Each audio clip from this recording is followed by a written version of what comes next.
and welcome again to our hearings. We opened our meeting with karakia yesterday. We have ended yesterday late afternoon and we'll be carrying on today, and then we'll close with karakia again. I welcome Dorothy. Welcome, my friend. You're our first speaker today, and I'll just run through a little bit how we do it. So you can come forward. You're going to sit right next to me.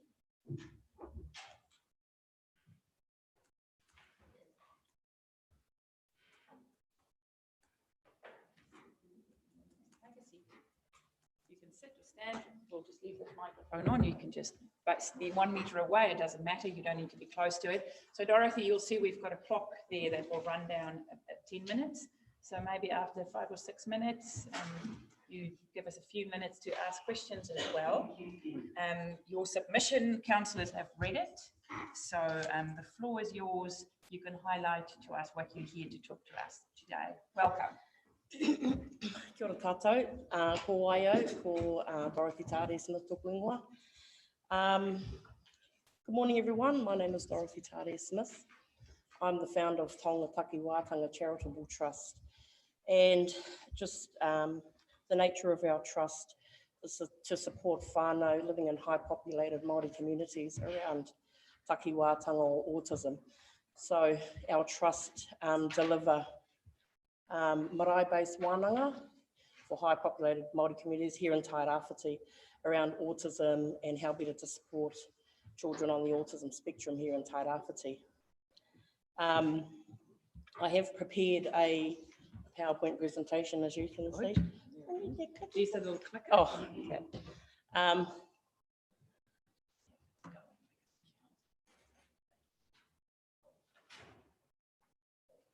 Okay, so play is a crucial part of a child's development. Play encourages socialisation, helps children to develop friendships, physical skills, communication, and allows children to create their own fun. Every child has a right to play and to access play spaces independently. The state of playgrounds in Gisborne, first things first, safety, accessibility, whānau friendly and inclusiveness. So for this particular hui, I've looked at two of our main playgrounds here in Gisborne, Adventure Playground and the Botanical Gardens. So Adventure Playground.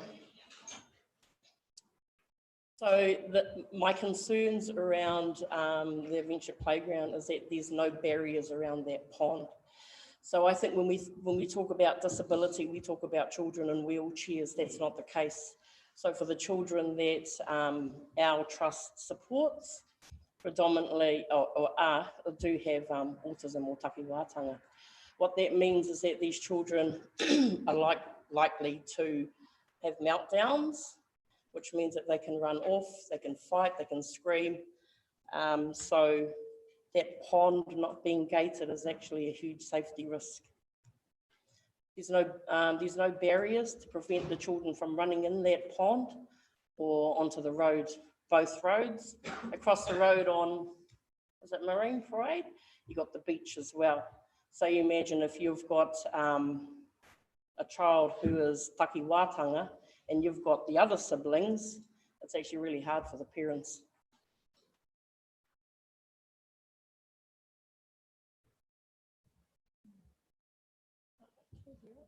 Oh, I'm doing a bit of a commentary on there. Oh, there's supposed to be sound.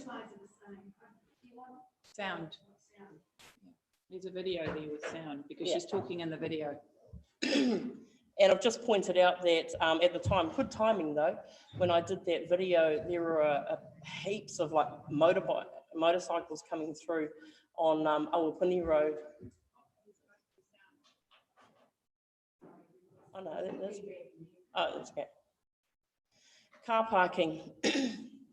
So I've actually experienced myself, my mokopuna is taki wātanga. And so he loves to play around by that pond where the ducks and that are. And so it's a real struggle getting him from that pond back to the car.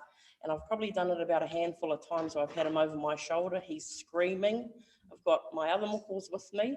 It's like trying to herd cats just to get him out.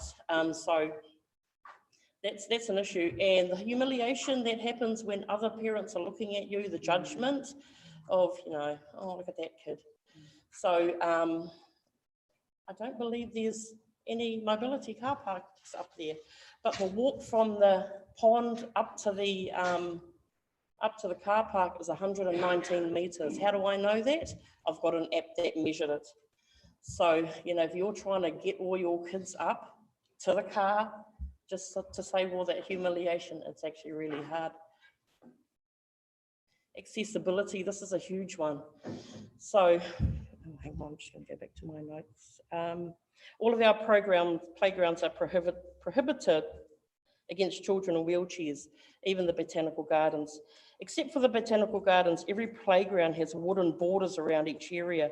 Wheelchair users become automatically excluded. The bark used in the playground is an improvement upon bare grass settings. However, children with mobility restrictions, including wheelchair users, would benefit from the use of that rubber bedding. I think it's obvious. I can just sort of flip over that. Now, botanical gardens, safety barrier, again, there's no safety barrier. That grass area actually looks like grass, but if kids were to run into that thinking it's grass, they might sort of go in and there's mud and that. So again, if you're taking your children out, you've got one who is takiwatanga and you've got one eye on that child and the other three are back there. Children may drown in that sludge. Accessibility, again, the bark for children to access the play equipment independently is not possible, particularly if they're in a wheelchair.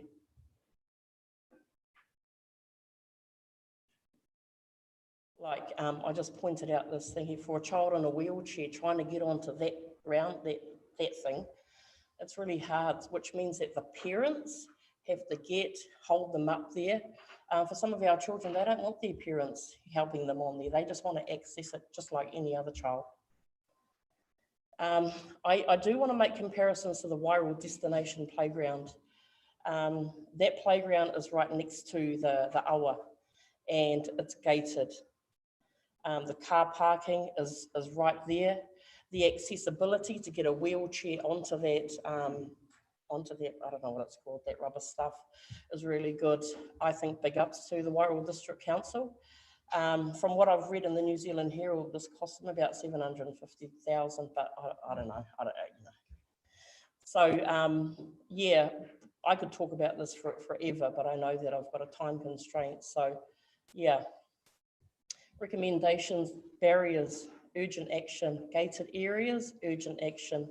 Accessibility, it's non-inclusive to the children who use aids to help them around. We need an increase in shaded areas. Car parking needs to be closer at the adventure playground. And, you know, my recommendation would to seek guidance from those with lived experiences. But that was me, that's me in a nutshell. Kia ora. Thank you, Dorothy. Thank you for sharing that with us. Any questions of Dorothy in regards to her submission? Councillor Gregory. Thank you, and thank you for your presentation. Dorothy, are there any playgrounds in the area that you found are safe for children with autism?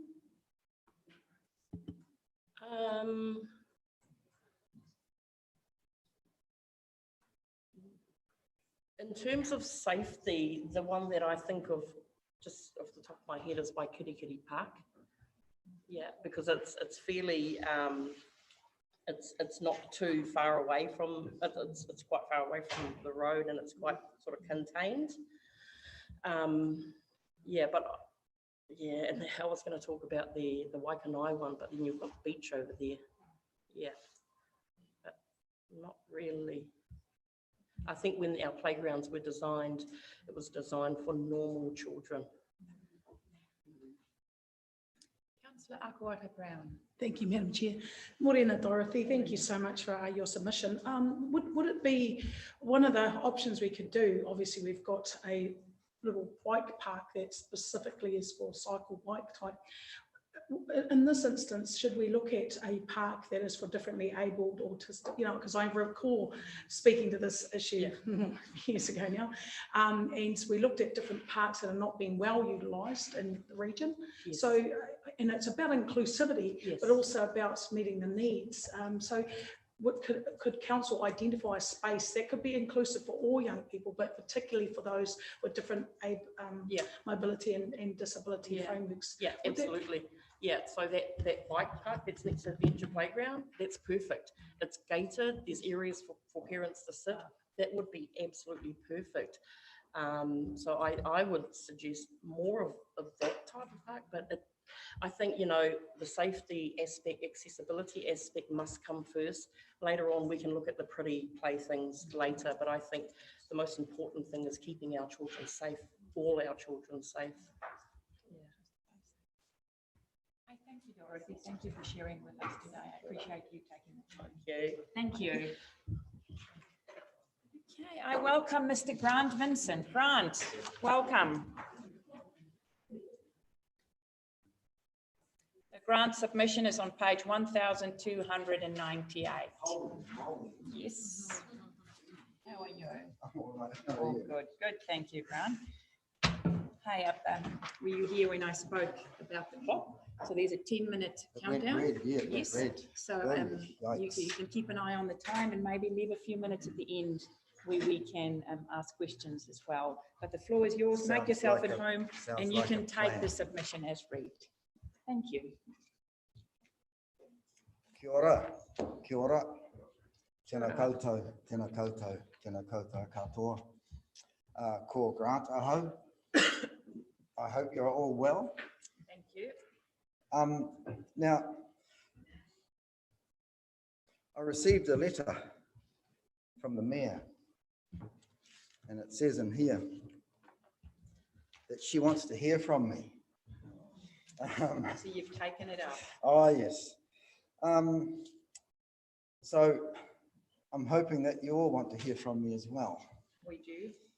because you are included in said letter. It says, we, that's yourselves, want to hear from you. That's me.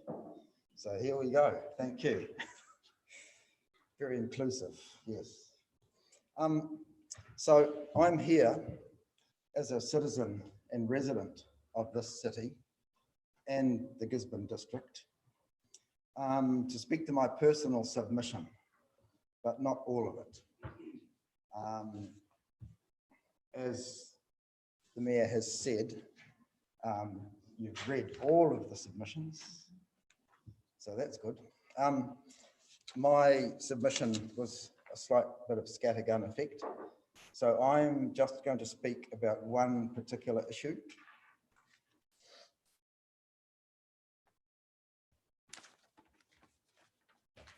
So, yes, this is personal submission to Te Kaunihera or Te Tairāwhiti, Gisborne District Council, 2021-2031 long-term plan. I'm a Gisborne resident. I was born here and have lived here for nearly all of my 66 years. Having lived next to the Taraheru River for 2 years now, I've developed a keen interest in this river. I would support the council, community and iwi efforts to improve the ecology of this important and somewhat neglected waterway. A program, this is the specifics of it, a program to remove some of the Spartina grass, all of it, and other weeds would be a good start, as would better riparian management, including streamside plantings beyond the city boundary. In 2017, you may be aware and remember, council staff put out a report, Spartina Survey, the Taraheru and Waimata rivers. On page 31 of this document, dare I say it, spend more, do more. On the third bullet point, it has restoration of the Tarahiru riverbank in partnership with community and iwi. As a resident who lives on that river now, I support what you can do, especially regarding the removal of the Spartina grass.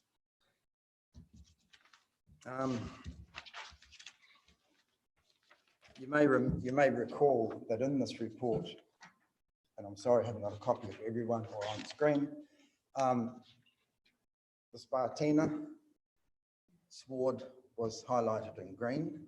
It's about 10 hectares. And luckily, it's quite an easy plant, invasive plant to kill. It's all in this little report here. And the reason I think it's worthwhile not perhaps having this report in front of you is that the costings that were done back then, you need to be aware those costings are not accurate anymore. And also, I believe the District Council, in its wisdom, correct me if I'm wrong, has disbanded the rivers and drainage in-house part of the council, and that's now put out to tender to Fulton Hogan, I believe. But anyway, that's another issue. So there are about 10 hectares of Spartina grass, and what Spartina grass does, and that was quite appropriate, the previous speaker, in the shots of the playground at the Botanical Gardens, you could see all that Spartina on the river.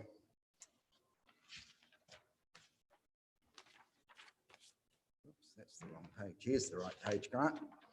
So, in the technical report, Spartina forms dense swards in estuaries and other intertidal habitats.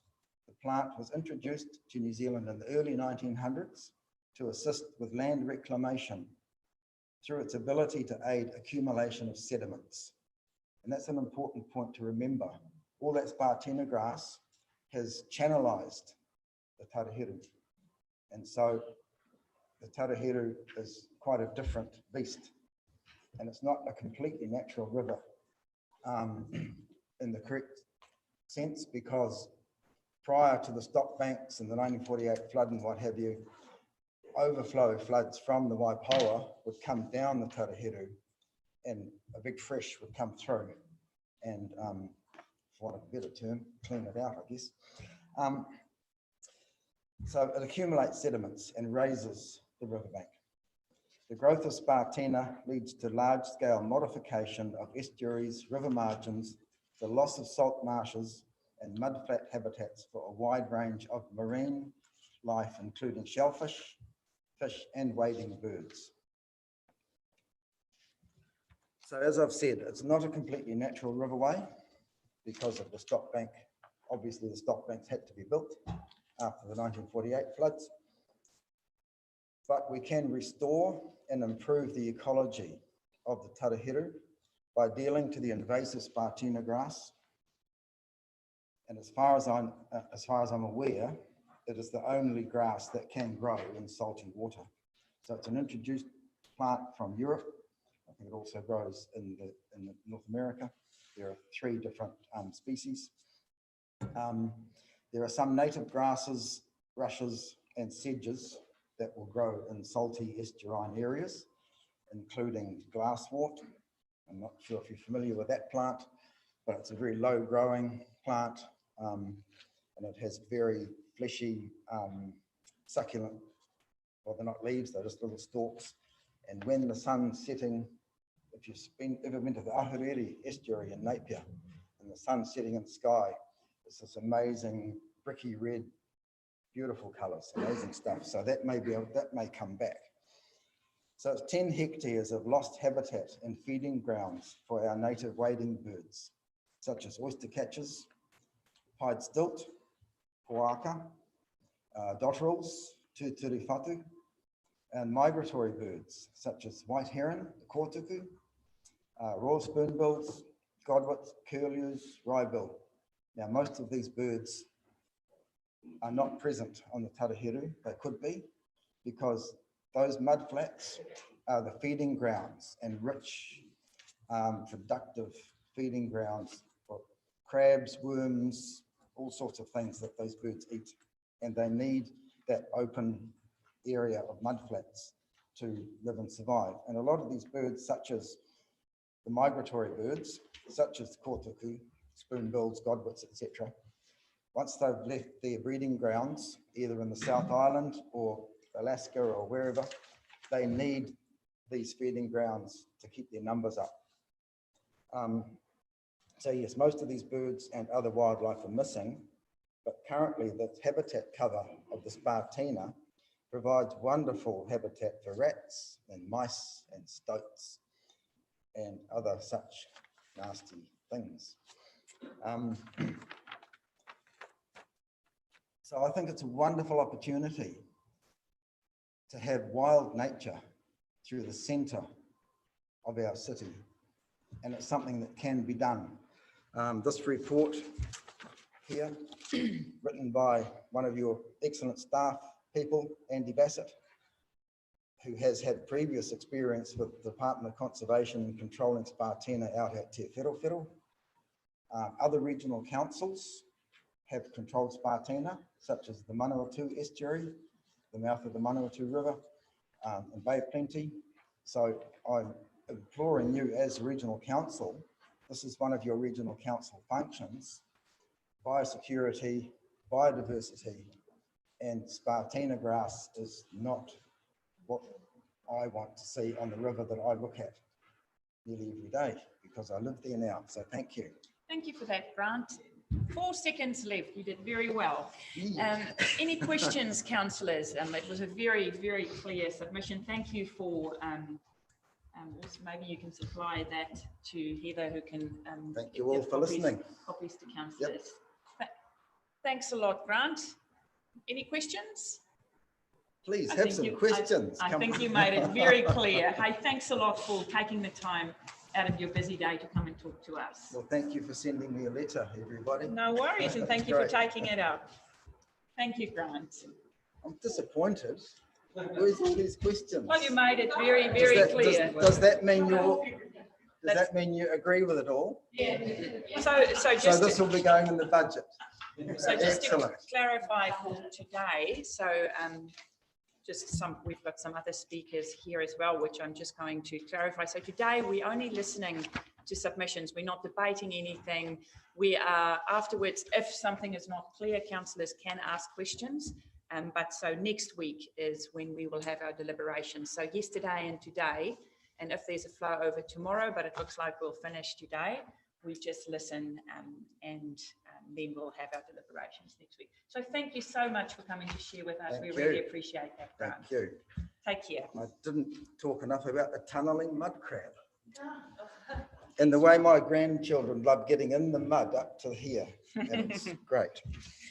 So they can't do that with all that Spartina grass. Thank you, Grant. Thank you. I welcome Craig. Hi, Craig. Councillors, Craig, submissions start on page 1302, and there are several submissions from different properties. Good morning, how are you? Well, thank you.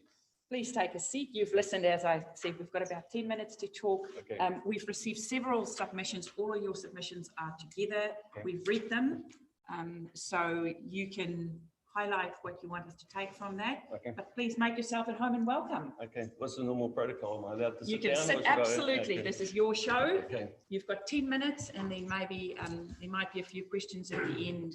Otherwise, the 10 minutes is yours. Okay. All right. Please relax. All right. Morena, everybody. Thank you for the opportunity to come and speak. My intention this morning, and I suppose my objective, was really just to talk a little bit about myself, not in a individualistic or a selfish way, but to put some context, I think, around the decisions that you've got in front of you.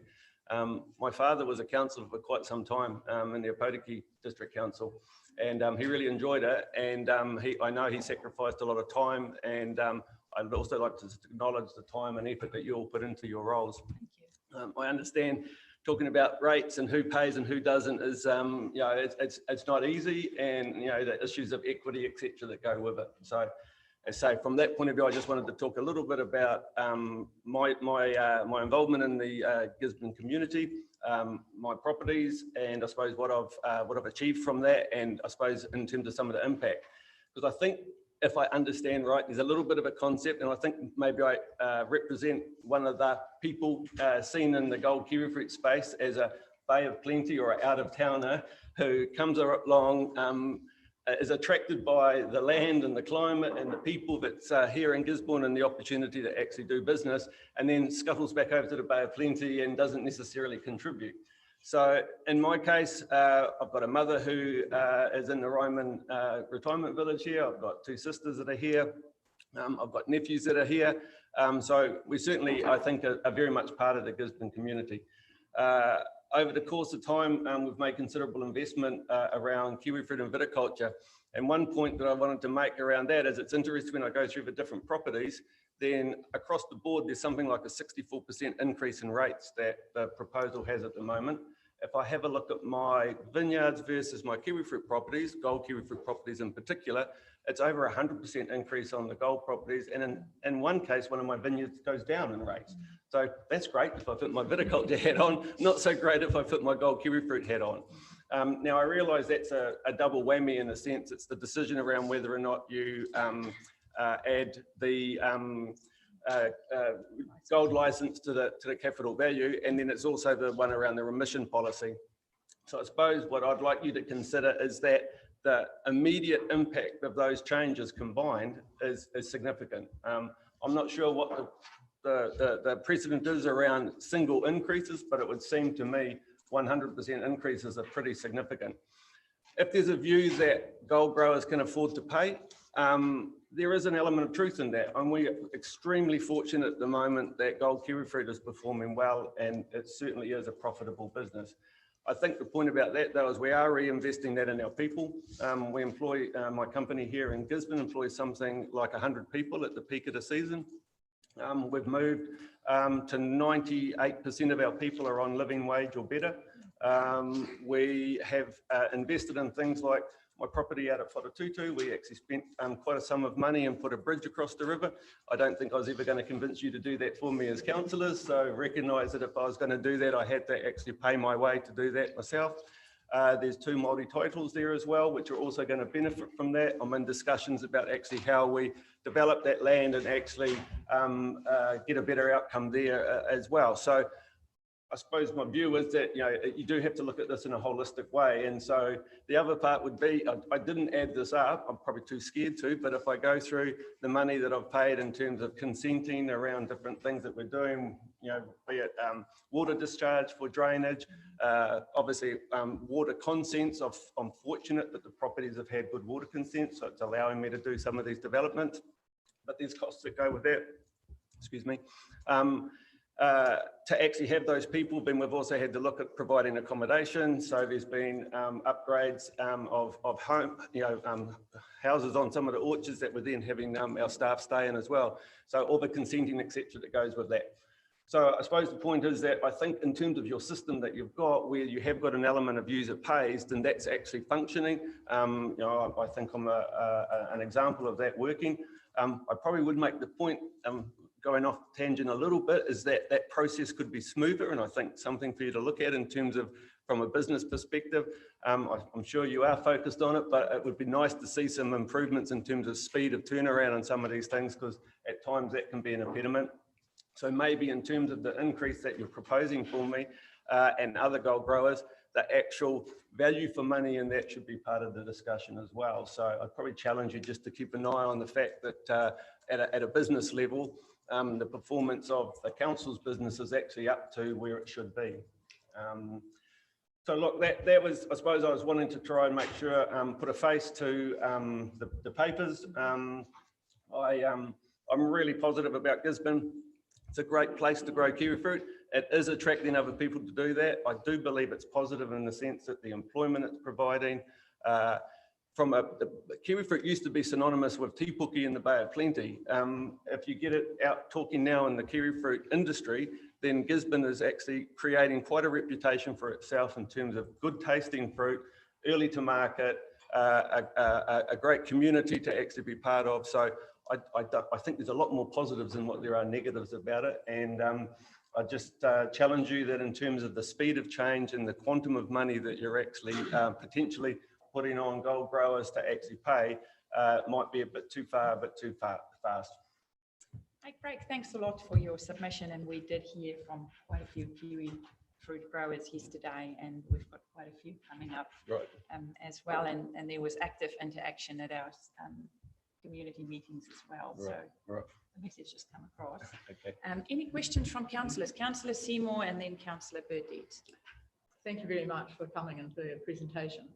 Are you aware of any other local authorities who are charging or who are counting in the value of the licence within the capital value and then rating on it? No, I understand that you're leading the way on that decision. Yeah. Thank you. Good to hear from you. Microphone, please. Face to this. Do you think it's fair that we charge for the licence by way of rates? Be honest with me now, because this is going to affect an outcome shortly. Yeah. The use of the word fair, the technicality of it, I question, in the sense that, from my own personal view, and is that the license can be moved. It's not, it's not attached to the land. It's my choice about where I put that.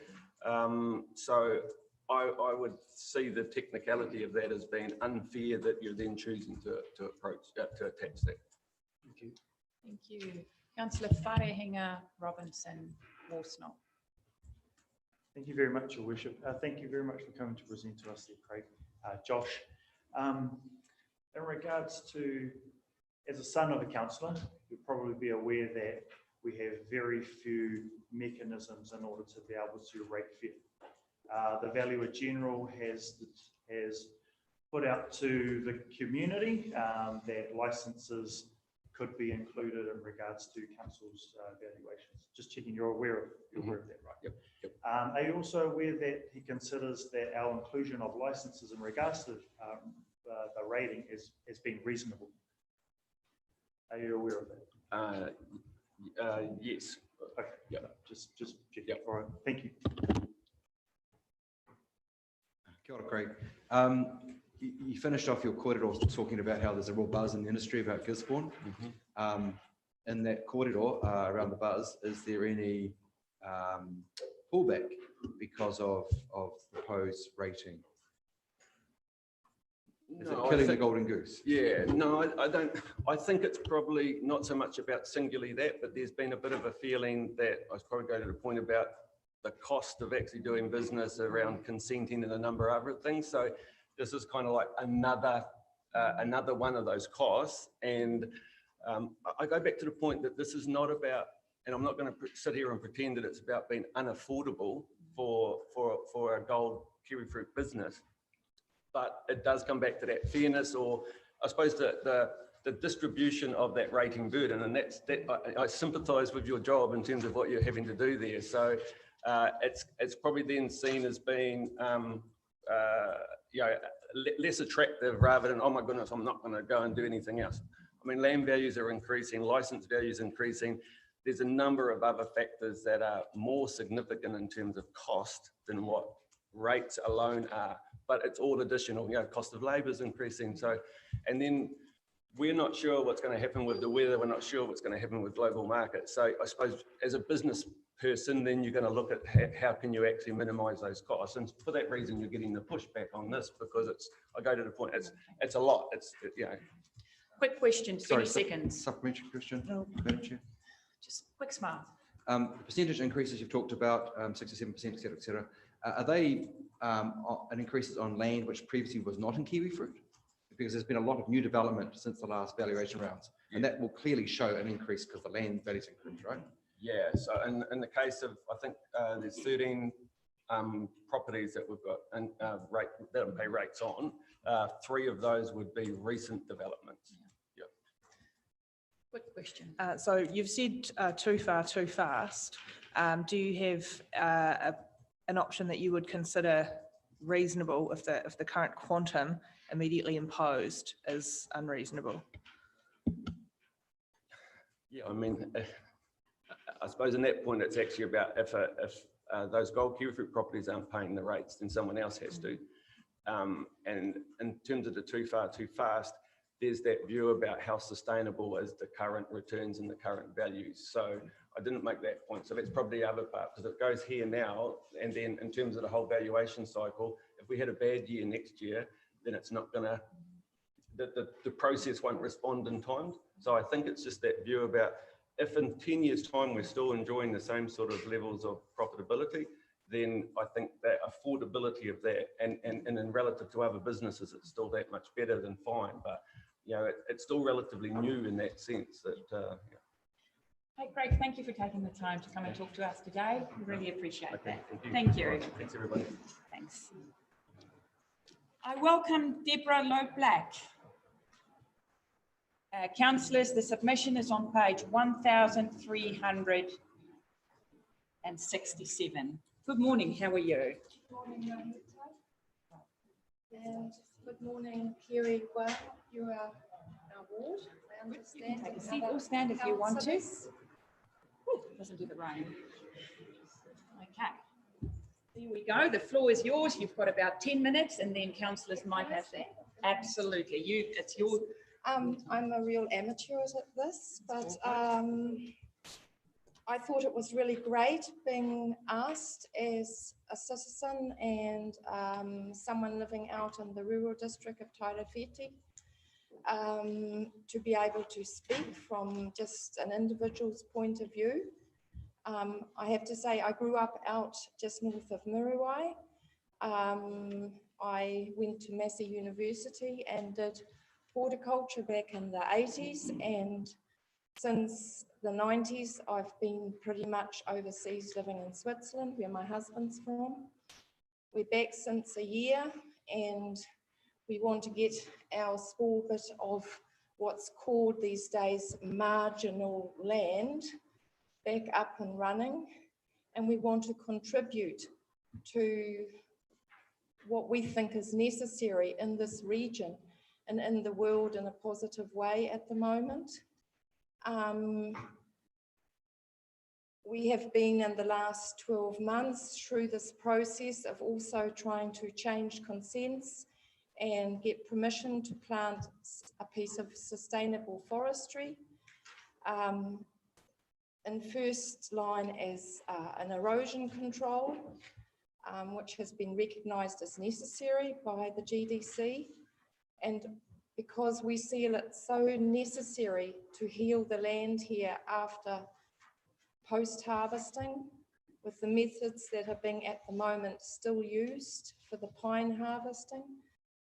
I have read your beautiful article, Shape Resilience, from March 2019. Also the GDC articles produced last year in 2020. There's lots of beautiful words there to read and nice photographs about how important we recognise it is to look after our water, land and air. Without it, none of us can have this future that we're planning for. The long-term plan is for a future. And therefore, I think it is a very important consideration to take all these things that have been talked about, they've been researched, they've been planned and written down, and to go back to them, not just to put them in the drawer and start with new things. Those new things are also good, but to look, why were they so important that they were written down in the last 2 years? They're important not just for Tairāwhiti, but we're joined to the rest of New Zealand and we're joined to the rest of the world. And there is much research and facts behind these environmental things.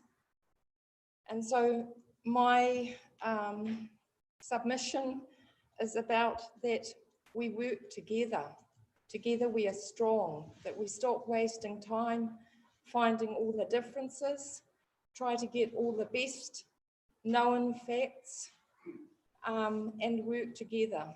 And I have to say, Craig, I'm really grateful. If your rates can be used then for something good for the whole of Tairawhiti, then thank you.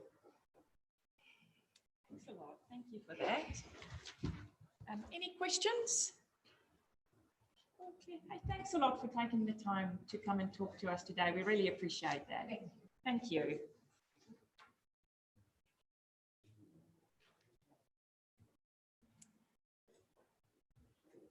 I welcome Adrian Stewart, councillors, page 1369.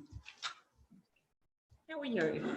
Good morning and welcome. Kia ora. Thank you. Please take a seat, make yourself at home. And the clock will start at 10 minutes and then maybe leave a few minutes for if there might be some questions. Thanks a lot. Morena koutou, ngā whānau o tēnei rōpū, ka mihi nui. Thank you very much, Rahi, for inviting me as well as the councillors. This is my first time doing anything like this, so like the previous speaker, I'm an amateur. But just a little bit about myself. I was brought up here in Gisborne. But I've left here a few times to live in the modern world, and I've just recently and I've returned back to Gisborne, and then now I've recently moved back home to Tolaga Bay, where my family's from. I've lived there now for just a little over 3 months, and hence the reason why I've submitted this, because there have been some things that I've noticed that are of some great concern. So I'm just going to quickly, am I standing in the right position? Oh, I can look at that. I was initially going to give you a copy of all of this, but since I've only got 5 minutes. So this is a Tolaga Bay map of the 10 hazards that I've identified as a pedestrian from Hauiti Marae to Monkhouse Street. Hinekura Road is where I live. So this is from a driver's point of view. In front of you is the house in front is Taitanga Hauiti Hauora and the main road. So imagine yourself as a driver coming up to the stop sign. The views on the right hand side, the right picture. Drivers are unable to see what's coming around that corner there.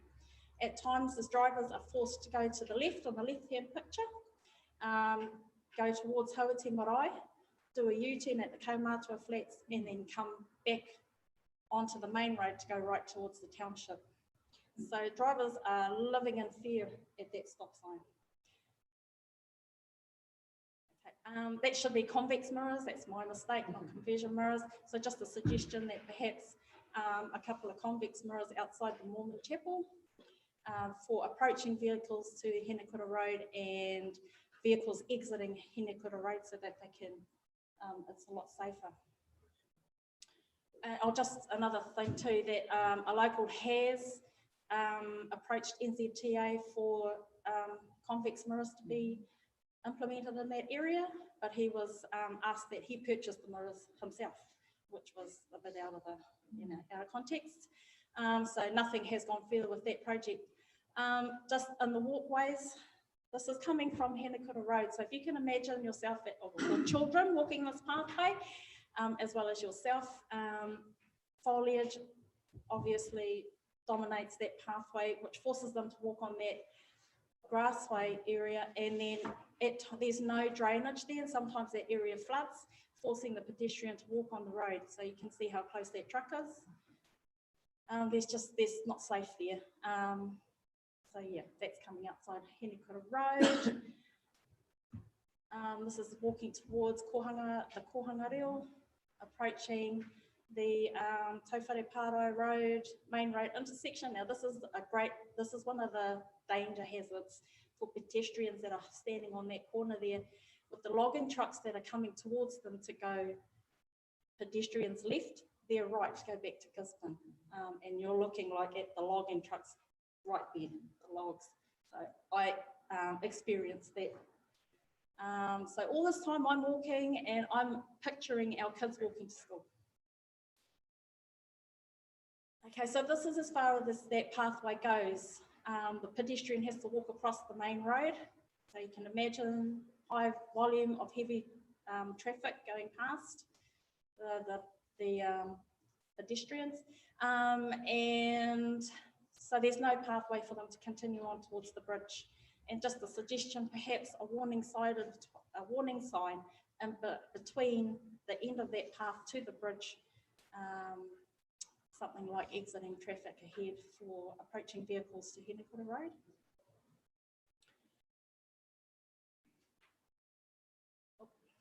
Of course, approaching the bridge. And I just wanted to say too, the bridge now is shared with cyclists as well as pedestrians, so there's not much room. At the end of the bridge here, I've experienced 2 logging trucks double parked, which is quite intimidating, and there's nowhere for the children or other pedestrians to walk. So they cannot, you know, they don't know where do they go? Do they walk on the right-hand side of the logging trucks in between, or on the left-hand side? Sometimes they're forced to walk on the road. And of course, there's busy traffic coming in and out of the garage, where the pedestrians have to walk past or walk through. This image is where the children and pedestrians have to walk from the garage to that corner of the building to be able to cross the main road to go to school. So that's just the image there. And I've witnessed a child having to cross that road. It took them ages because of the heavy traffic. This is just a video. I'm not sure if it'll go, but I'll try. Just wanted to show you what it's like from a pedestrian's point of view, what the children experience when they walk home. So I'm coming from this other end, but this is around about the same time as children have arrived to school, or around about this time that they're going to school. And actually this video was taken on the first day that I went on my walk. Yeah, so I'm a walker. And I also wanted to mention that there are a lot of tourists that are coming through this area now. I've noticed convoys of bikies and RVs, camper vans. They come there a lot now, and they're not familiar with the roads there. From what I understand, since the submission has gone forward, the community have heard that I've been invited to this meeting. Other danger hazards had come to my attention. It's just unfortunate that I didn't hear about it before I submitted this one. But I put a petition out into the community, and then they became aware that somebody was actually making a move to get things going in the community. I am aware too that submissions similar to this went ahead in the turn of the millennium, but nothing had been done. So yeah, that's what it kind of looks like.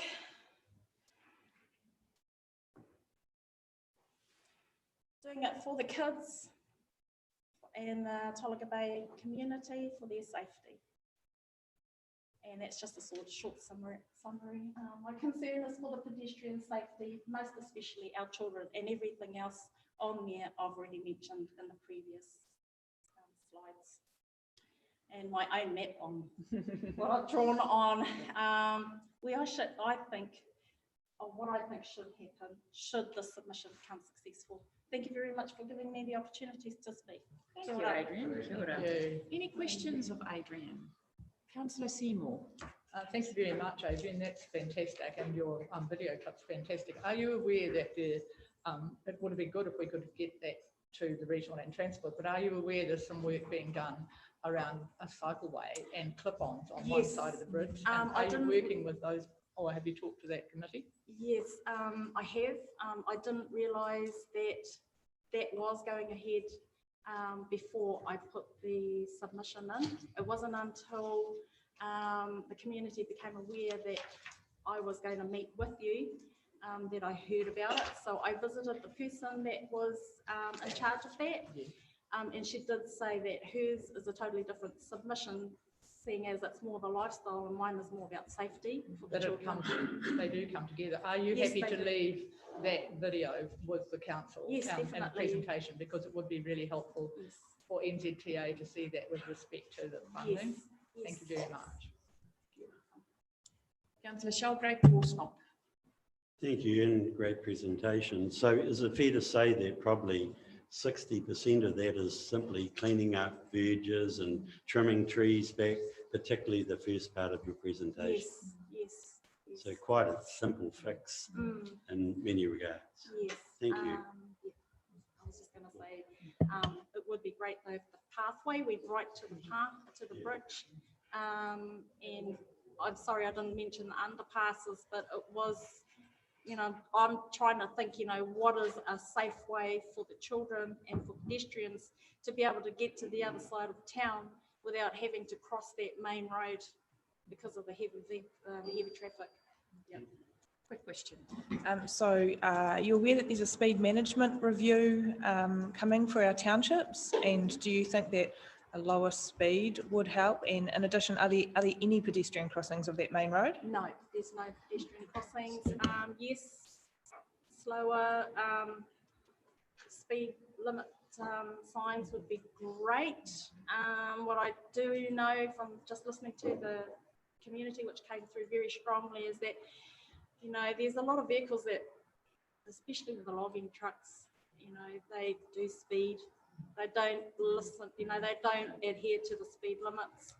But perhaps if there was some kind of a speed lighting, I don't know what you call it, but like the ones out at Wainui at the Sun Bay, yeah, that would be really awesome.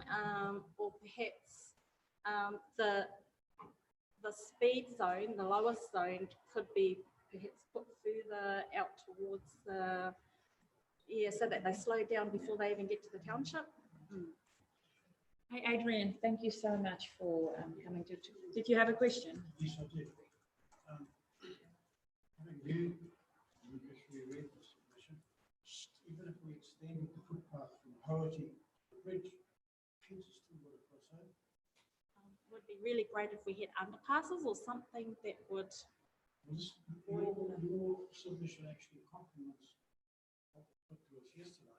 Oh, They're trying to put a clip on, or they're asking what type of clip on. But that doesn't relieve the issue of safety. The kids are still got to cross the road. Yeah, yes. Maybe perhaps somebody, because I don't have the engineering experience, but all I'm concerned about is as long as there's some sort of a safe way for our children and the pedestrians to head to school. You're right, Yeah. it should be a special process. Yes, yes. Hey, Adrian, thank you so Thank much you. for taking the time. You did very well. Oh, Thanks a thank you. lot. I'll tell you, I was very No, nervous. all our presenters today did really, really well. Thank you for joining us. Thank you, thank you. Okay, councillors, our last submission before we break for a quick coffee is Ken Hubert. Welcome, Ken. And Sam from the Camera Trust. Oh, there we go.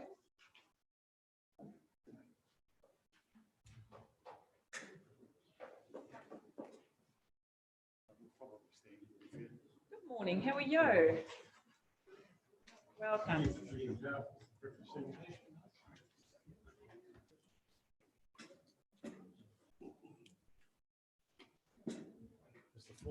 The floor is yours. You've got 10 minutes. You can take submissions as read and you can highlight, good morning, you can highlight to us what you want us to take out of the submission. Thank you, Ken. Okay, thank you, Mayor, councillors. I've given you a fair bit to read already, so I don't have to cover too much, but I do have a PowerPoint, which if I could get you to throw that up, please, Heather. That's okay. Okay.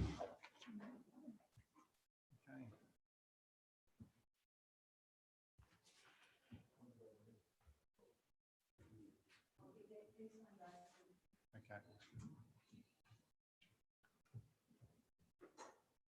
That's obvious.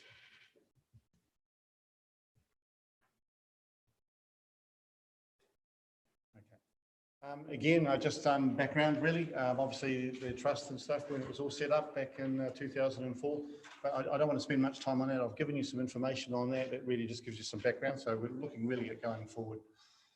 You would have seen in the submission, the current camera count is 28, and there's a map. It's a bit hard to see, but the details are there for you to have a look. So we started off in the CBD, but obviously as requirements for the cameras increased, we expanded out across the city. Around through the CBD, we cover most of the main arterial areas and areas of interest that the police have identified as areas where we need to cover. This is our new operation at the police station. This was just put in the end of last year. So we have 2 operating stations and some big monitors up on the screen. So this is where our volunteers work. That are the key part to our trust and the operation. But police also have access to that as well.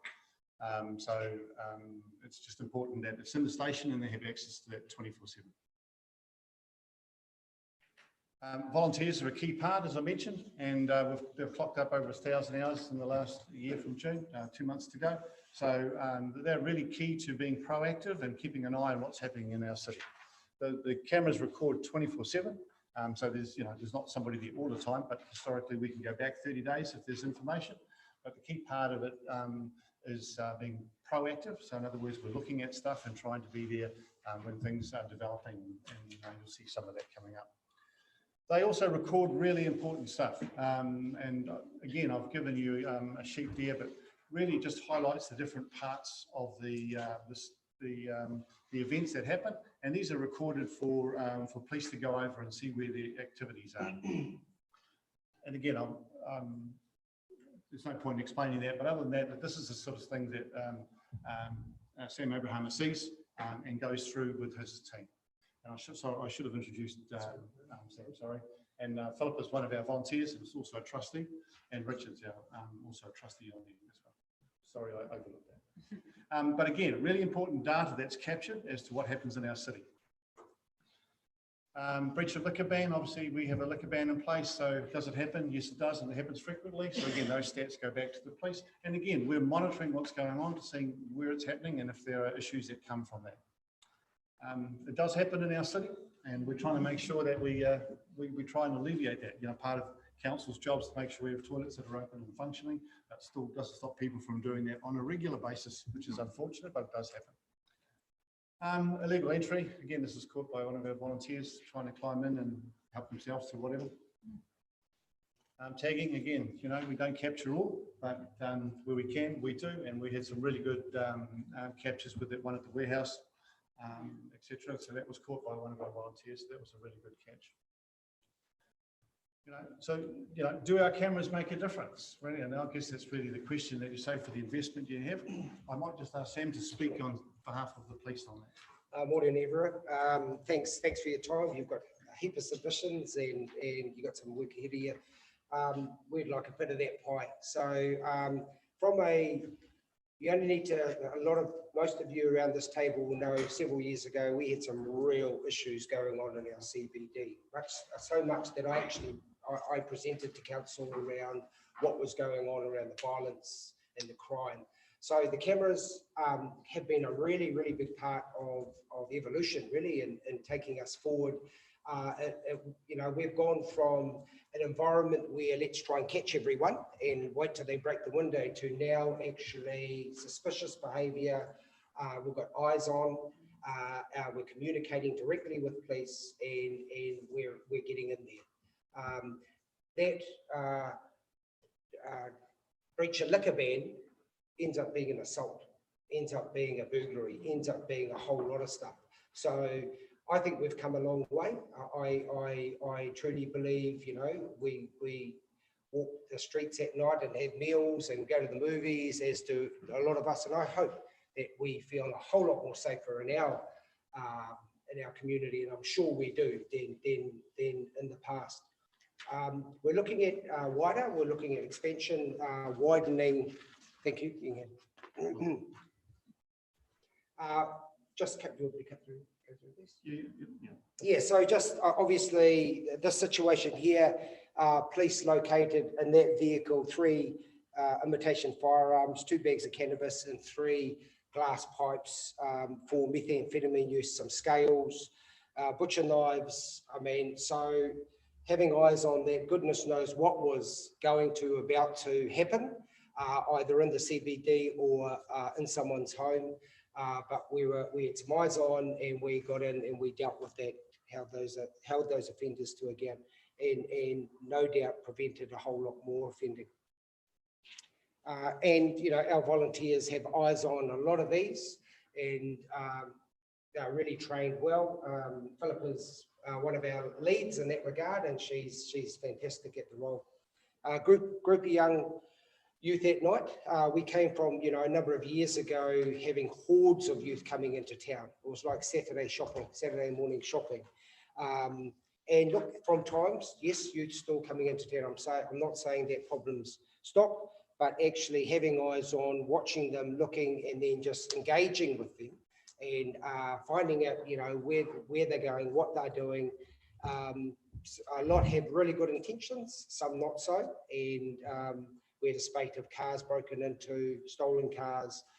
We were quite, you know, the cameras going back and having a look at who had been through town was really helped us out in identifying those responsible. Yeah, hit and runs. Yeah, look, I mean, it just goes on and on how it can. And this little video here shows Peel Street. We have a lot of time in Peel Street, Friday and Saturday nights. We get in there early, but you can see what happens just from a push to a shove. Guy gets knocked out.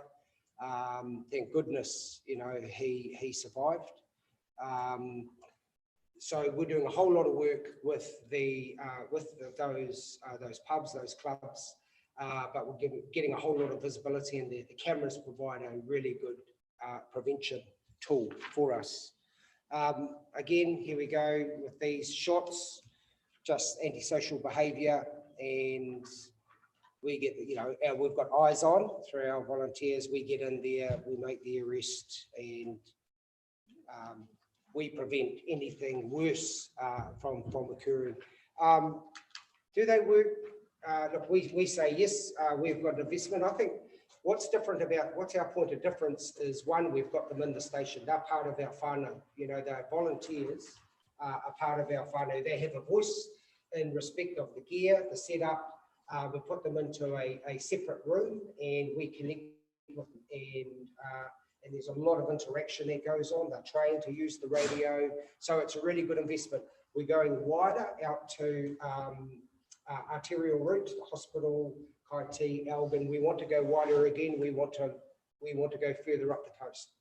There's discussions in Tolaga Bay, Ruatoria. So we really want to make a fist of this. Community safety is everyone's problem. So we just got to work on it together, and we see this as a means of taking us forward.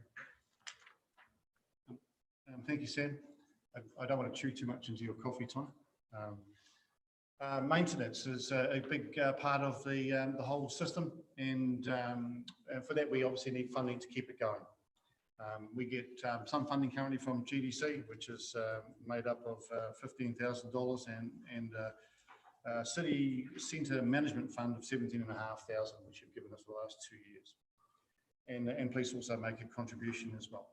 But without that, we find it difficult to keep the system going, because there are some expenses that we have. To make that look a little bit bigger, budgeting forward, we're looking for the 21, 22 years. We've got a budget of 66K. We're asking for 45 from council to help keep us going. And you say, well, why does it cost so much money to keep it going, really? I mean, in round figures, the cameras have a life of 5 years. We've got 28 of them. So to start with, we need to find 28 grand just to keep them going. Some have gone 7, but recently we were down 1. We had 1 fail last month and another 1 fail last week. So we have to replace those. Those are that's just over 6 grand each to get them all installed and stuff. So, you know, we're asking for some extra funding, and it's 2 parts really. We talked about expansion and maintenance. So basically there are 2 parts to it. So we believe it's part of council's role to help us keep the system going with grants and stuff. And then we will go and seek external funding for the expansion of the network as we need it. Again, this is all determined by police. So I work really closely with these guys to say, look, where are the parts of interest in our city? And where should we have monitoring where we can make a difference and try and keep our city safe? So that's it. Any questions? Thank you, Ken. Thank you, team. Any questions? Councillor Cranston and then Councillor Dowsing. Thank you. Yeah, thanks for that. Sam mentioned going wider. I wasn't sure whether that was permanent cameras in outside locations or whether we were expanding out on mobile cameras for our hotspots. What's the situation with the mobile? Currently, we're looking at, if we put one in, it's a permanent camera generally, though we do review where they are. We have looked at mobile cameras, and there are cameras around that will do that job. I've spoken with some people here at council, especially regarding rubbish and things, where you're trying to highlight areas of interest that have cropped up and may only be short term. But again, it requires some funding.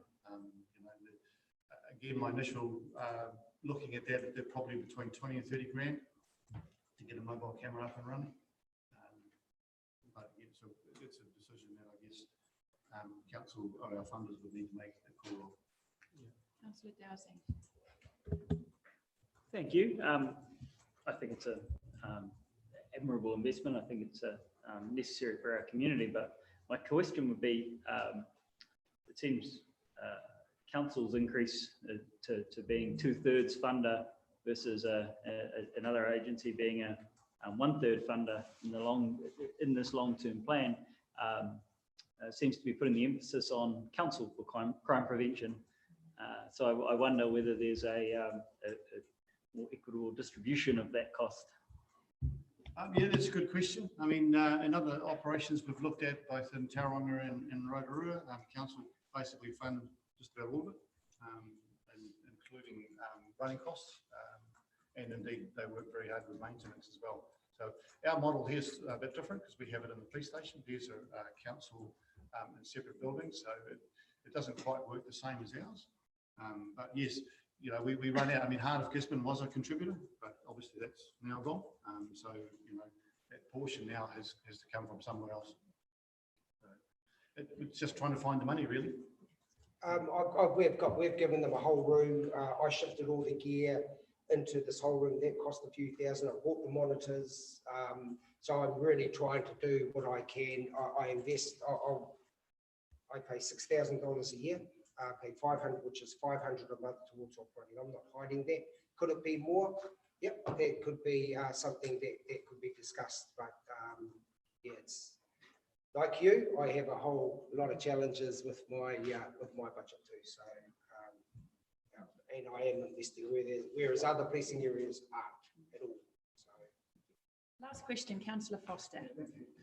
With the city centre management being taken over by Trust Tairāwhiti and rating for city centre management ceasing, have you approached Trust Tairāwhiti for support, extra support? Not for our operational, but we will do for expansion.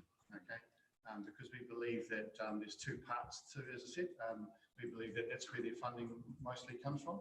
They don't normally like doing administration and maintenance.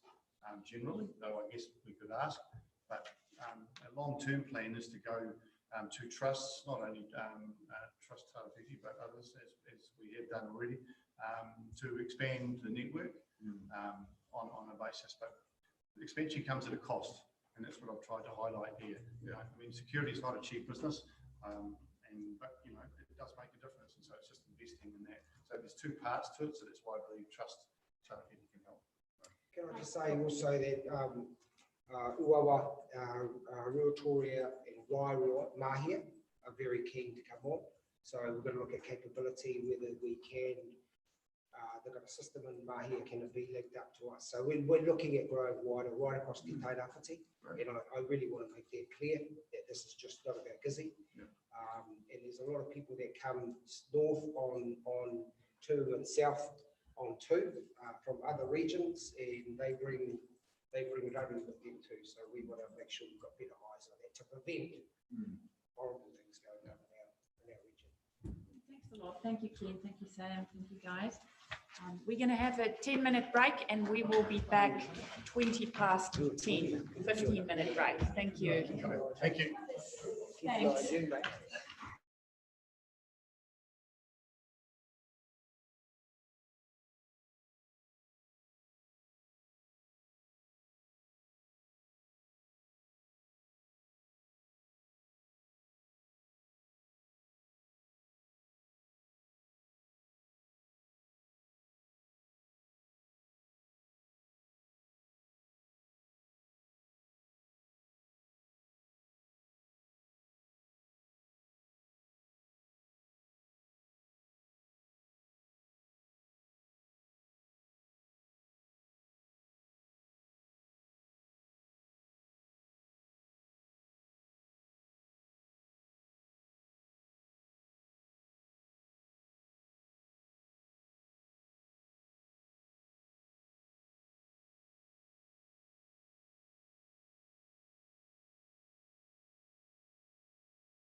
Just to be respectful to our submitters who take time out of their busy day to come and talk to us today. Next, I'm welcoming Brian McKavanagh. Thank you, Brian. Please come to the front. Councillors, the submission is on page 259. Brian, I'm not sure if you saw earlier when we spoke about the process, there's a 10-minute countdown here, just to give you a good idea of where we're going. So we accommodate about 10 minutes, so maybe leave 1 or 2 minutes if there might be questions. You can take the submission as read, so you can highlight to us what you think. Thank you. Make yourself at home. You can just sit down, relax. Okay. The floor is yours. Yeah, I'll slightly good. have my, All good. use the things as a cue. All good. Yeah, kia ora, councillors. There's a screen, if you Oh, can yeah, see sweet. Yeah, don't know if I can quite read that, but yeah. Kia ora, councillors, kia ora, Mayor Nadine, and council staff, kia ora tātou. My name's Brian McKavanagh. Haven't actually got my name there, but I knew I'd say it. I'm a catchment advisor for the Hawke's Bay Regional Council. I'm based at GDC, so I sit in the GDC building. I work in a co-funded role, working in the Hangaroa and the Mangapoiki catchments because they flow into the Hawke's Bay region. So I've got a bit of money for funding, and I offer that to landowners for erosion prevention as the core of my role. I'm a former land management advisor for GDC, and in that role for a period of time, I was also involved as project manager for the Palmer Vegetation Project, and then I also helped Pauline Foreman with kind of putting together the costs for the Palmer Vegetation Project. I was also a former land management advisor at Horizons Regional Council, and prior to that, an arborist for most of my career, just so I've been involved with trees for most of my career. So I've got to aim it over here, right? Okay, so, gone. Yeah, all right. So I just wanted to, in my submission, I put in some considerations for a slightly alternative palm oil strategy. So just want to keep this positive because I've been up there with some of the GDC staff recently, and what a fantastic outcome so far. It's like looking really good, and I totally agree with the project in principle. Just wanted to add a couple of things. So in the LTP, the costs have come through as 17.9 million, which is roughly what Pauline and I discussed. So it's what was unclear in the LTP was like whether that was just all on the ratepayer or partly not. And so I understand that there is funding opportunities and that some are being led down. So I just wondered if, because in the LTP you had said, do you agree with this, and people had the opportunity to submit, that's what I'm here to say. A couple of possibilities could be that, or here, a couple of considerations first, the proceeds from the first harvest could have covered the majority, if not all, of the restoration of the worst eroding land and the vulnerable land around the pipeline. Second consideration, the second rotation is where all your forestry roading has been done, it's been created. It's a huge cost. It comes out of your initial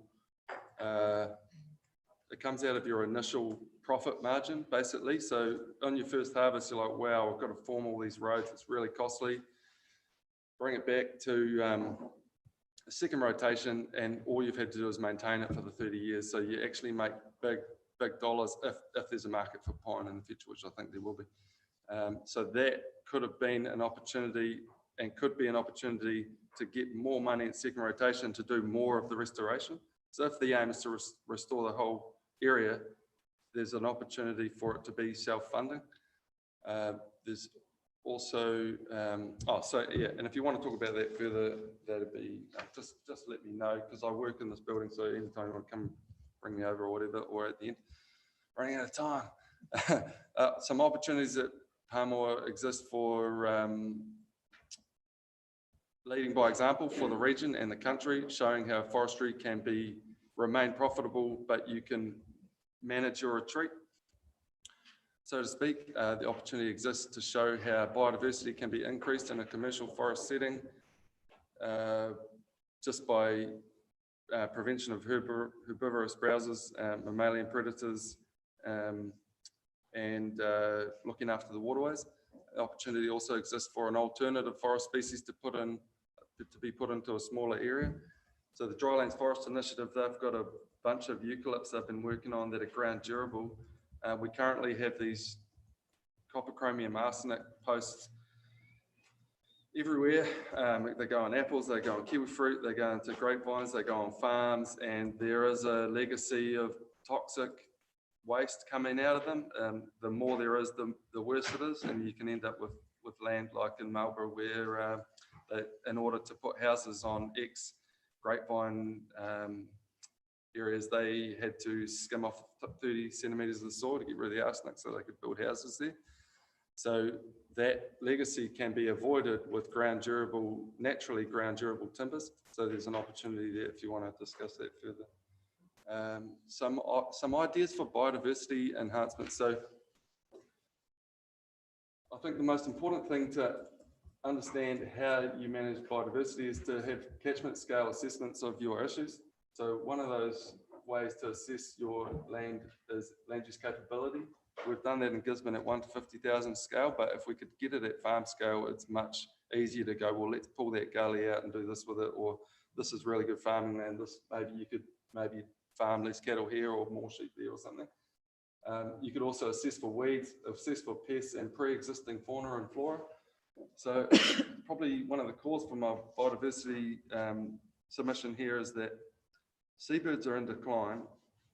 We're not really doing much nationwide to address the past historic nesting sites for the birds or figuring out where they are nesting. If we could figure out where they used to nest and where they do nest now and have predator control or predator management regimes there and habitat restoration schemes around where they're known to nest, we could potentially halt the seabird decline, increase seabirds. An example is years ago, I've got friends with a batch of whangaroa, and years ago we used to just see so many birds nesting on the island, and now they're just not hardly there at all. And so it's just one place where if council could support or the community could support predator control in and around that island, we might see seabirds come back. Same with our freshwater habitat. So we've got this kind of really diffuse problem of water quality issues, but what if we just concentrated on our best water quality habitat to try and get blue duck back and galactiids and tuna eels back into those? So I'd love to talk about that a bit further, but yeah, I'm running out of time. Those are pretty... So if you get the time to go through, these are just a couple of ideas about places in the city where I'd love to see improvements for cycling and walking, but this one's affects council staff a lot because we love to go to the library and go for a coffee and all that.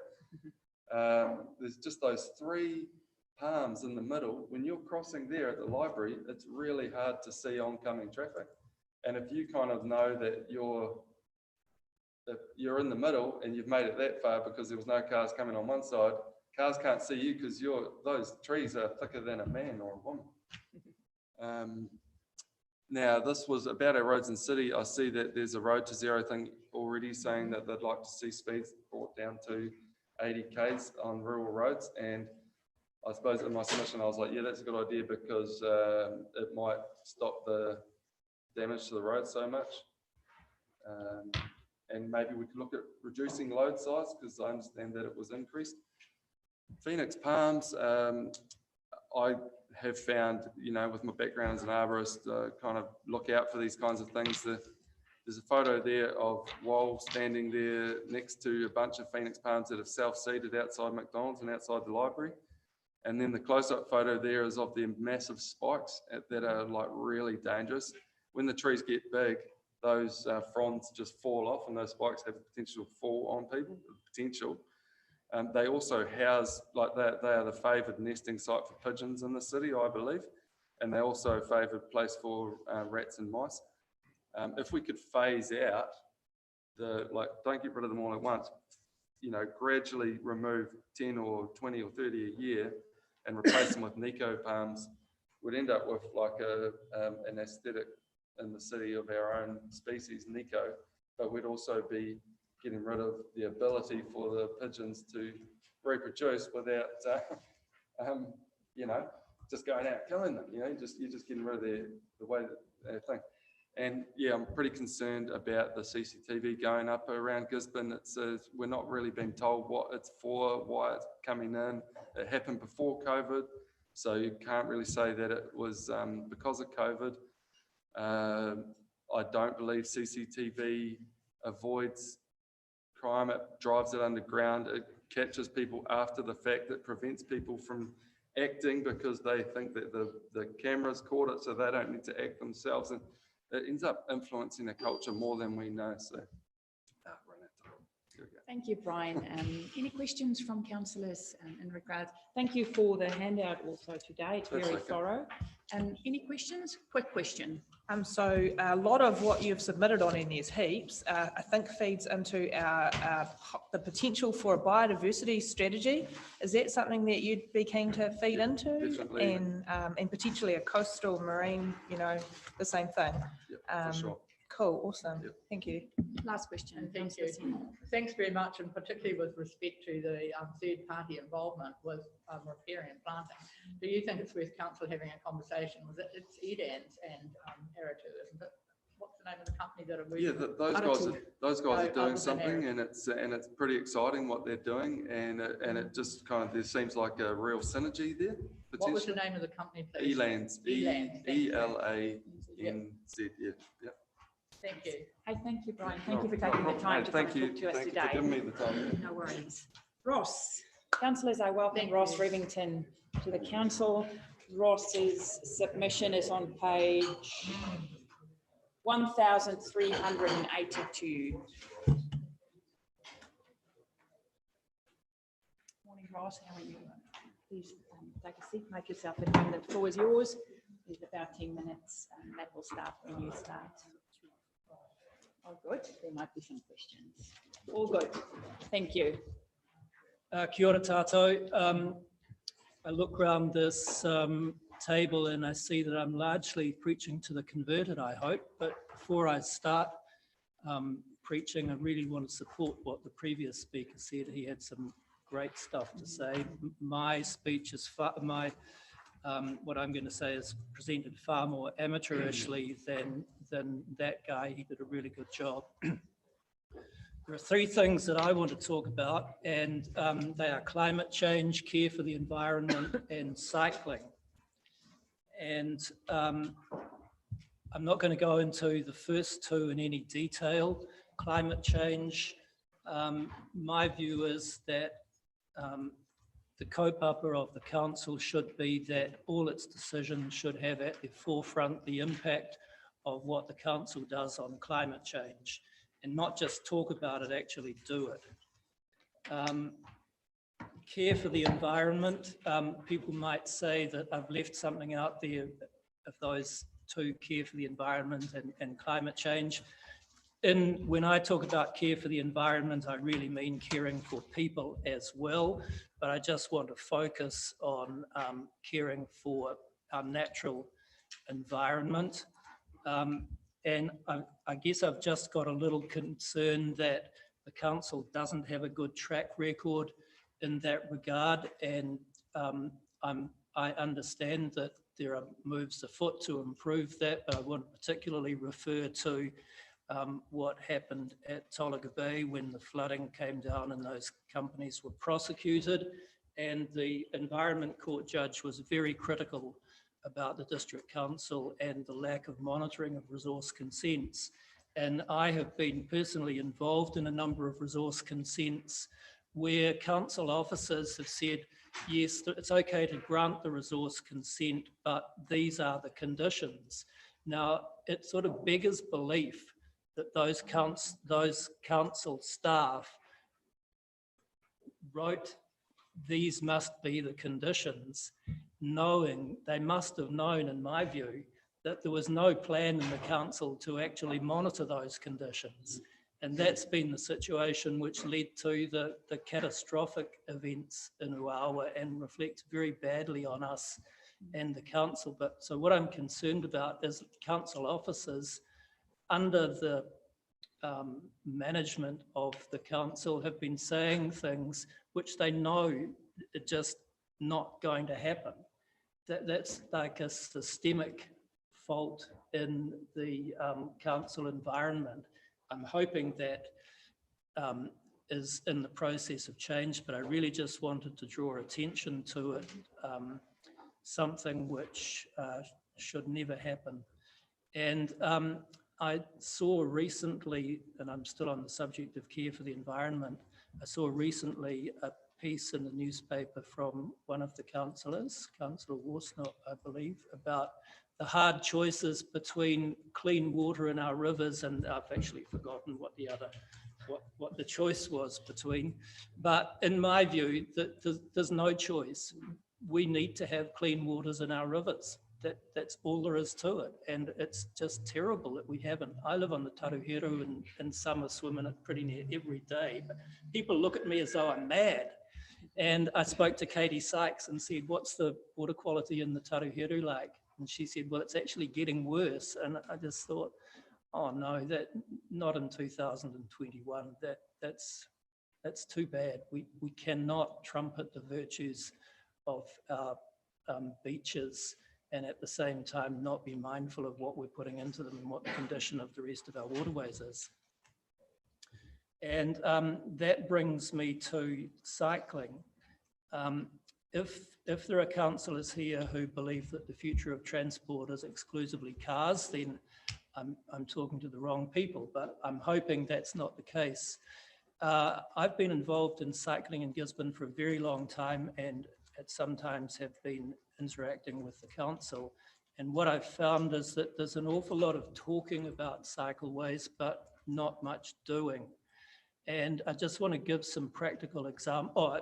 And the council's focus is on, it seems to me to be on roads and how we can make roads better for cars. Now, just an anecdotal situation, everyone in Gisborne must be aware now of the increase in traffic. You see it at the roundabouts especially, and you see it at 3 o'clock when the kids come out of school. We're the generation which has made it difficult, impossible. We're the generation anyway that's led our children not to be cycling to school. What sort of legacy is that? And what is the Gisborne District Council doing about it? What has it done about it?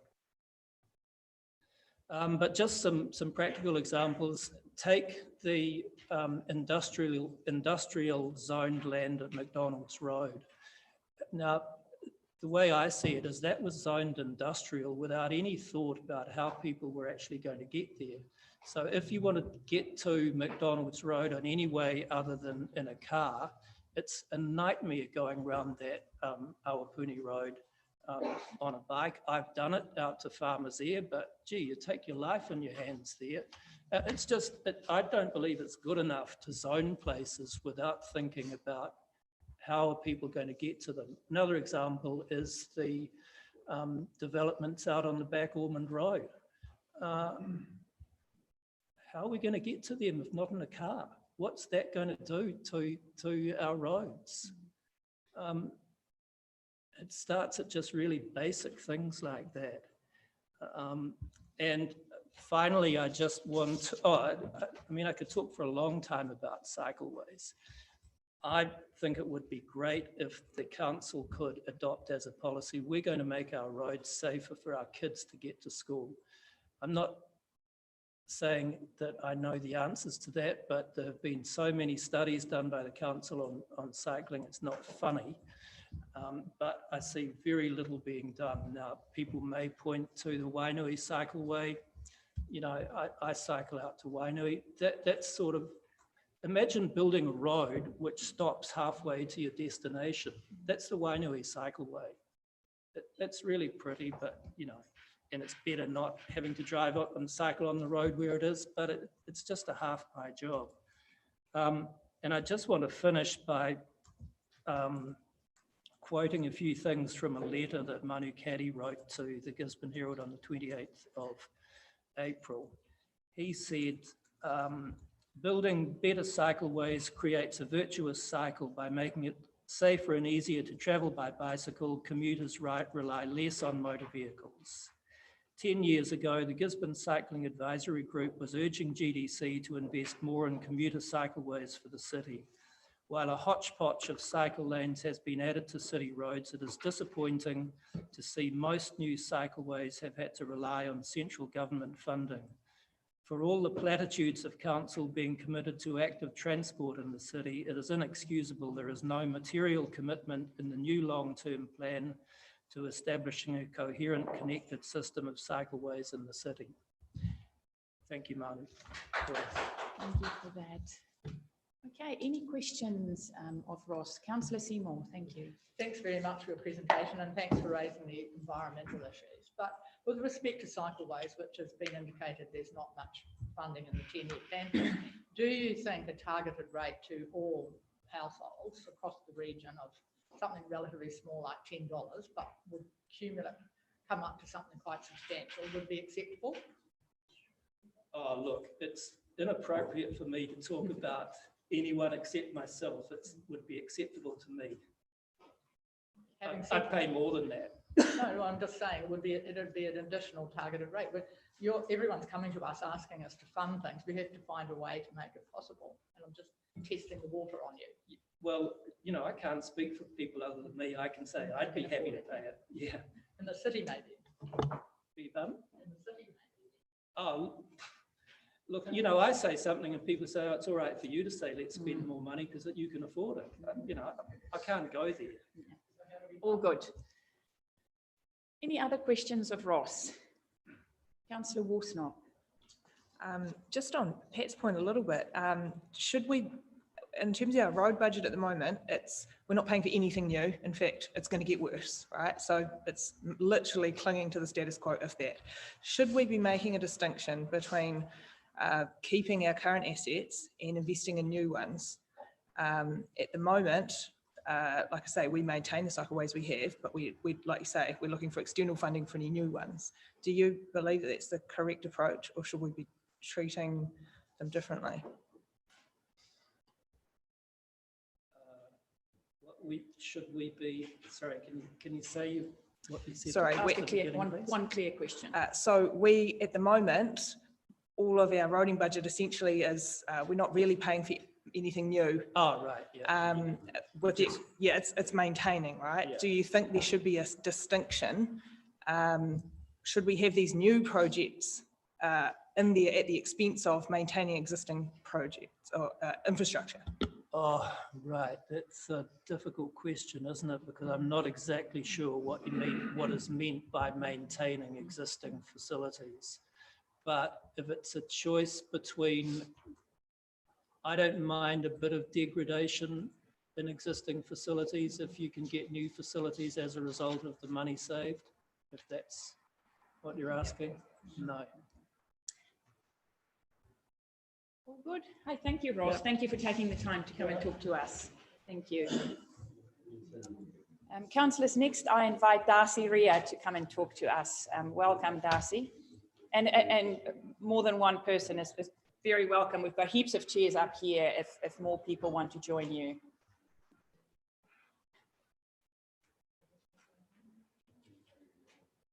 Good morning, how are you?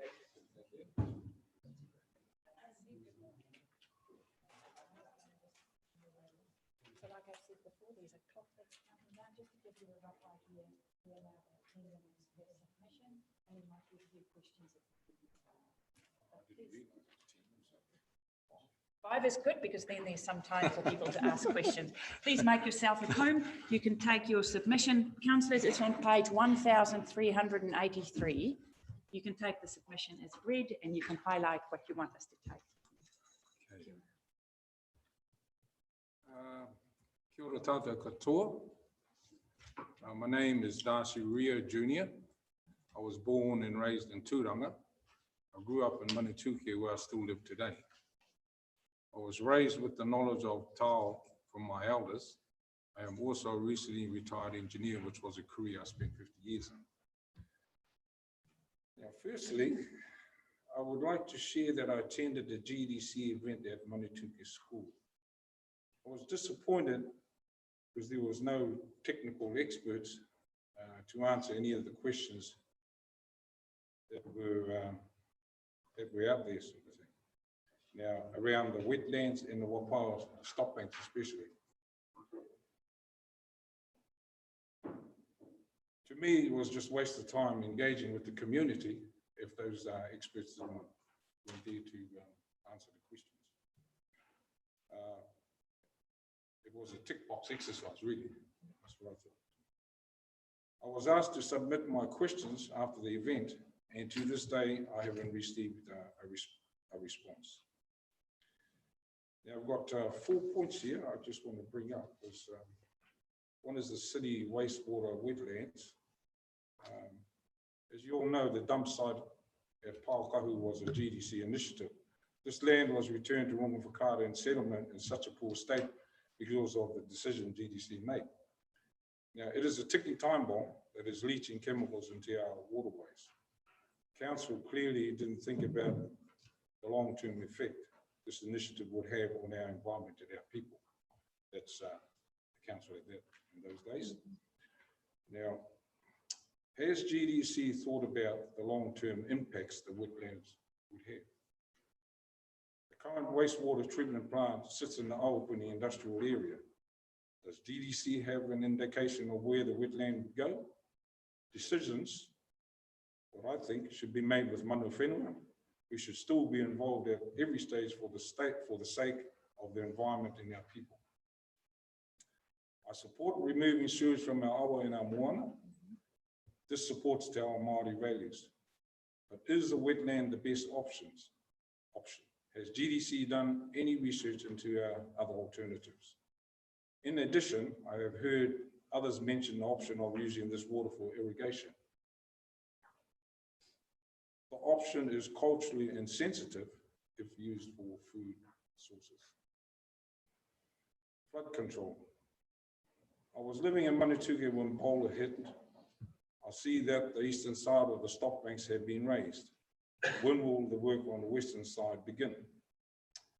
In my mind, if a flood event like Bola happens between now and when the western stop banks are completed, the possibility of water rising and spilling over the western stop bank is real. If rain continues, the pressure on the western stop bank will cause it to blow, and the water collecting from all the catchments up the river will quadruple the flow and depth. That, it will wipe out Manituke, Parusai, Narapa. There's a strong possibility that lives could be lost. Council is protecting the city and the city side of the Polly Bay Flats. Do rural communities such as ours not matter? Your vision includes tairāwhiti tangata. Your community outcomes include tairāwhiti tangata. Your strategic priorities do not reference people at all, even though they are supposedly developed to align to your vision and community outcomes. By raising only the eastern side of the stop bank shows that conscious decisions are made just for infrastructure and economy on the eastern side of the stop bank. Please raise both sides of the stop banks evenly. To the previous speaker, Ross, who was talking about cycleways. I have seen the cycleway, I think it's the cycleway on top of the eastern stop bank. I would say can that if you're looking for a bit of money, that's a start. Finances and rates. I don't see why I should pay more in rates than someone living in town. I have rainwater tanks, I have my own septic system, which I empty the most every 12 to 18 months. I pay for the service to empty them when needed. Now I will be charged for the service to empty at the transfer station. To me, it's a double dipping scheme.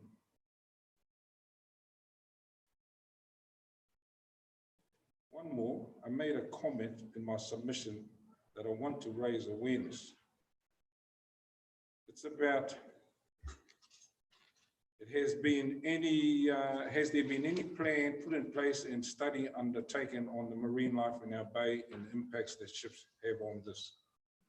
For example, the damage that anchors can do to the seabed, oil spills, the impact that foreign creatures have on our sea life. The sea is becoming a dumping ground for all ships around the world.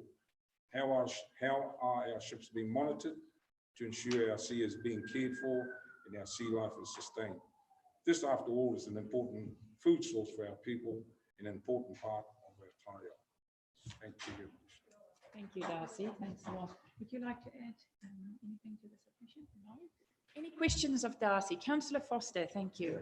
Kia ora, Darcy. Did you know that we had a wastewater management committee that comprises of 50% iwi representation and council, and most of the iwi representation is Runga and Manatuki, and so the sorry, I'm a bit deaf. You have to speak up. You have to speak up and slowly. Sorry, yeah. So fast. We've got a wastewater management committee which is made up of 50% iwi representation and council. And I mean, we're talking wetland, and we've been working on this for a long, long time, and there's no decision yet where locations will be, but the iwi representation is very strongly Manatuki, Runga Whakaata, so rest assured there's no decisions that are going to be made. Oh, good to hear. Thank you. Without due consultation, that's for sure. The other thing, the western stock banks are going to be, my understanding is that as soon as the eastern ones are, the western ones will be up and running, so they'll be done in the future. So does that make you feel a lot better? I know they're going to be. I know it's going to be done, but when will it be done? Yeah, that's the big question. Thank you. Any more questions of councillors? Hey, Darcy, thank you for taking the time to come and talk to us today. Thank you. Thanks a lot. I welcome Fraser Bryant. Welcome, Fraser. Fraser's submission is page 343. Hey, how are you? You can stand or sit, and there's a clock that will run down from about 10 minutes. Make yourself at home. You can take your submission as read, and you can just highlight what you want us to. Thanks. The floor is yours. Cool. Morning, everybody. My submission was pretty vague to start with to give me time, but it's more or less on the the removal of the rates remission policy, and it's specifically with regards to kiwifruit orchards. So.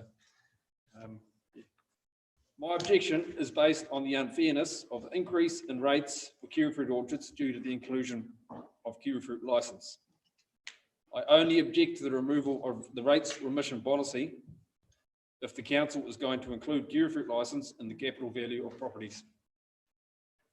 This is because this is not consistent with how the council values other properties. I do not believe intellectual property is included for any other ratepayer. This leads to 200% increases in rates, which is far bigger than all other rate-paying parts of the community. This means that kiwifruit growers are not being treated fairly. If IP is going to be included in rates, it needs to be all industries or nothing. If the council is going to include kiwifruit licence, then the reason for having the rates remission policy holds as true as the day it was implemented and should not be phased out or applied for each year. I do not believe the council has been honest about its reasons for including kiwifruit licence. Growers have been regularly told in community meetings that the council has no choice to include licence value as a directive from the Valuer General. NZKGI wrote to the Valuer General on behalf of Gisborne kiwifruit growers. The response from the Valuer General was he did not provide a directive to include the licence price, but agreed the council values proposal was reasonable. Therefore, the council was not directed to include the licence, but chose to adopt Lewis and Wright's valuation methodology. The decision was made by Lewis and Wright on behalf of the council, which referred to paragraph 4 in the letter. The Valuer General does not issue specific directions about rating valuation methodology, as he states in paragraph 6. He also states the revaluation is a council document and will need to be discussed with them. This is not what the council has been telling us in community meetings. They have been placed in responsibility with the Valuer General, saying they have no choice. The wording, do not consider unreasonable, I believe is a long way away from a directive. Is it not unreasonable, in my opinion, to expect that if no other industries are paying rates, including IP, then neither should Kiwifruit? Separating licence value from orchard value is extremely simple. Licence is traded every year and the value is widely known. Even without the inclusion of Kiwifruit licence, if it were deducted from the value of improvements on our property, our capital value would increase by 40% since the last valuation. That's fair. It's disappointing the council is not showing leadership and not instructing Lewis and Wright to value licence separately. It is obvious the Kiwifruit group in the community is being treated unfairly. The council needs to appreciate the massive benefits Kiwifruit is bringing to the community through jobs, investment, and more than doubling the value of the Poverty Bay flats in recent years, which has improved the council's rate take. The council needs to appreciate the ability for growers to afford such significant increases in rates. An orchard planted requires over $1 million per hectare of investment, often through borrowed funds, and will not receive any income for over 3 seasons. The Kiwifruit orchard I represent rates are set to rise 178%. This is creating a huge amount of anger in the Kiwifruit community. Kiwifruit properties have gone up in value, yes, we should pay more, but including the licence value is grossly unfair. The community, it feels like the council is manipulating the system to please the majority and picking on a minority group. House prices went up 43.9% in Gisborne last year, yet the average rate increase is 2.2%. How is that fair? Thank you. Thank you, Fraser. Any questions of Fraser? So Fraser, we've had several submissions already from Kiwi growers. So yesterday we had quite a few. We've got quite a few coming up as well. So we've heard you loud and clear. So there might not be questions because we've already heard quite a bit. But thank you for taking the time to come and talk to us. I appreciate that. And also thank you for attending our community meeting. Cool. Thanks for your time. Thank you.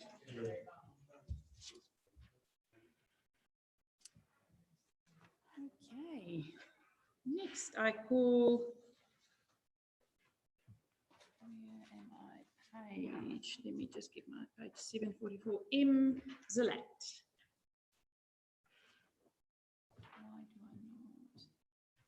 So councillors, that's page 742. Hi, hello, how are you? Please take a seat, good morning. I'm not sure if you listened earlier when I said there's a clock that's counting down about 10 minutes. You can take submissions as read and just highlight what you want us to do, but the floor is yours. Please make yourself at home. Thank you. You can sit or stand, whatever's best. These on so I can read better. Good morning. So my name is Marcus Delat. My partner and I, we operate a backpacker on Wainui Road, and just moved here about 5 years ago and generally quite like it. Thank you for the opportunity to talk today. I might be a bit different from most of the speakers. I'm not asking for anything specific, just a more general way to plan for the future. I guess that's what we're here to talk about today, is the long-term plan. So how we can best allocate scarce resources, what's the best use for them. Speaking for myself, we operate a backpacker. It's a 100-year-old building, and as an example, we're currently dealing with asbestos removal. Government had a policy a couple years ago that required commercial operators to get assessed, and as a result, we now are facing, well, business is currently closed while we deal with it. It's probably going to cost us several years of our own, working every day basically to pay for it. So I'm not here to complain about that. I'm just suggesting that's kind of the toxic legacy of the past that we're dealing with as an individual to clean up. And of course, our population has grown substantially since then, and now to my mind, what's the legacy we're leaving for future generations? Our resource consumptions are much higher, and basically, well, to take a step back, the last time CO2 levels were as high as they were now, sea levels are about 15 to 20 meters higher. And rather than, I mean, even if we stopped all economic activity today, that's what we'd be looking at within a couple centuries. We are, of course, not stopping. We're continuing to generate similar levels of waste. And somehow we're expecting that the future is going to magically extract all the burnt fuel back out of the atmosphere and somehow store it to reduce our toxic legacy, basically, which seems unrealistic. Again, this is far beyond what a council can manage, so I'm not suggesting we can, but there are things we can do locally. For one, I would suggest any built infrastructure that the council is supporting or proposing to build, we should consider where we're locating it. Sea level rise will be coming regardless of what we discuss here today. So for example, does it make sense to site a swimming pool a few levels above sea level? We can expect, even where we are right now, this will be underwater within a few generations. So most likely it's going to gradually go up the valleys here. And again, does it make sense to be spending our scarce resources, directing that in water reclamation projects or swimming pools? For example, we have about 1 million cubic meters of waste currently off Centennial Marine Drive, is my understanding. That's the old landfill site. That's probably going to be overtopped at some point. So I don't know if we're making contingency plans on how that's going to be managed. Are we going to dig it up and move it to higher ground, or try to cap it, prevent it from getting washed out? I mean, I think what they're dealing with at Fox Glass here is a prelude to what we're going to be dealing with at some point. So yeah, I guess for us as individuals, I would suggest an ethos of basically doing less with less. Not going for new expanded airports, or it's strange. I mean, our goal is to reduce our consumption, but just looking at the backpacker operation for the last few years, I can say that our guests, where we used to have maybe about half of them came by bus, now they virtually all drive their own cars, and they all have individual transport, which they're continuing to use. So we're actually having parking issues now. We have 23 guests and 21 vehicles, let's say. So, and most of them are older vehicles, so they consume higher rates. I guess the long term is I feel we're going in the wrong direction. And again, I would just implore the council to consider how you site infrastructure in any long-term plan. Thank you for that. Thanks a lot. Thank you. Any questions? No questions. Thanks a lot for taking the time. Thank you.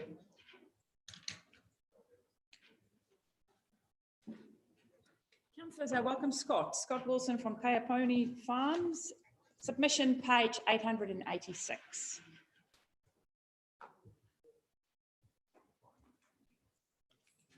You've been sitting for a while, so I don't have to give you the 10-minute talk. Good morning. How are you? Thank you. Take a seat. Make yourself at home. I've got a PowerPoint presentation, so I've just got to work out how to drive it, but can you give me some pointers? Yep.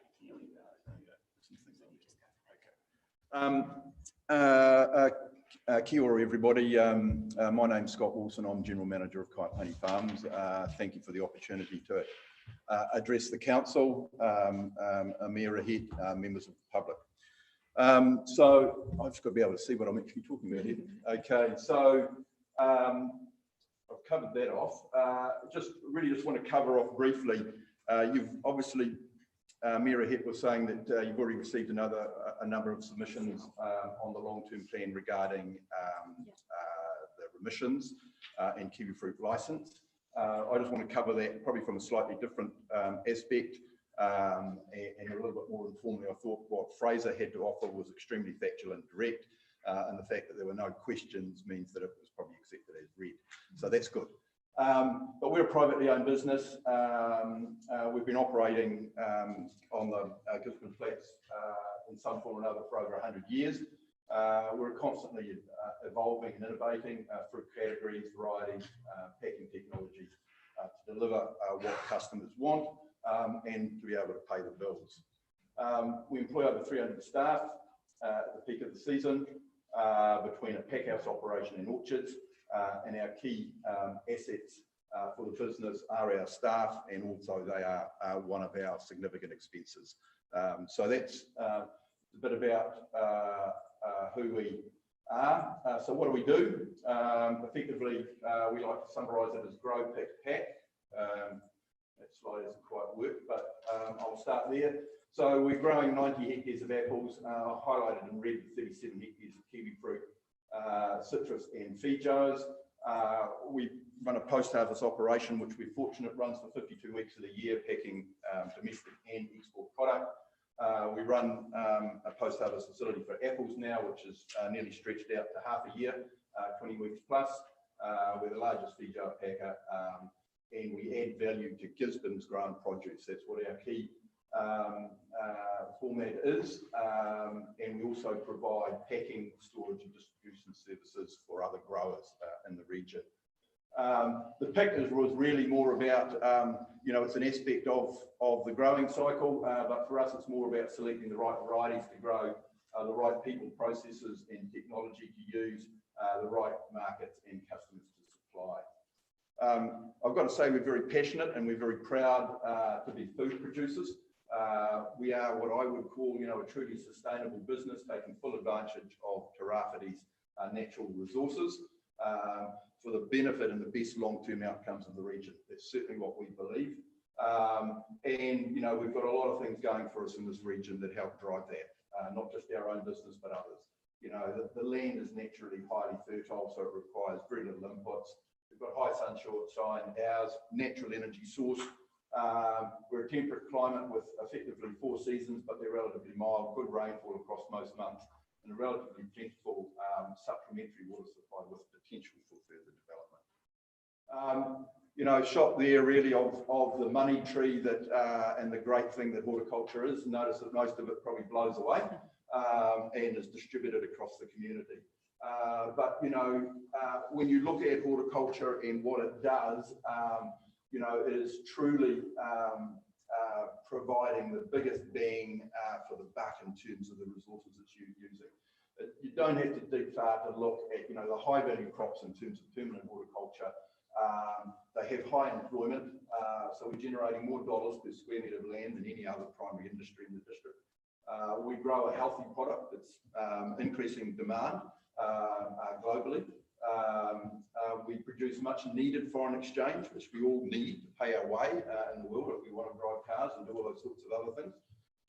We use the smallest footprint of land and the lowest water volume per dollar created. That's a critical point. We're not using a lot of water. We're not big water users, and the amount of dollars that drop out from it are substantial. We add value locally to the finished products that we create. We don't simply send them offshore to other people to benefit from that. We circulate income to a wide range of local businesses that provide us with supporting services. All the touch points, businesses and people connected to horticulture contribute to the council's rating base. So when you look at, standalone orchards, I'd like to think that you're looking at the total rating base that properties are contributing to the region. I won't go from my notes, I'll just go up here. So that's a bit about us. Key summary points today for me is really to ensure, and I'll keep it general and hopefully keep it positive, to ensure strong local governance and focused support for permanent horticultural producers in our region. Clearly my submission's there and you can read it, and I did the online submission, so there were lots of boxes. So like back at school, if there's a question there, I filled it in. So I covered a wide range of questions. But in this, I really just want to focus on the methodology, which I clearly object to use to include the value of gold kiwifruit licences on the rateable values of property, and object clearly to any proposed removal of the rates remission policy per permanent crops. I know it's always difficult when people come along and just want to object and say you can't do that. So I have put in a couple of recommendations. as well. And my recommendations are to develop in consultation with landowners a standardised, fair, equitable, automated remissions formulae to be adopted to address, straight out of the council's handbook, the unintended consequences arising from the application of your ratings policies. Okay, and to ensure the principles of rating on services are used, which are effectively user pay, which we all agree with, and to ensure those who create the greatest adverse effects pay their fair share. So that's what I recommend that the council should be focusing on. Second point there, and it's really just an addition for thought, the GDC to consider the appointment of a position of directorship for leading and supporting primary producers in the region as key assets for our region's future success. I notice you do have directorships. Where is the person championing primary produce, which is a key driver in this region, and looking for all the things that we can drive for the benefits for everybody out of that particular aspect. So look at that would be my suggestion. You know, why, the why behind my reasoning, including really, and I made this simply at one of the local consultation meetings, including the licence value of gold kiwi fruit and the rateable value is simply absurd and inequitable. You know, nobody can rationale, in my mind, doing that. We know it's potentially difficult to probably separate, you know, for values to say, well, how do we separate it? But that's why we have a remissions policy. It does not, in my view, it does not follow the GDC's rateable principle policies or objectives. In particular, it disproportionately rates a small group in the community that receives no more services than their neighbours. Horticulture, and specifically kiwi fruit, is a significant contributor to the economic health of the region.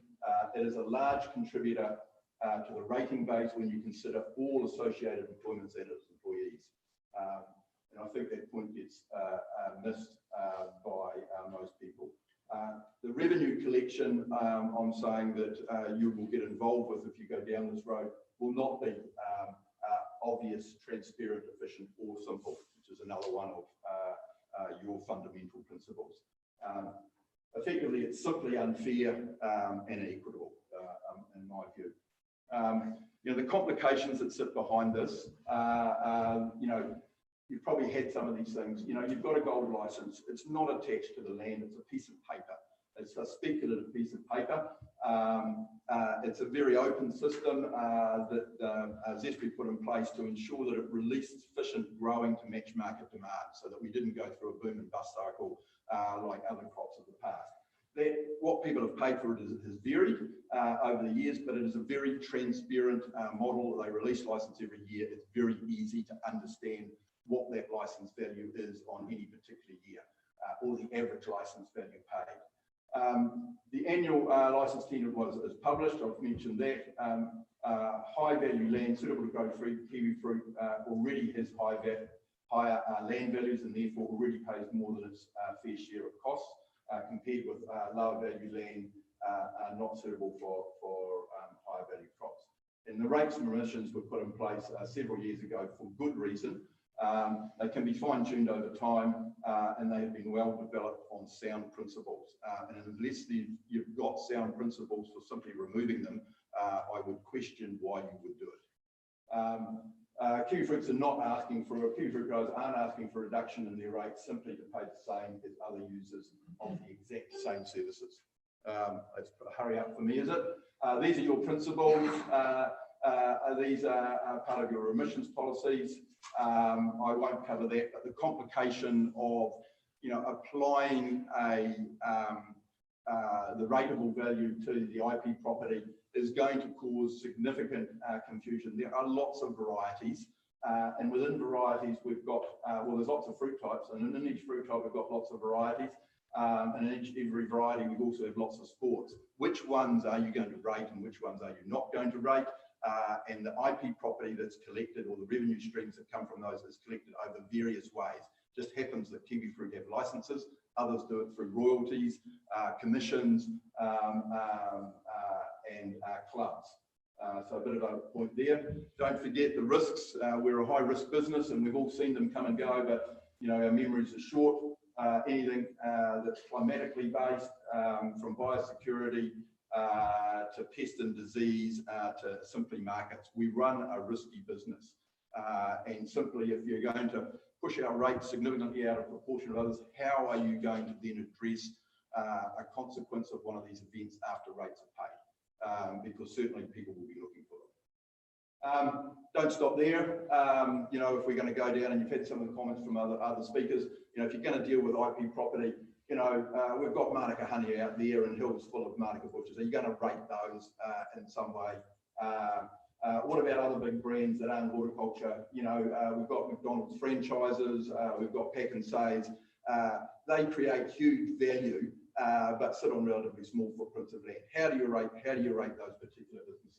I put medical marijuana up there as well as an example, which is coming in.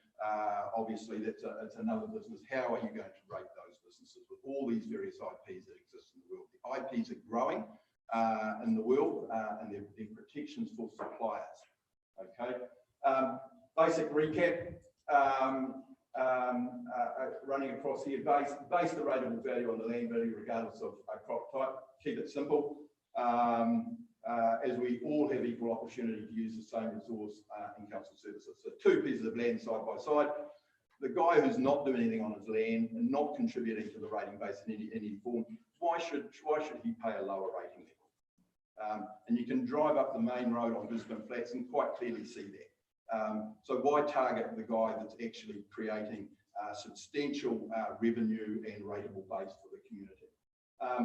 Deliver your objective of a 6.5% maximum rate increase cap to all ratepayers. You know, you publish these documents. I haven't seen any good published data. I haven't been able to find it on the specifics of kiwifruit property, but when I read through the long-term plan and you publish these things, you know, if you set those objectives, you've got to benchmark it against what you're trying to achieve. Use consultative, objective and agreed remission systems that can be automatically applied in a fair and equitable way. You know, publish the formula so we all know what it is. Appoint a GDC director for primary industry, which I've already mentioned. Look at the total rating base, which I've also mentioned of any particular business, and get serious about industries where their actions or inactions from your handbook adversely affect the community environment or cancel assets to ensure they pay more. Not trying to bag the forestry guides, but clearly that's one in my mind that sits in there.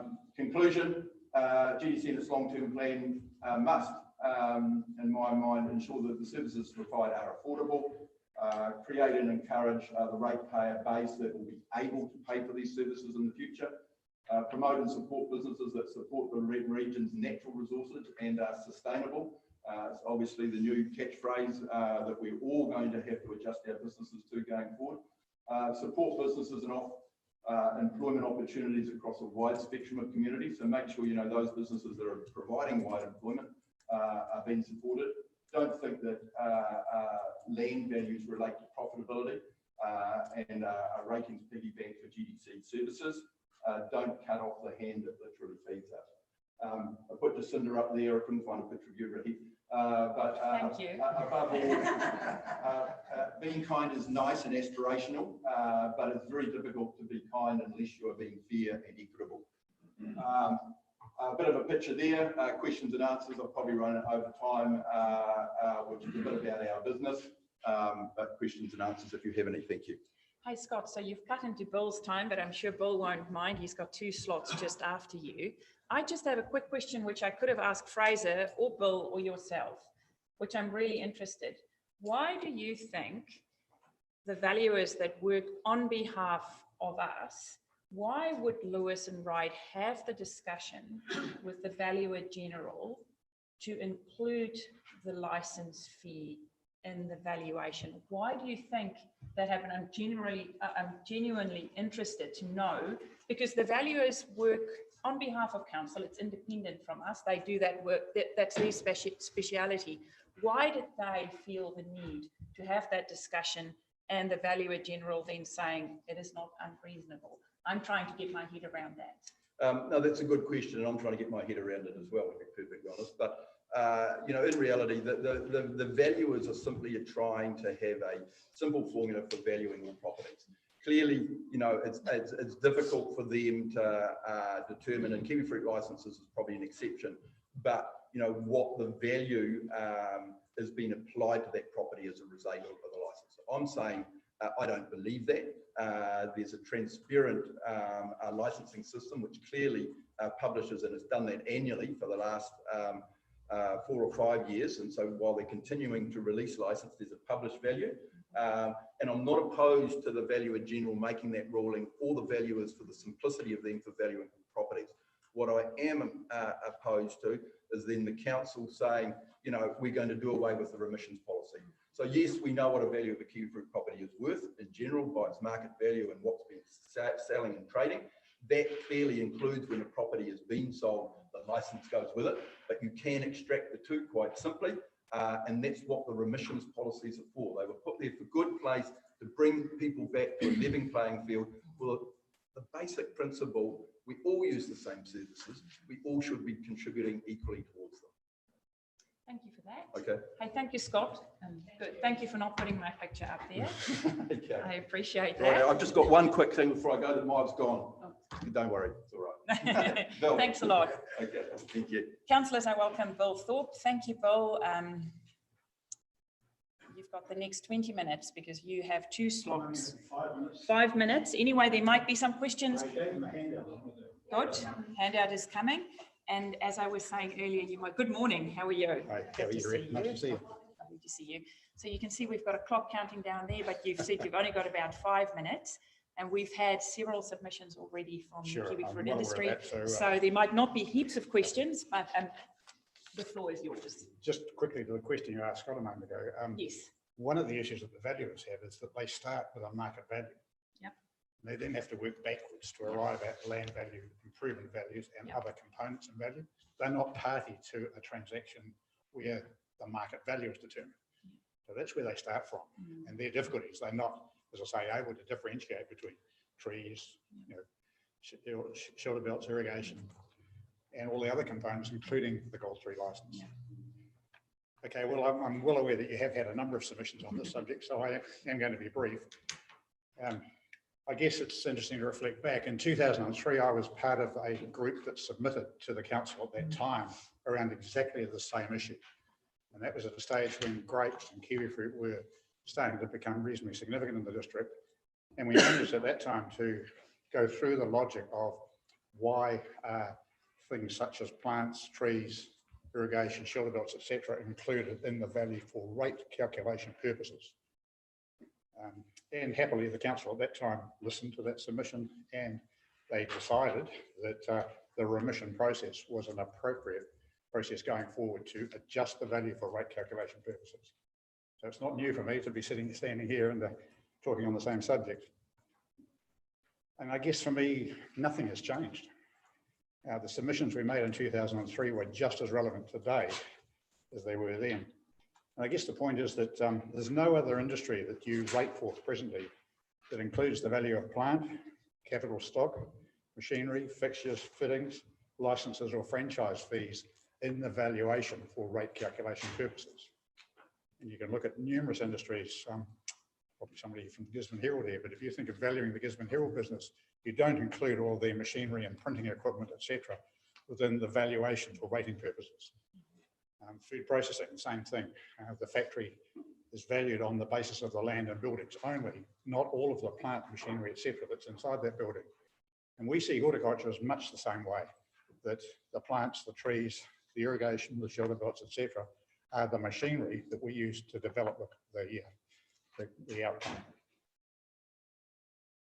The other issue is that it's been suggested that horticulture is a permanent improvement.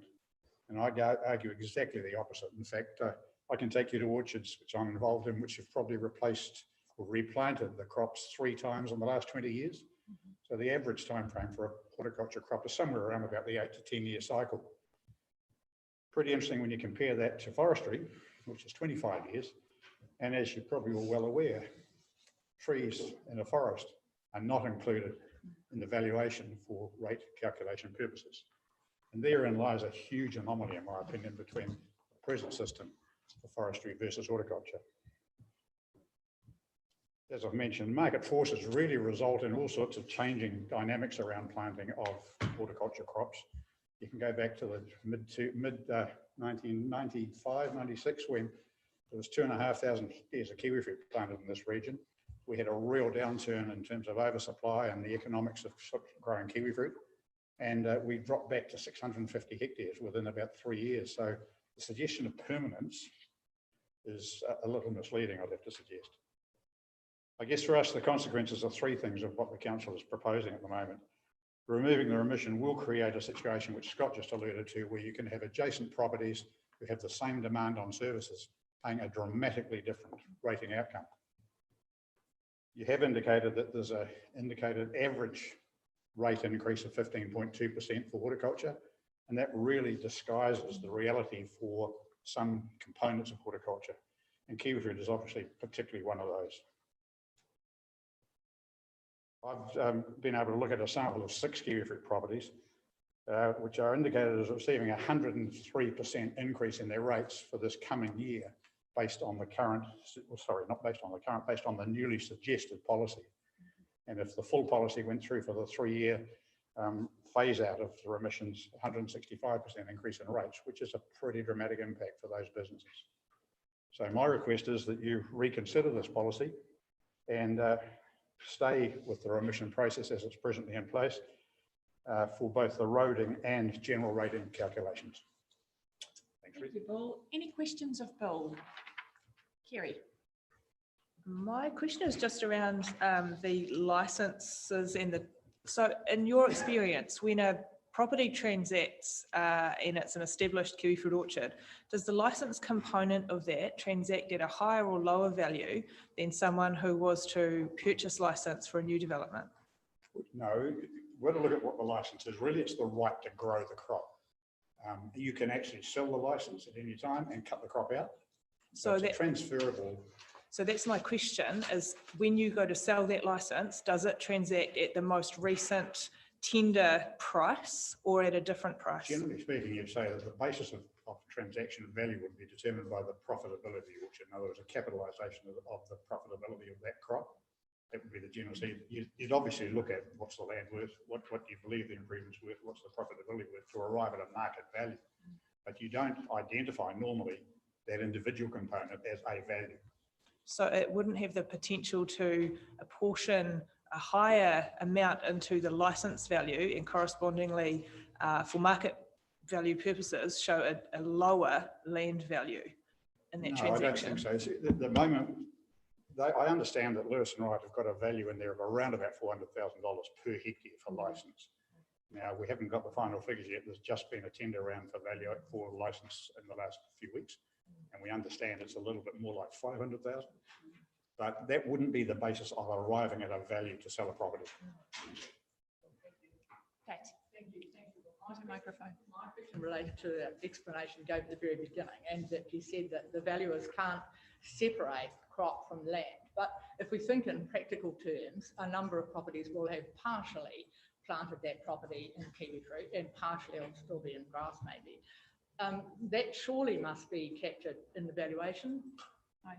You're talking about the valuation for sale purposes or No, for rating purposes? the valuer who does the valuation for your property, but for GDC's rating purposes, they must be able to distinguish between that area which is planted, maybe in kiwi fruit or whatever, and that which is not, because otherwise it's completely unfair. Sure. So talking to Ben, the valuer, in fact, you know, what they were really struggling to find market value to determine Gisborne property valuations. So they went to the Bay of Plenty, in fact, to look at what were 100% kiwi fruit only properties selling for on a per hectare basis.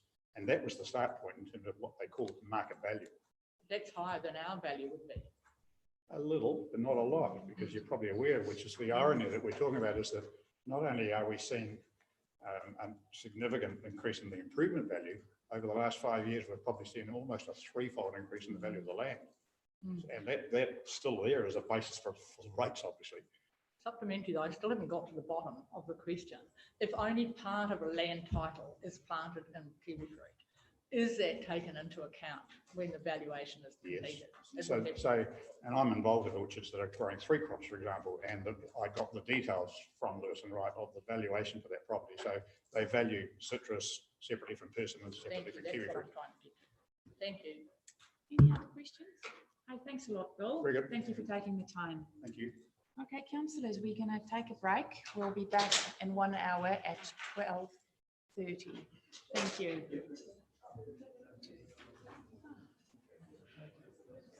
Yeah.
Welcome Andy Hayward here today. Welcome Andy.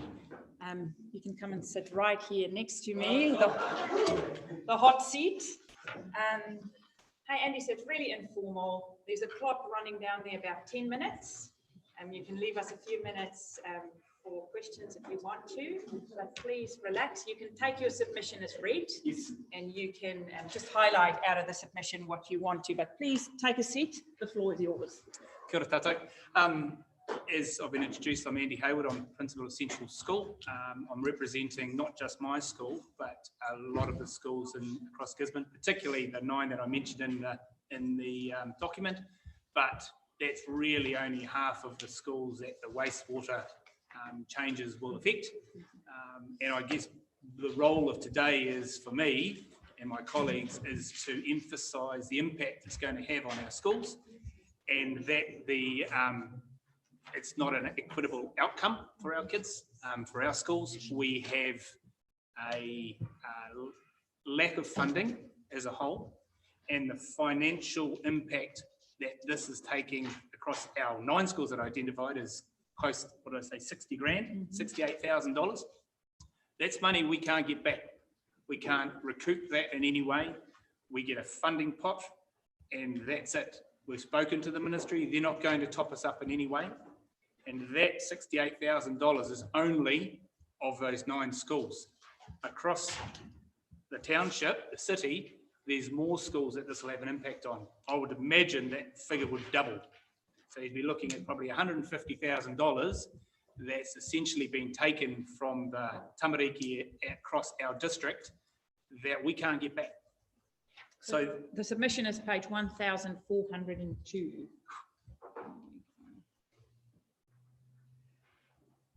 The main impact taking those dollars and cents away will be is that schools already top up. We already pay for things that our whānau can't afford. We enable our communities to, we give them a lift up as opposed to blocking them out from doing events, from going along for transport, for food, for clothing, stationery. All that comes out of our operational grant. Now, our operational grant is limited, and as I've said a couple of times, we can't recoup that. It's gone. So if this wastewater tax goes through, change goes through, then we have to reduce our budgets in other areas. The other thing is about fairness of the tax or the rate change. It's a blanket approach across the district on a per pan basis. Yes, we've got extra toilets in the school, but we're only in the school for 50% of the year. The rest of the time, it's weekends or the school is closed for holidays. Is it fair that we're paying 100% of the rating costs when we're only there for 50% of the time? I just don't think it is. And there needs to be a way of ensuring that the way we're rated is fair, and recognises that we are only open for part of the time, recognises that we are government funded and we only have a limited amount of fund and we can't recoup those losses. Other areas and other regions have had remission policies. So to be able to offer rates rebates, something along those lines could be a strategy. We have potentially, we're quite happy to pay for our rates that we use for the time that we're in there. You know, is there a way of organising it so we pay for our 20 toilets part of the year and our 1 toilet for it's being used the rest of the year? Schools will have to make some changes if this comes through. There is capacity to reduce some of our toilets. Is that really what you want for the kids of our district, to limit and to reduce their access to toilets? That's one of the only ways that we can manage this. So I'm fairly sure I've made it clear that the key thing is we've got limited money, we can't recoup that. It's not really an equitable model, you know, I mean, you're modelling it on equality, so everyone gets the same. That's not in today's society how we should be operating. And, you know, we're only open for half the time. So should there be some way of recognising that? I'm fairly sure I've covered all my bits, and so if anyone has any questions. Oh, thank you, Andy. Any questions? Councillor Foster. Yeah, thanks for that, Andy. Totally sympathise, but did you realise that most other schools around the country are rated on the same basis? You have mentioned about a remission. Have you any examples of remissions that other areas are doing for their schools, taking into consideration the less hours of rating and everything? I haven't looked at that, but I know that, for example, locally, in terms of if you're in financial hardship, then you can apply for a rates rebate. Something along that model perhaps could work in schools, because we are financially limited in what we have. So no, I can't give a specific example of an area that's done that. Councillor Akwater Brown. Thank you, Andy, for coming in. I guess you drew the short straws, all the staff over there. We love what you guys do and appreciate all that our schools are in our region, and know you're fiscally constrained too. So this isn't targeting you in the space, but I note in your proposal, the submission, sorry, you did discuss with the Ministry of Education. And of course, they're saying it comes out of your operations budget. So there's no wriggle room negotiation space to say, look, this is becoming a part of our day-to-day costings. So was there any framework to pin, you know, this rate increase to respect to your operations? Rates wise, no, but if the rate was done in a different way and we were charged by water quantity, yes, because we are allowed to claim back for heat, light and water, but rates is not covered within operational grant. So if our heat, light and water gets more expensive, then we can apply for a top up from the ministry, but there's no wriggle room around rates. Councillor Worsnop. Just so that I'm clear, I appreciate the offer that you've come with ideas and options. Just so that I'm clear, you would support a proportionate approach which recognises the degree to which schools are open and do use their facilities? I would support that, yes, because it's fair. Any other questions? Hi, Andy, thanks a lot. Thank you for talking to us. So today we're not debating anything. Yesterday and today we're just sitting and listening, and then next Wednesday we will slowly start working and debating every submission point we've received. Fantastic. Thanks a lot for taking the time. Thank you. Wendy. Hello, I welcome Wendy Miller. Oh, that's a good start if you already start with a clap. So Wendy's submission is page 1403. Yes, please come and join us here. We've got more than enough chairs.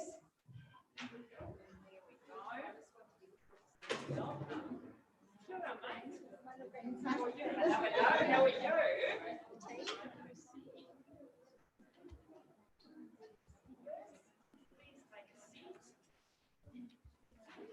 Wendy, so you'll see we've got a clock, just a 10-minute clock there.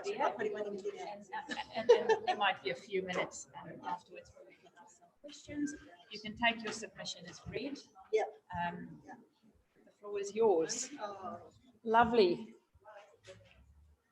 Kia ora, everybody. Kia ora. I'm Wendy Miller and I'm on the Etu Elgin committee. And this is my little grandson, Ken, who lives in Elgin, in Chalmers Road, the road that I used to live in as a child. So it's like Elgin is really special to me. And I've got some wonderful helpers. Kit lives in... My name is Catalina and I also live in Gisborne. Yeah. Oh, sorry, Elgin. And Sarah, that wonderful Sarah from Gisborne. Yeah, great. And some other wonderful supporters down the back there that love Elgin as much as I do. So My submission that you have all read was for a playground to be created in the Elgin for the benefit of our whānau that live in and around the Elgin area. I'm Gisborne born and bred, grew up in Chalmers Road in Elgin, attended Elgin School many years ago. My only memories of a playground in Elgin was a very old one at Elgin School, and I think there's still a very sad old playground at Elgin School. There's no public playground as such in this area. There's a couple of swings at the end of Munro Street. And we've had feedback seeking days in the community. We had one about 4 years ago, which we went to the Elgin shops, and we stood there just about all day and got feedback about what the community loved about Elgin and wanted to see happening in Elgin, and time and time again it was a playground, something for the kids to do after school, and something close by. So, and we did another one last week. We did a Mother's Day card making event down there, and in the 2 hours we had 40 people go past, and we asked them the same questions. Would you like a playground? And 100% said yes. And I've given you the feedback handout with different ideas that people gave us about different areas that they would like to see it. And I know it's really hard. The area in Elgin, there is not a lot of spaces. But Blackpool Street came up time and time again, and there's some negatives as well, which could be addressed with supervision and wardens possibly. And the more people that use it, the less likely, negative things will happen there. So we're hoping that will be, taken into consideration. Also, a question about when Waikirikiri Park was designed and created, did they put a submission in like we have done, or was it just created out of a committee council decision? No, so it was through a different process. We were looking at a community hub at that time. Oh, yeah. So all we're asking, please, is a similar with a design team, because I'm not a playground designer, and I know there are wonderful people at Sport Gisborne that can do things, and in our community that can design a playground, and a team effort and something put in the Elgin area. And you'd like one? Playground? Yeah. So, and Sarah and Katarina have got a map of the Elgin area showing, not much playgrounds. Not much space. That's Blackpool Street there. Yeah, the area that we're looking at. But if, ask for other submissions. So all we're asking is, please help us find a solution. And we'll all work together, because we're quite happy to help and work. And we've got a little team behind us to make it happen. So that's me. Do you guys want to say anything? Yeah, we've got the submission. Oh, and also Sarah had the plans, what did you call it? It was the council's 2018 play spaces plan, where it just really stresses the importance and benefits of play, and not only the developmental benefits for young people, but the social cohesion that comes out of play spaces and playgrounds. So I just really encourage to read that council document. And make that benefit happen in this community as well. Yeah, I attended a play huddle yesterday that Sport Gisborne had put on, and how it was just amazing, how important, and the memories from people, what play meant to people, and how important it really is in growth, development, everything, social skills. So a space, a safe place to play, that's all we're asking for Elgin. Thank you for that. Thank you. Any questions? Councillor Robinson and then Cranston. Kia ora. Was the space in Townley Street talked about? Townley Street.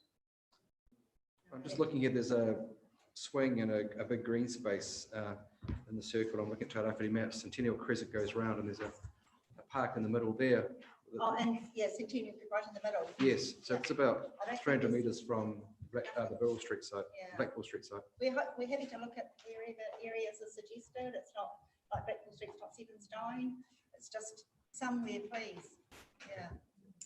Thank you. Councillor Cranston. Yeah, we've looked at this a few times over the years, and the thing that has restricted us is not having the public land there.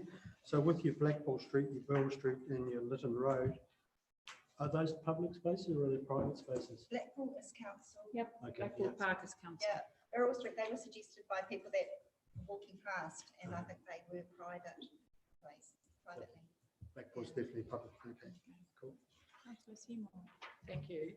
Mine follows, the question was, are you aware that a lot of work has been done, probably 10 or 12 years ago? And there should be a substantial file in council on that very subject, and it was that no agreement was able to be reached. So was the committee aware of that? No. Were you aware of that? That work has been I done? knew that it's been talked about. Councillor Cranston had said it about 5 years ago that there was no space, but yeah, there must be a solution. 10 years is a long time. Children have grown up and gone. Thank you. Councillor Wharehinga. Thank you very much for your presentation. It's an ex-Alkin resident growing up there. Thank you very much for telling us about how you want something so simple as a playground for Alkin. I did want to kind of ask a broader question. Do you have any other aspirations for the, I guess, improvement of the Alkin area? We're working as a committee slowly, like one step at a time. We've had lots of little events there and get lots of feedback from the community, and the Alkin hub that Tauranga Health have put in has been amazing. That was a wish and that's happened, and it's going really well. Like they have the ukulele. Yeah, they don't want to leave the building. They go there twice a week. They come out and do ukulele lessons, and they've got a walk-in mums and bubs thing happening. So that was a wish that the Alkin community said, and it's happened. So it's just slowly doing, and it was asking the community what they wanted and doing that, not just giving them not giving the community what we think they need. It's what they actually asked for. Yeah. Councillor Akwata Brown. Yes, yeah, we're looking at more funding from the wonderful Tū Manawa Fund to run after school programs. So we're looking at building, that's another little step, something after school for the children, which was going, but it was going a few years ago, but it was like a one-person band and it was too tough. So we need a committee of dedicated people. Thank you, Wendy. Thanks for your submission. Wholeheartedly support play spaces, etc. in our region, and you've got a great, I know you have great support team out, and I just wanted to know if there's a time frame for this concept that you want to do, because I know with Waikirikiri we had some fabulous days in the park, you know, asking getting the young people around the neighbourhood to choose the play equipment, etc. So do you have a time frame that you'd like to see wrapped around this project idea? Because I know you've got the support. It's always about who pays. Who pays for it? Yeah, that's another. Yeah. So, like, is it a Christmas present for Alkin, or we're talking a 2 year? When would you like this? Well, yeah, we'd like it. The sooner the better. Yeah, I don't want it to a long time frame because it's been 10, 12 years in the talking. So, yeah, hopefully this year or end of next year have something either started or in place. Yeah, because there's lots of people out there that will give funds willingly. I feel the hand on my shoulder. Yeah, thank you. Hi, thank you, Wendy. Thank you to the team for high five. Oh, Look at that. I should have done the fist pump. Thank you so much for coming to talk to us. No worries. Thanks a lot. Thank you, team. Thank you. Thank you. Next, I welcome Stefan from Sport Gisborne Tairāwhiti.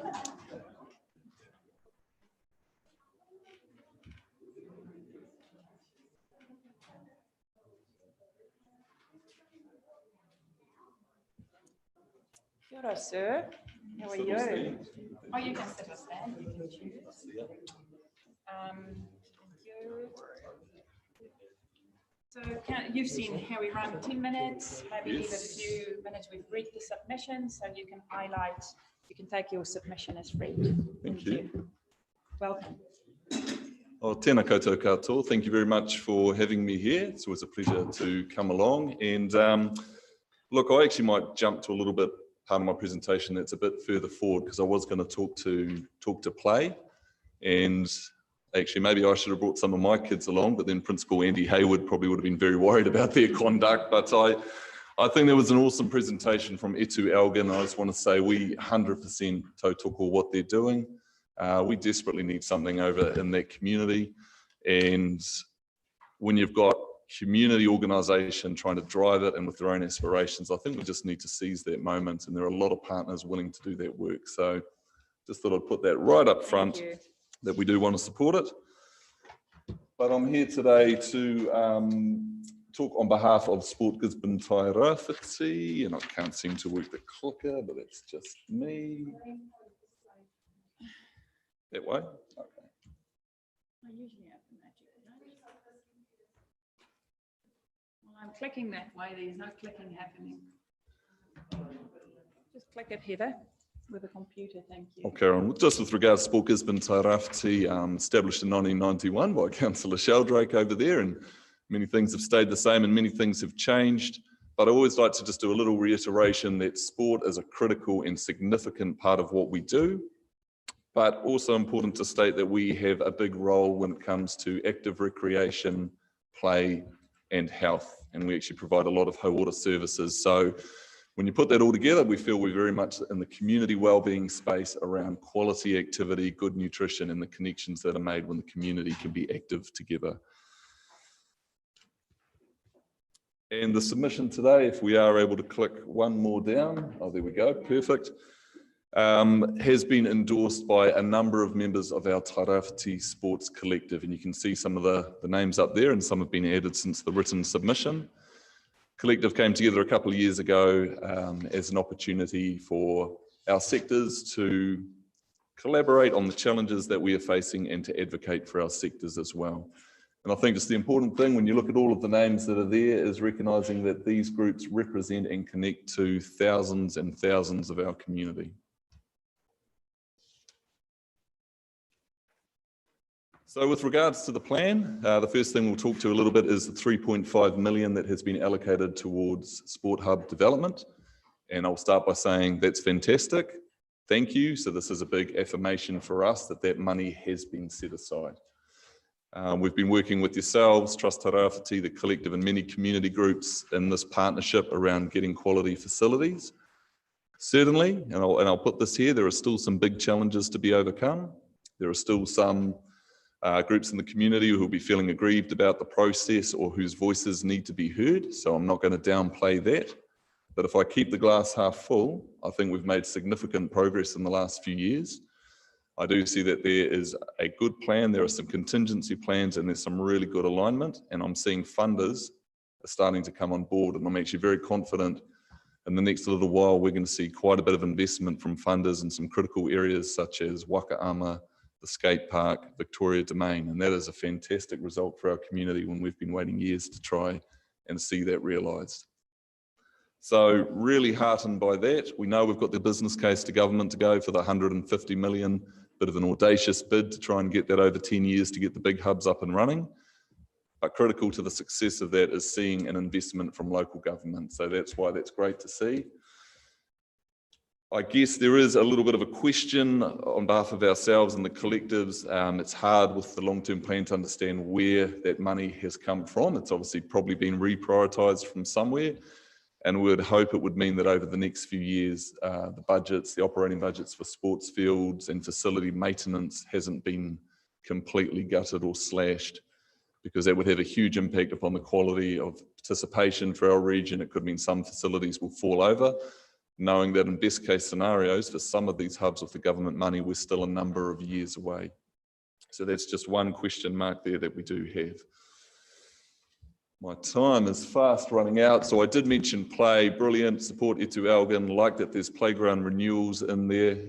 But what I will add a little bit is that play is more than just playgrounds, and council has a key role in enabling play across a range of services and opportunities. We have organised some play huddles recently with Healthy Families East Cape and Sport New Zealand, and it was really encouraging to see so many people in our community turn up and talk about the importance of play, and that also included a number of council staff who could see how it related to their roles.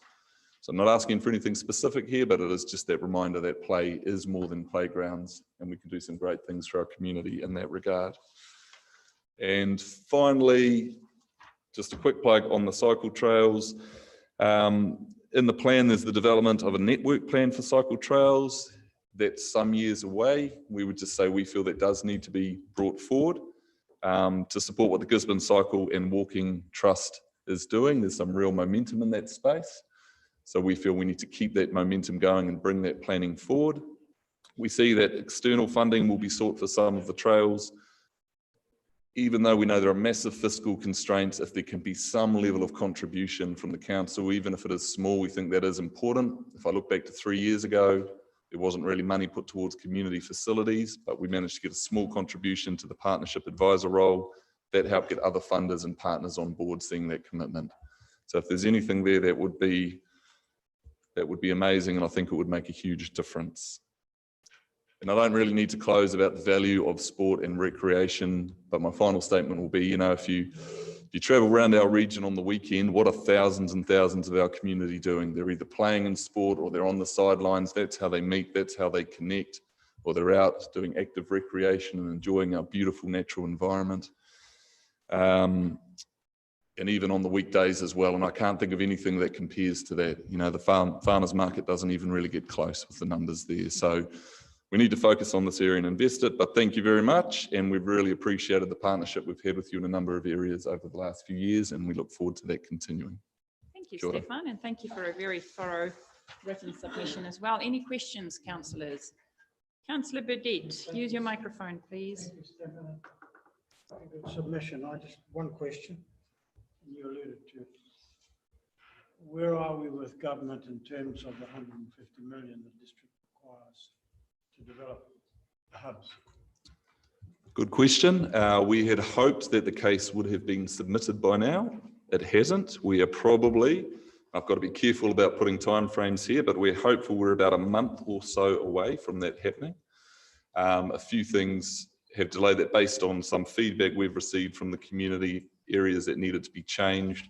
We got some significant feedback from Sport New Zealand on ways to strengthen the case, particularly around the well-being benefits it would bring. So that has required quite a few rewrites. But yeah, I would hope within the next couple of months that should be submitted, and at least that ball is rolling. Thank you. Councillor Hughes and then Faulkner. If there are delays in the overall process for the overall funding, do you see there being some easy wins with the hub space? For example, maybe the river sport side of things? Yeah, and I mean, we've got to be realistic that this case might not succeed, or it may partially succeed, or it may take some time. So that's why I'm really encouraged by a lot of the funders. The signals are coming that they're willing to invest some money, and certainly river sports, Waka Ama is one area that has been identified.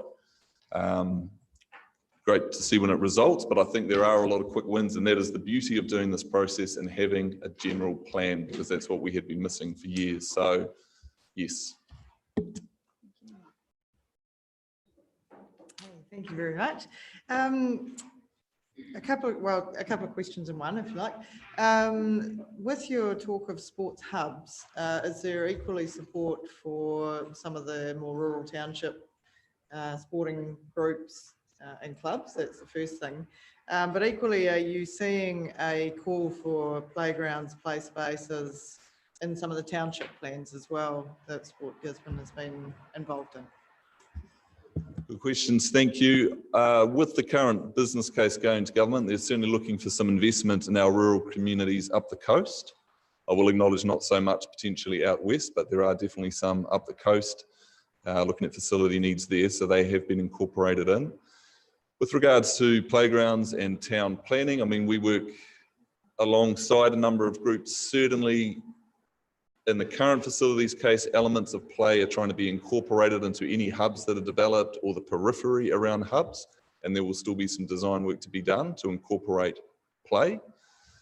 And then we are trying to work with some groups where we see there's an opportunity for playgrounds and play spaces. I think what we're finding generally and anecdotally, the community is still very interested in that. Quick, 19 seconds. Thank you, Stefan. We appreciate the good relationship we have with Sport Parawhiti. Will you look at doing the same process we did with Waikirikiri for Elgin? Because it worked really well. The playing in the park, being in that space, etc., hearing the ideas type thing. Will sport whakawhiti help there? If there was a commitment and from partners to get something up and running in Elgin, then yep, certainly we would look to see what resource can we put to it, because we think it would be a great outcome. So we would be willing to put resource and time into it. Yep. Hey, Stefan, thanks a lot. Really Thank you. appreciate it. And we'll catch up soon. Not a problem. Thank you. Councillors, we go to page 1413. Belinda Mackay. So that, are you going to do your personal one first and then chamber? Yeah, first personal one. Okay, so Belinda, we've got a clock counting down. So after you can leave a few minutes for questions if you want to. Sure. But we've read your submission, so you can take everything as read. Sure. And you can highlight for us. Make yourself at home. The floor is yours, and welcome. Okay, so kia ora koutou katoa. My name is Belinda Mackay. I'm going to do two presentations. The first is a personal bugbear one, and the second is on behalf of the Chamber of Commerce. Right, so 10 years ago, my now 17-year-old son was biking on the footpath from Grant Road to Whitaker Street when his bike slipped off the camber of the footpath and he ended up holding a tree halfway down a riverbank like a koala. The council, to its credit, fixed up the two slabs of concrete that was sloping. Since then, though, not a lot more has been done to this part of our awa, aside from the removal of further trees from the riverbank, the annual spraying program, and the addition of railing down further towards Whitaker Street that collapsed due to erosion. This part of Gisborne has been sorely neglected, in my opinion, and it's an area that people use a lot. They walk, run, biking for kids. They're doing a lot of activity that we as a community want them to do. So 18 months ago, so across the state of the neglect of this part of the river, I decided to call council. I told the council about a friend's elderly mother who had broken her elbow when she slipped on the cambering footpath. I told the council that by cutting down the vegetation that was on the riverbank, there was nothing to hold the river together. And I told the council that the slippage on the riverbank was getting to a state such that when the river flooded, it could effectively cut off access for people to the city. The reply was, we will deal with this when it happens, not if, when. I talked about the idea of a joint public-private funding of planting of the riverbank using manuka for antimicrobial properties. I talked about working with individuals, businesses to help us fund the tree planting, and there was no enthusiasm from staff. It was pretty hard to find out who I should talk to, and I confess at this point I gave up. Since then, I've connected with the Waimata Project Group. Their goal is to plant the entire river from the top of the Waimata down to the city, but let's be honest, it's going to take a while. So my presentation today is to show you some photos that I've taken. I'm not a photographer, they're not that great, but you'll see the lack of biodiversity. You'll see the weeds that councils around the country are eradicating. And I see from the long-term plan that there's no funding from the council to improve this part of the river. I'm a business person, I'm aware there are limited funds, but what I'm asking from you as the leaders of our community is that this issue at least feature on the planning radar. I also ask that the council think outside the square so that if myself or someone else approaches the council in the future about getting this project off the ground, that they'll get a better response than what I got. Because to do nothing will result in more cost and the potential of further accidents. It does nothing to improve biodiversity or operate with a climate change lens, but to do something will shore up the riverbank, improve the health of our awa, and create an environment in which our native birds, flora and fauna will flourish. So I've got some pictures behind you. As I said, I'm not a photographer. These are just examples of what's happening on the river. And Meredith can probably help me out here with all her experience. But in those plants getting sort of grown over, there's bramble and kind of lots of noxious weeds and grasses. If we go to the next picture, please. Oh, me clicking? Oh gosh, I can drive it, you know. Either you can click to the next one. Where do I click? It usually takes some time to either. There we go. Okay, this is privet. So if you're an asthmatic, like I am and lots of people, and you don't want this, it's a dreadful plant. Auckland City Council got rid of it tried to get rid of it 15 years ago. They have a program about eradicating that. It's nasty. There's half a dozen privets on that piece of river. This is my sunset walk. You can see that the footpath cambers toward the river, and where, can imagine that slope. If you're biking, you're elderly, you're walking, that it actually cambers like that, walking along it. And that's not native toi toi, that's pampas. Native toi toi flowers in spring. That pampas is spreading everywhere. Understand it holds parts of the riverbank together, but it does nothing for biodiversity. And that just shows how steep it is. So that's about 30 metres on from Grant Road toward the city. I'm kind of estimating. That's where Liam came off his bike. And if that, you know, the tree's gone now. Anyway, that's dangerous. And this is my example of agapanthus, which I hate. I know they hold the riverbank together as well, but they're a weed. Once again, Auckland got rid of those years ago. It's a noxious weed, and there's all other rubbish in there. You can see the agapanthus is seeding. They end up covering the footpath. Some people cut them back, but if you've got accessibility issues down towards Russell Street, you can't use that footpath at times of the year. And this is my lovely picture in the sun, different time of day. I'm not too sure what that plant is with the berries, but I have a sneaking suspicion it's like a tobacco plant. It's really smelly. It came from a seedling and it's now this massive tree. You've got phoenix palms in the background. Yeah, they hold the river together, but they're not native. They're just a palm.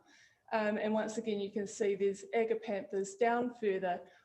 There were some native trees planted. They got smothered by, it's like a convolvulus purple weed. I did notice yesterday, and the irony was not lost on me, there were people trying to clear it up from Fulton Hogan. I was like, really? You wait till the day before the long-term plan? But anyway, but they were getting completely smothered, so we'd all been pulling it out. Look, I just want to highlight, that's basically what we're dealing with. It could be a really beautiful part of the river, and a lot of people use it. So I just want, there are many ways of skinning a cat and getting this project underway. I'd be happy to help out in some capacity, but it'd be nice to get kind of like a more friendlier reception when you call council to talk about these things. And look, I've gone under time, so. Thank you, Belinda. Any questions or queries of Belinda? Hey, thanks a lot. No worries. Thank you. You can stay here because Belinda is going to talk with Lena. No? No. Only Belinda. Belinda, you're it. Lena can help. Belinda will also speak to the Chamber of Commerce submission. That's 1,415. There we go. Okay, when you're ready. Yep. All good. Thank you. Right, so the Chamber of Commerce is an independent voice of business. We are about advocating for our members, of which we have 140 businesses on our books. And we are a group of volunteers that we belong to no political group. We just are out there. It's all about making sure that our businesses in Tairāwhiti are well represented. So what we did was we surveyed our members when the council began the long-term plan process, and then we surveyed them once the documentation had come out for their feedback. And maybe you can just click here that. Thank you. Usually warms up. The feedback we got was it was a waste of time. That was at the early stage and at the stage where you'd put out the document. They felt that it was a waste of time because all the programs in place had been already predetermined, and why would they bother? They were very appreciative though of that pre-consultation period. They thought that was a great start. They were also they said the document was conspicuous in what it didn't discuss, and the key issue that it didn't discuss was housing. Now you might think business, well, what do we care about housing? Well, we care when we're trying to employ people and get them into the region and there's no houses for the people to live in. And that is becoming a significant issue for our members. They also said, please don't shoot the messenger, that to only ask and only put 6 areas within the long-term plan was patronising. And it was a failing, and that they actually wanted to be involved earlier on and have the opportunity to speak on more wider ranging issues. So they actually did do that in the survey. So I've got 2 parts of the presentation. One is their feedback about what was in the long-term plan document, and the other is anything else that they felt like they should be talking to council about. So this is the areas that the council specifically had in their plan, and the information that they gave back to us. They preferred the second option for the water pipe infrastructure and felt that it was incredibly important for the health of our community and also infrastructure development, which then ties back into housing. They were commenting on the fact that they liked the preferred option for the wastewater, but wondered if the council had considered a mixed model type of funding. Had the council looked at alternative funding options instead of just funding via the rates? They also talked about there are people out there that would be happy to set up an entity where they could get that project off the ground, because they see it incredibly important to having continued water access, particularly when it comes to our horticultural industries. And one of the comments was that this was one of the few projects that has the ability to improve the environment and add wealth to our community. Roading, boom, loved it. And same with the flood protection scheme option. So totally on board with that. Then they went on to talk about the things that weren't in the long-term plan. And no surprise here, it was about housing, affordability and availability, and the fact that it wasn't addressed directly in the long-term plan was a bugbear. Once again, they talked about it was difficult to attract staff if you can't find a house for the staff. There was a, it came out very strongly. And talking about whether or not council should be working with private developers to increase the speed of getting housing built. But they were very appreciative of the fact that the council is reviewing the resource management plan, and that the mayor had addressed that at the chamber meeting a couple of weeks ago.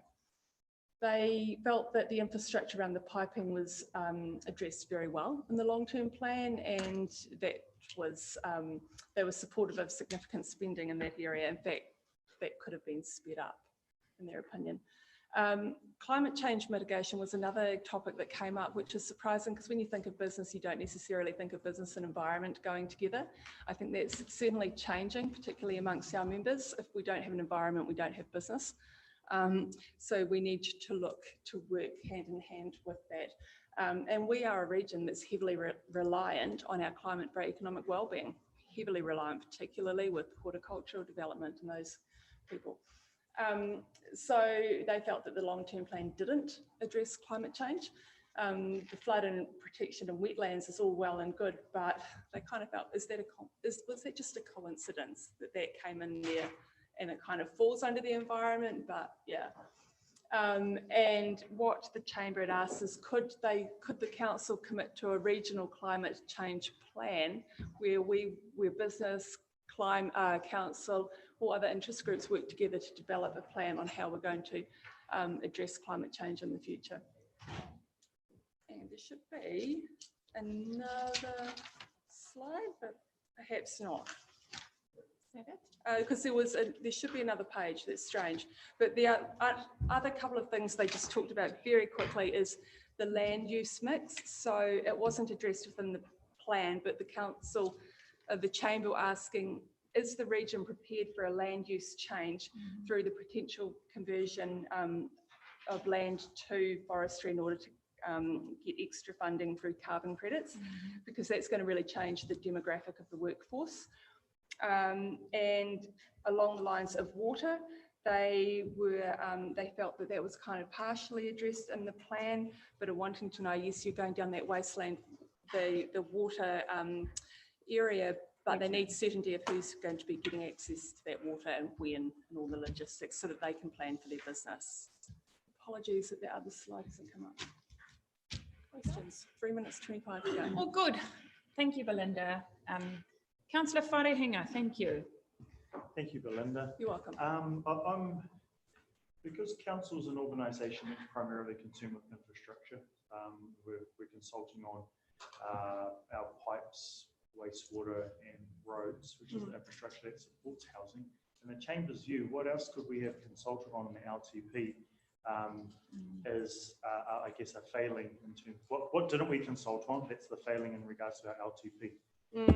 I think it's around the water, irrigation, all that, which is happening out on the Poverty Bay. I mean, they talked about, the Mara trial being successful, but sort of how we can work in a public-private funding model was something that they were particularly keen on. Oh, sorry, I mean specifically in regards to housing. Oh, housing, sorry. Do you know what? I think even if you'd put that in their document, that we are doing all this to back up the housing, they read the document and looked and said, oh, there's nothing there that specifically addresses housing, not taking into consideration that you are doing the infrastructure. They want to see housing. Yeah, I think also that ability, if we could see that council were working with private funders as well to help with housing, I think that would have addressed some concerns. Any more questions? Hey, Belinda, thanks a lot. Oh, good. Thank you for taking the time to come and talk to us. We You're really welcome. appreciate that. No problem. Take care and stay dry. It's quite wet out there. Okay, councillors, next on my list, Lloyd Matafero. Kia ora. The submission is on page 1421. You can join me here, Lloyd. Welcome to the council. Oh, not Lloyd, Matafero Lloyd. Kia ora, how are you? To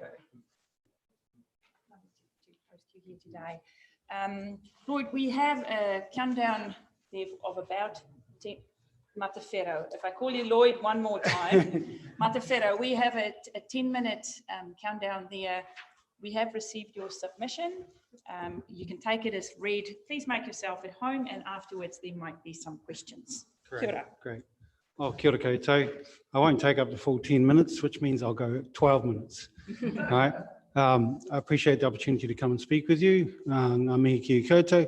Ko maunga haumia te maunga, ko mangatu te awa, ko ngā ariki kaiputahi te iwi, ko mangatu marae te marae, rawa ko whetu ariki.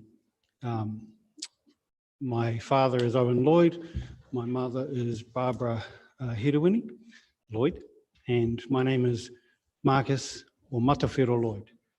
I'm here today to represent ngā ariki kaiputahi, speaking on behalf of Te Toa o Ngā Ariki, which is our commercial entity, which we've established to allow us to conduct commercial activities.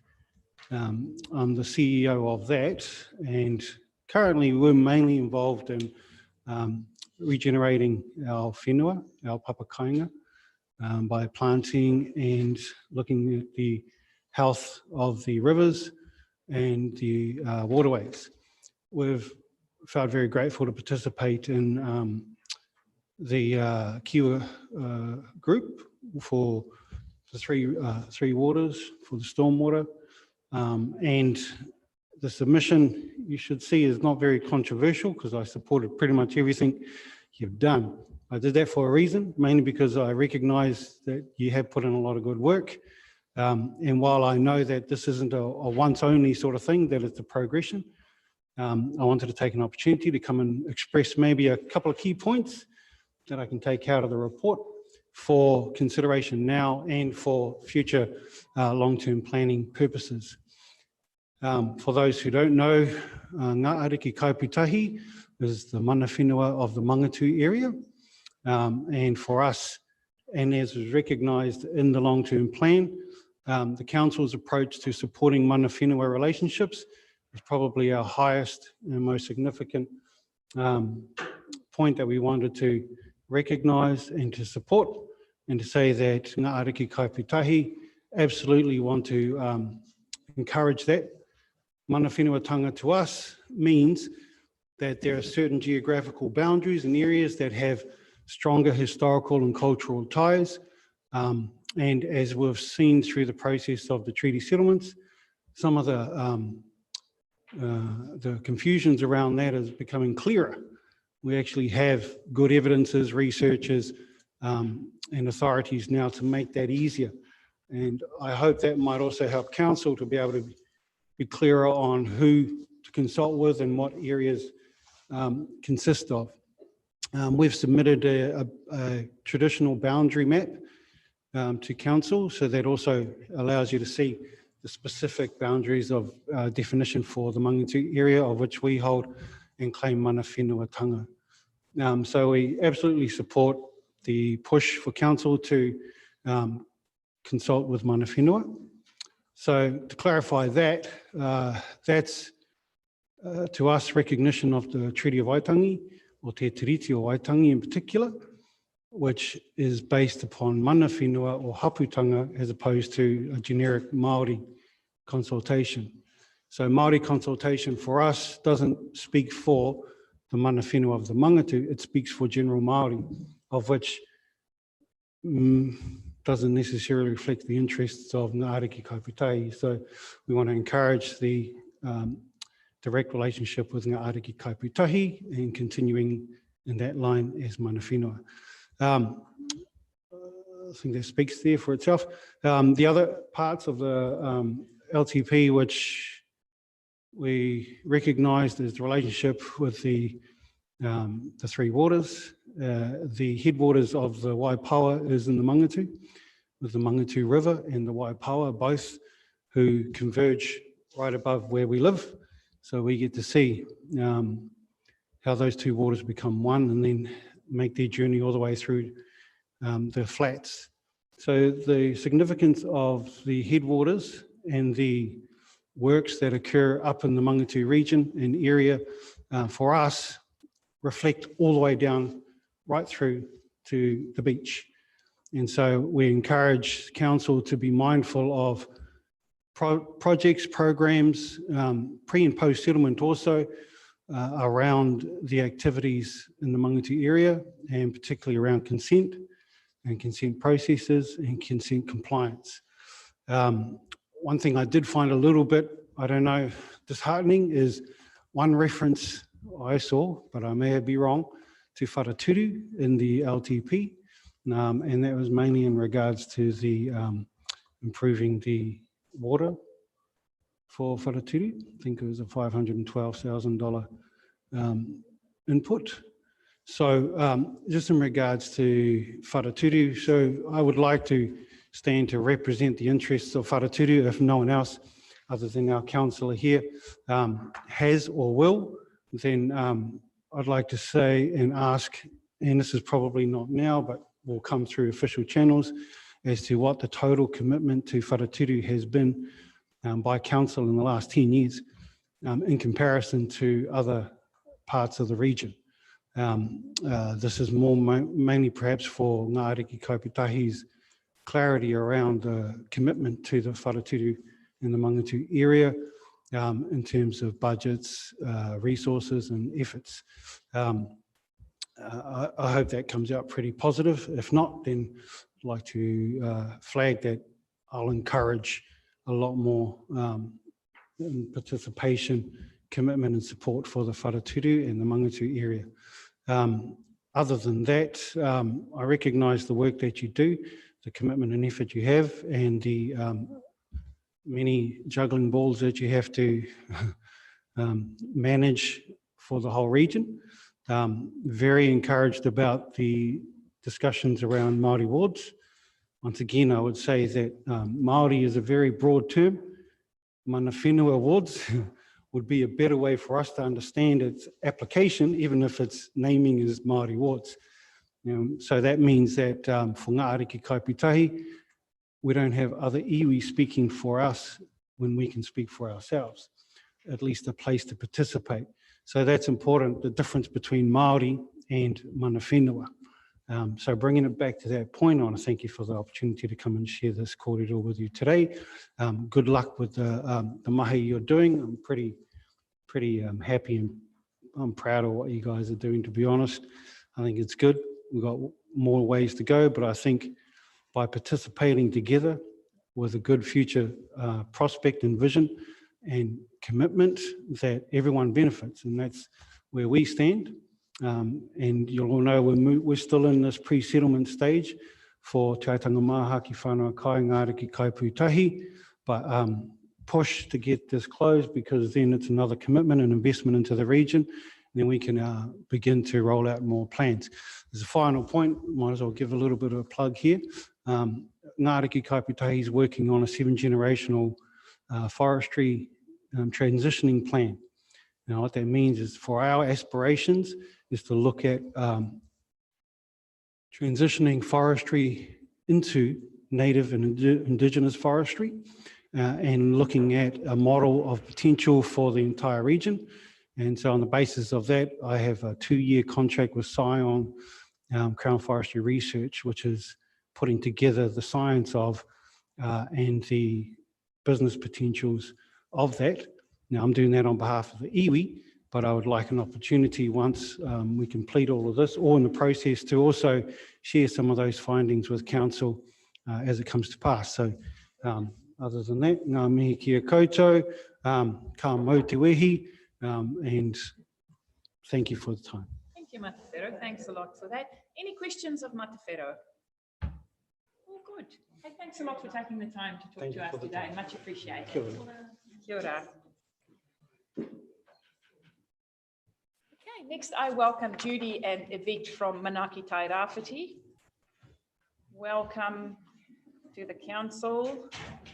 Judy, I'm not sure if you were here earlier when I said there's a 10-minute countdown there, maybe leave 1 or 2 minutes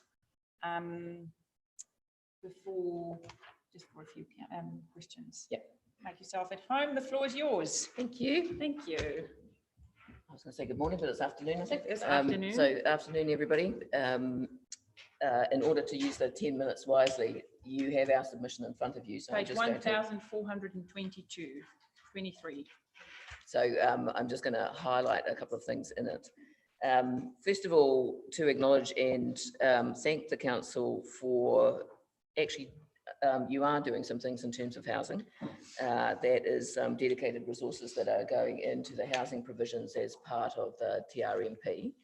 And I understand that you are having serious discussions on development contributions. So to some extent, what I'm going to say here is really to endorse and encourage that movement. Manaaki Tai Rāwhiti, I'm not going to explain what it is, but you understand that we speak here in terms of submitting on the long-term plan on the basis of many of those who don't speak to you about your long-term plan. And one of the things I want to emphasise is that, as we've said before, we think council needs to take more weight in its consideration on people's ability to pay. And to that end, we did some fairly cursory analysis of rates versus household incomes at a finer level than you tend to do. So one of the things I want you to encourage is in your considerations that you actually take your analytics of rates impacts down to those finer grain levels. So when you talk about an average of a 5% rates increase for the for Gisborne City, that means different things to different people in terms of their ability to pay. Now, your databases have all of this information, and you can do this much better than we did here. So we're saying, as a regular part of your financial considerations, we encourage you to look at suburb by suburb impacts of rates increases. To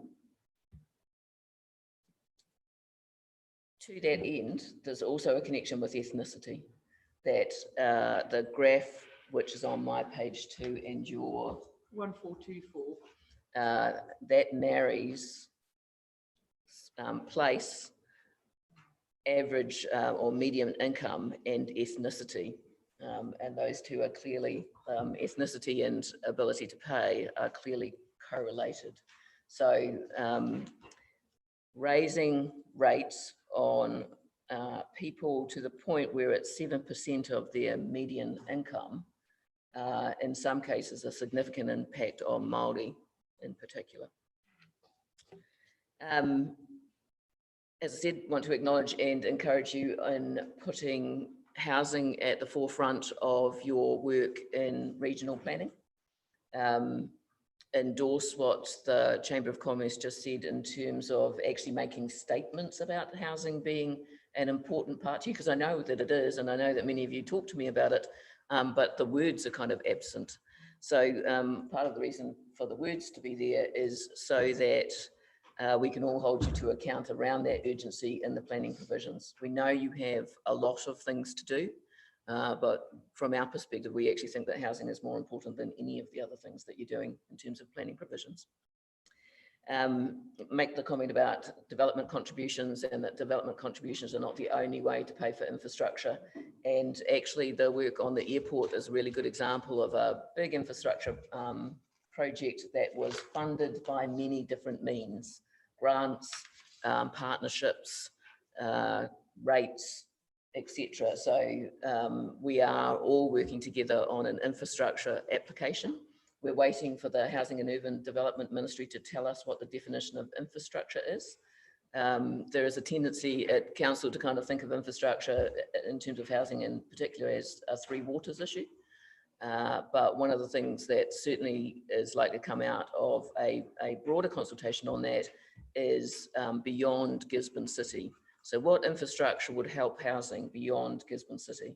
And that might be roading, that might be electricity supply, that might be drinking water tanks rather than pump stations. So thinking about that. And then my last point really is about the issue of engagement with the community. And actually, I just heard it in the two previous speakers as well. And that is a presumption that because you've engaged on the LTP, that is engagement with the community on all the things that are in the LTP. So the consultation document, of course, does not have everything that's in the LTP. But also, I've told the story before that before I worked at council, I never voted in local body elections. I watched the LTP stuff come through my letterbox and wondered what it was. Knew about 10-year plans, and so thought that when it came 3 years later, it was the same one because it had the same things in it. So the reality is, for much of the community, this is an obscure magical right that you hold amongst yourselves and amongst frequent flyers like us. So I encourage you to think about issues-based engagement. If you're going to do something with a park or a pool or a road, then talk to the community about that thing at the time. Not a presumption that because there's been a 10-year plan consultation process once every 3 years, that meant the community understood and gave you feedback on it. And I'll leave road safety and public transport as kind of givens that we need a public transport system for people, and we think you should spend more on road safety. Thank you for that, Judy. Any questions? Councillor Seymour. Thank you very much with Manaaki Taurāwhiti's presentation. Point 18, would you just like to be a bit more explicit about the development contribution? We have had some feedback. Do I take it that you're suggesting it should not be high and equal across the process, should not be as we propose to increase it this year? So you may be thinking about, so development contributions at the moment, you have some provisions where you can excuse development contributions for public good activities. But I honestly think that the region is in such a position that you need to think about housing as a special condition in and of itself. So the problem with development contributions is an upfront payment to a developer. And the reason that we have not had houses built in this region for a long time until now has been that the mathematics don't work. Money to build versus income in from either the sale or the rent doesn't make a profit. So the development contribution is a sizable contribution to that sum, basically. So different instruments are available. There was an article recently from one of the think tanks talking about different kinds of social capital that can be used. But in this region, there's the infrastructure fund, there's rate funding. So there are communities to our neighbourhood who have not charged development contributions and have counted on the fact that rates increases will cover the infrastructure in the end. So it really is just an encouragement to consider other ways, and particularly ways which are not an upfront cost. Are you aware that we are looking to increase the development contribution from 1 July? No. So I encourage you to think about, you know, many of you have put a stake in the ground and said you care about housing. So the question is, what are you doing to prove that you care about housing? Thank you. My question was just around the table, rates as a percentage of household income. We heard from a submitter yesterday talking about the $800 that it costs us whānau to fill up his tank water rurally. So would you say that tables such as this necessarily show all of the costs of, you know, rates or the equivalent?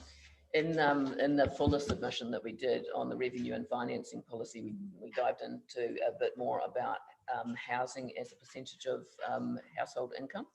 And so filling up the tank would probably come in that one. This table 1 is sampled, you know, just taking some random houses out of your database. And so actually, of course, you know, this has got the pluses and minuses, and randomly some of them happen to be minuses. But even on some of your rates reductions, people are still in Kaiti South paying 7% of their median household income. One of the other points we make in here, and again more fully in the revenue and financing policy, was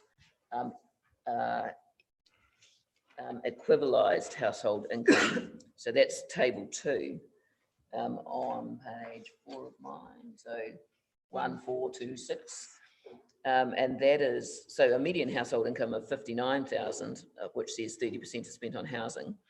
The equivalized income is 34,000. So that's the same income, but it's tested against how many people it's supporting.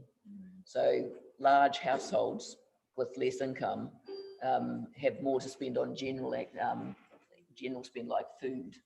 So therefore their amounts left over for housing is less.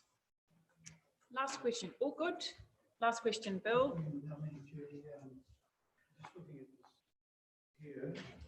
How wide a servicing of our district is Manaaki? We cover the whole region, and in terms of things like the housing plan, we've had a concentration on Gisborne City to begin with, and social housing, particularly through Kāinga Ora. But we are working with Toitu and independent groups around Papakainga and housing outside of the city. My summation of the situation at the moment is that social housing in Gisborne City is in good state in terms of the plans that are coming through. Executive housing is looking all right. There's a bunch of sections about to be released. What's missing is affordable housing that people can buy. So people in lifetime rent will be looked after. People will begin to be able to build houses. What's missing is a great big bit in the middle around people who can build and buy in some way. And that's the niche really that Toitu and the Māori housing application is looking to fill. So still quite a bit of work to do outside of Gisborne. Thank you, Judy. Thanks a lot for your submission, and thank you for taking the time out. Thank you, Yvette. Kia ora. Councillors, I welcome Philip Hope, who's the CEO of the Eastland Wood Council. Nikki, are you joining Philip? All good? There we go. We know Nikki Davis.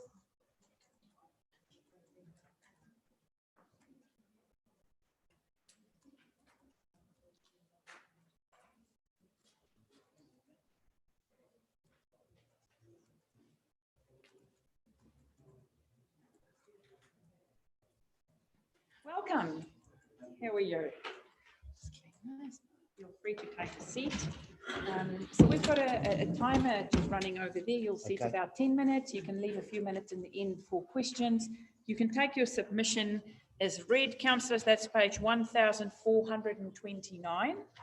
And the floor is yours. Welcome. Good, thank you. Lovely to see you again. Thank you. Kia ora koutou. Your Worship, the Mayor, councillors, thank you for the opportunity to speak to our submission. With me, I have a colleague, Nikki Davies, who works for one of our principal members, Earns Law 1. First of all, just talking about the Eastland Wood Council. Who is the Eastland Wood Council? Well, we're an incorporated society which provides a collective voice for the forestry industry in Tairāwhiti and for the benefit of Tairāwhiti.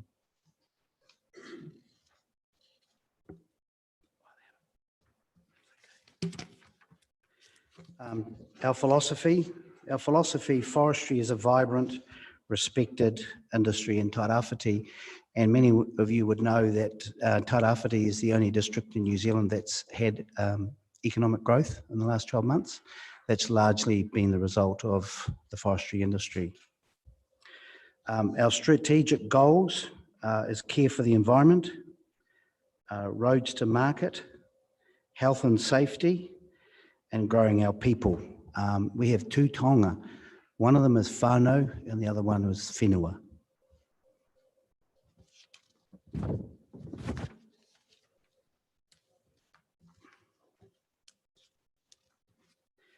Just moving on to the basis of our submission was around our environment and regulation and also our roads and transport. I'll speak to our feedback and then Nikki is going to provide the detail. First of all, under environment and regulation, Eastland Wood Council members are dedicated to the highest standards of sustainable silviculture and environmental practice. We support an increase in rates on the basis the increase is invested in erosion control, including planting more trees and pest control. More trees, not less, will be required to prevent more vulnerable parts of Tairāwhiti region from ending up in the sea. And I say that acknowledging it's the right tree in the right place. We're not talking all about productive trees. We're not talking all about permanent trees. It has to be the right tree in the right place. So far as environment, if I just hand over to Nikki just to talk to the PowerPoint. You can leave that there. It picks up 1 metre, so that's all fine, yeah. So we seek that rates are increased to realise our biodiversity goals. There needs to be more focus on protecting what we have, and that's starting with pest control and boundary protection of protection managers and larger areas of native bush, rather than starting on new projects like Pamoa, Indigenous replanting. Plantation forestry holds a lot of biodiversity. That's in our streams, in our native areas, within the plantation forest, as well as within the exotic pine areas as well. Much work has been done within the industry to understand what exists in each forest and to better information sharing and collaboration with council would be really beneficial in realising our biodiversity goals, as species extents in our region could be understood and we could focus more attention on those areas that are high value. The second part was around consenting and monitoring. So we seek that there's more resources into improving the capacity and understanding of our planners and enforcement officers within GDC. Better understanding of the risk factors and management options would provide greater certainty that good decisions would be made. Better understanding from council on forestry impacts would also ensure that they are focused and collectively we could look at making better land use decisions. We seek that planning, consenting and compliance staff work together with industry to improve forestry outcomes. Within catchment management, so more support for development of catchment management groups. We support mountain to sea revegetation projects, but we believe that the focus needs to be extended. Currently, there's the Waiapu catchment and Wainaki catchments that have been the focus. However, those aren't particularly catchments that have seen the impacts of storm events and have a real high forestry in the upper catchments. We support the additional we support the Uawa Nui community restoration project, and that is supported. But we believe that a focus should be on the upper catchment rather than riparian planting and during restoration downstream, because the upper catchment is where the real impacts are occurring.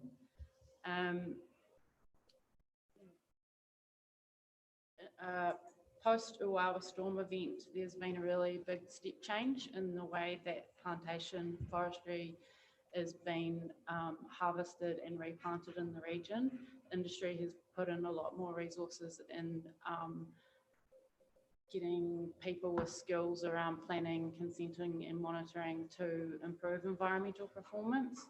And therefore there's a real opportunity for council to work with the industry on that.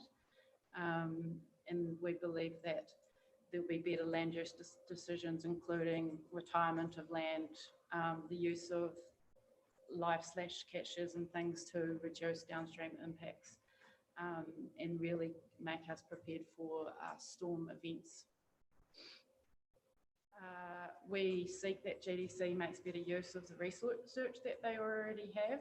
So there's been numerous EnviroLink reports done by council, and that has topics like reducing harvest residues, analysing risk of storm landslides and biodiversity and plantation forestry.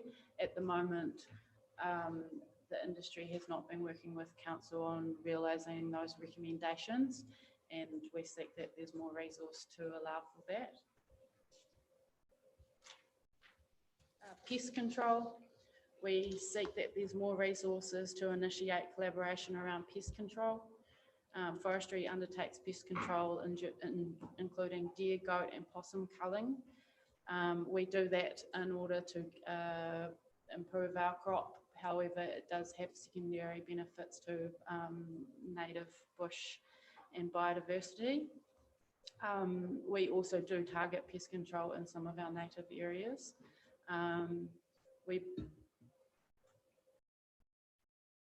We believe that more collaboration and understanding of what private landowners are doing and targeting efforts to protect important areas will benefit our biodiversity. So having more of a catchment-based pest control approach and working, realising what private landowners are doing.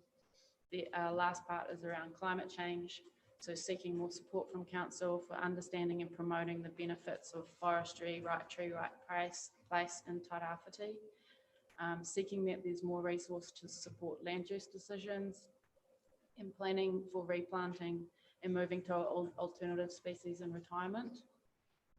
We seek that there's more resources to support for preparedness for forecasted increase in storm events. Just to add to that, our understanding is the very first consents that were given for forestry on the coast were for grade 7 lands and higher, which means that forestry initially was planted on very steep blocks. That has contributed to the events that we've seen in recent years. There's been a very rapid learning around how much of these blocks should be harvested. And so, our members are not harvesting everything. They're leaving areas which are vulnerable. And that's really informing the philosophy going forward around the right tree in the right place. And obviously we also support reforestation and planting of native trees and allowing those lands that are vulnerable to revert back to their natural being.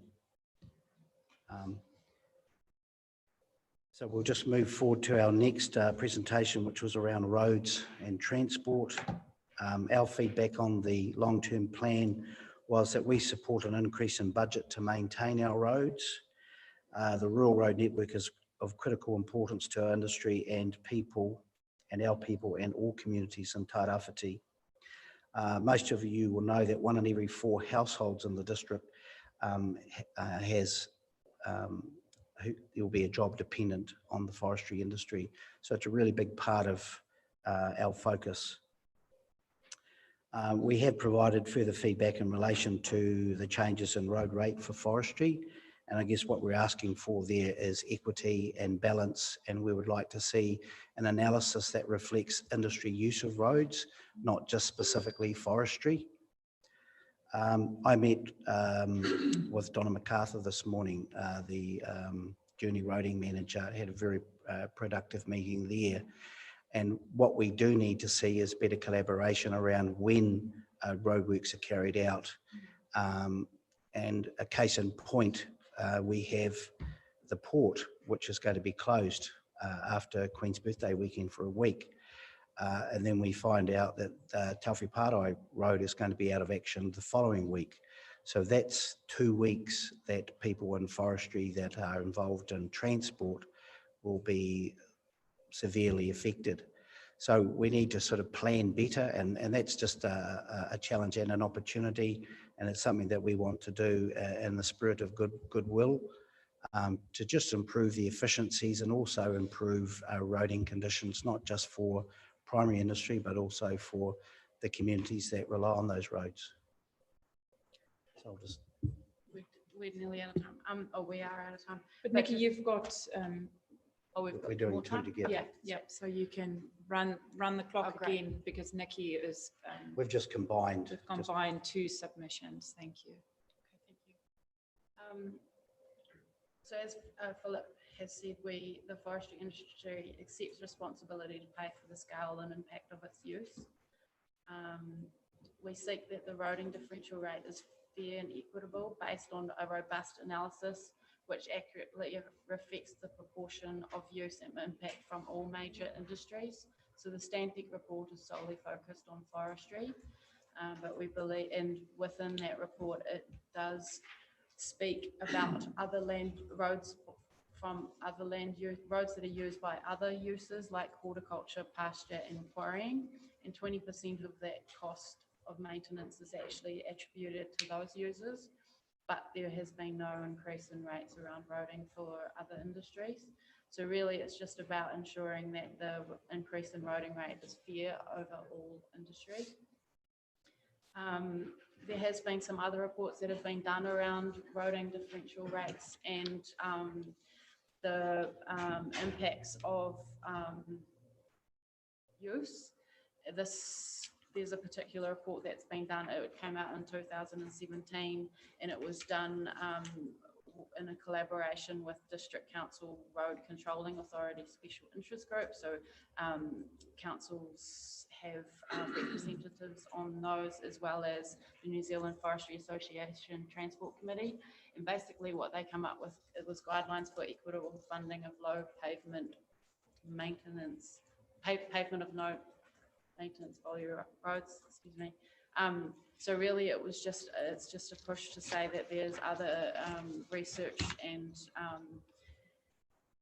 documents that have guides that have been done, and these are specific to including all land uses rather than just solely focusing on one. The last part is around collaboration, which Philip also speaks to, around ensuring that we're communicating better on where maintenance occurs and when it occurs. Also, it will give a better opportunity for forecasting.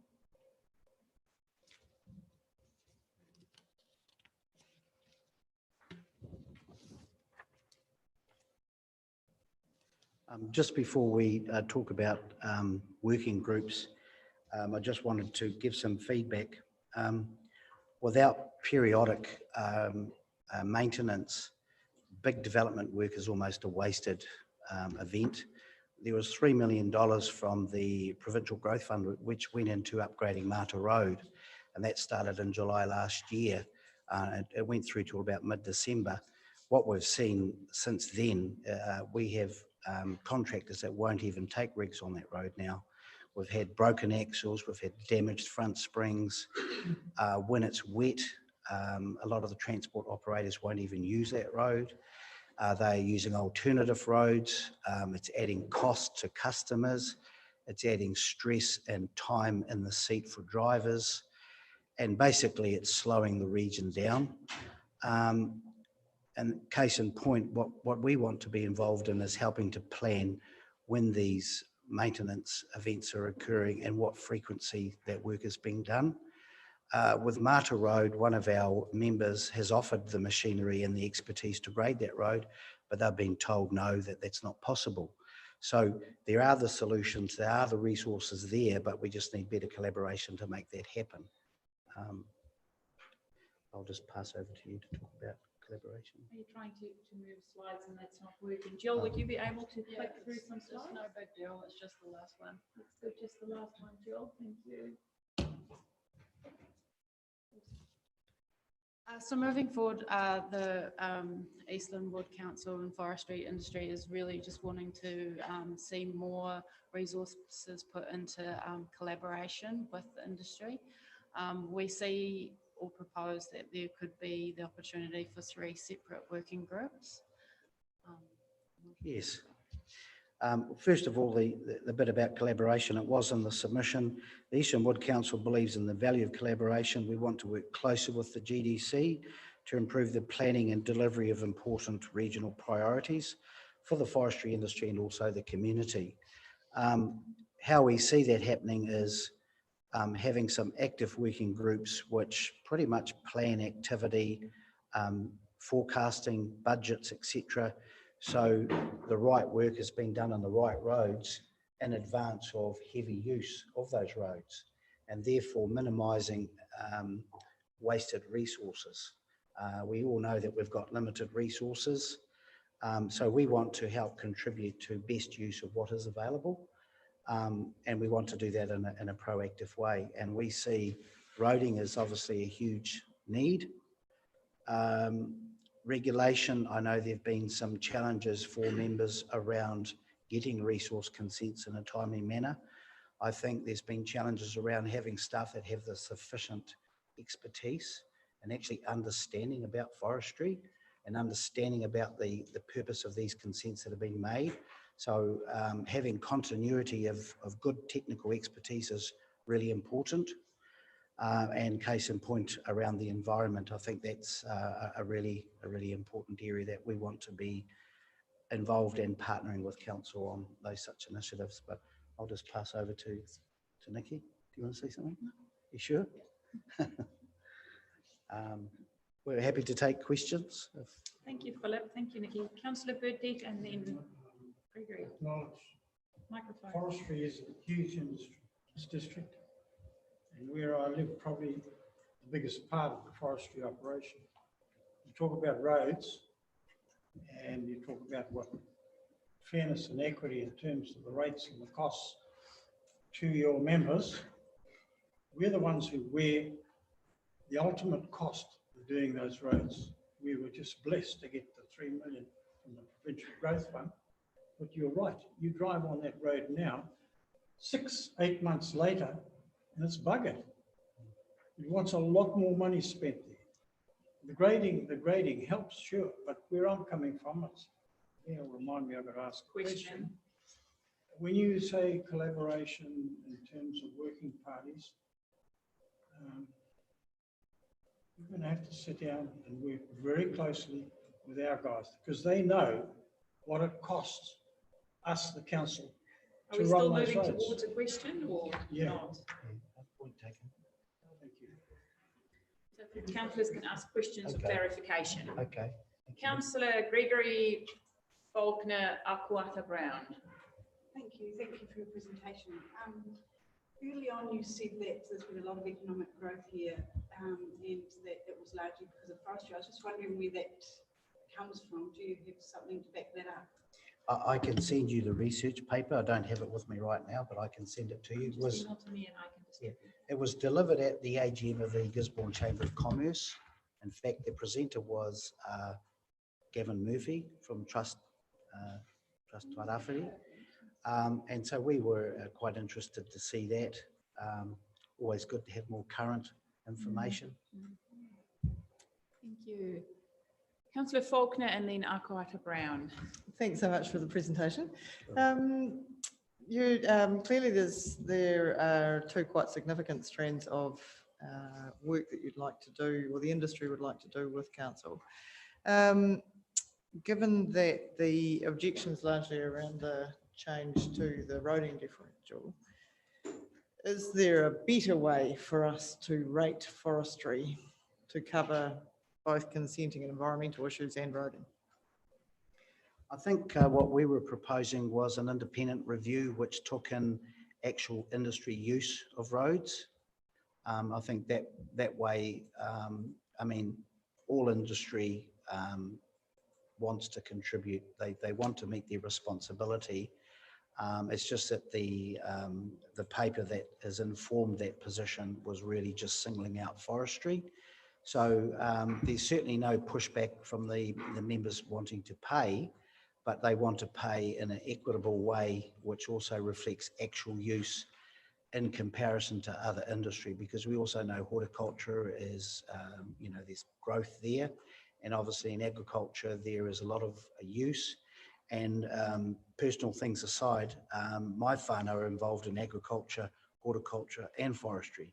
So we understand it from all sides. I'm here obviously speaking on behalf of Eastland Wood Council, but we'd just like to see balance, and we would be happy to contribute to such an analysis. Quick, because we're running out of time. I guess if, as you say, if you're in agriculture and horticulture as well, you understand that the models, particularly for horticulture at the moment, would indicate that crops on lands actually get valued as part of their contribution to rates. Yes. Is that something that the forestry industry here would be welcome for us to explore? I don't think that I can have a position on that. I think that's really a council decision. I'm here purely in relation to forestry. Okay, Thank you Councillor both. Whitehead-Brown. My question is in relation to the statement, 1 in 4 are impacted by forestry employment wise, but all of us are impacted by it who live here. We've seen it, I've lived here all my life, so I've watched the impact grow. So when you talk of consultation, I respect that relationship with key stakeholders like a council, but can families, community people have a space to be a part of that kōrero to this industry that has profoundly impacted us? I live on Aupuni Road, so I just would appreciate if can that consultation, collaborative, sorry, not consultation, collaborative collective group of people include residents somewhere that have this impacting their lives, be it positively or negatively. Thank you, and I agree with you. I live in Ormond Road. I actually had a stock truck drive past my house yesterday. That was an experience that I haven't had for quite some time. But yes, we do want to consult with community. We actually have a program called Wood is Good. It's a road safety campaign, and we have met with GDC, the road safety coordinator, and NZTA, and we've identified 12 schools, one of which is Awapuni School, that we will deliver that program to first. And it's around road safety, but also engaging the community, the families with our industry. I think there needs to be more community hui to talk about these issues, particularly around environment. You see the report in Saturday's paper from Federated Farmers, quite an interesting view on forestry. I'm not sure that they know who they're fighting. They're certainly not fighting the Eastland Wood Council, because we're not out there planting land in carbon trees. So I think we're very happy to go out there and be involved in more consultation and in a culturally competent way too. Quick question, Shannon, and then Kerry. Thank you. I wanted to delve a little bit more into your equitable payment and using the Mata Road as the example, which just had 3 million invested and lasted around 6 months. Now, who else has large tonnage coming down that road to make those payments in an equitable fashion?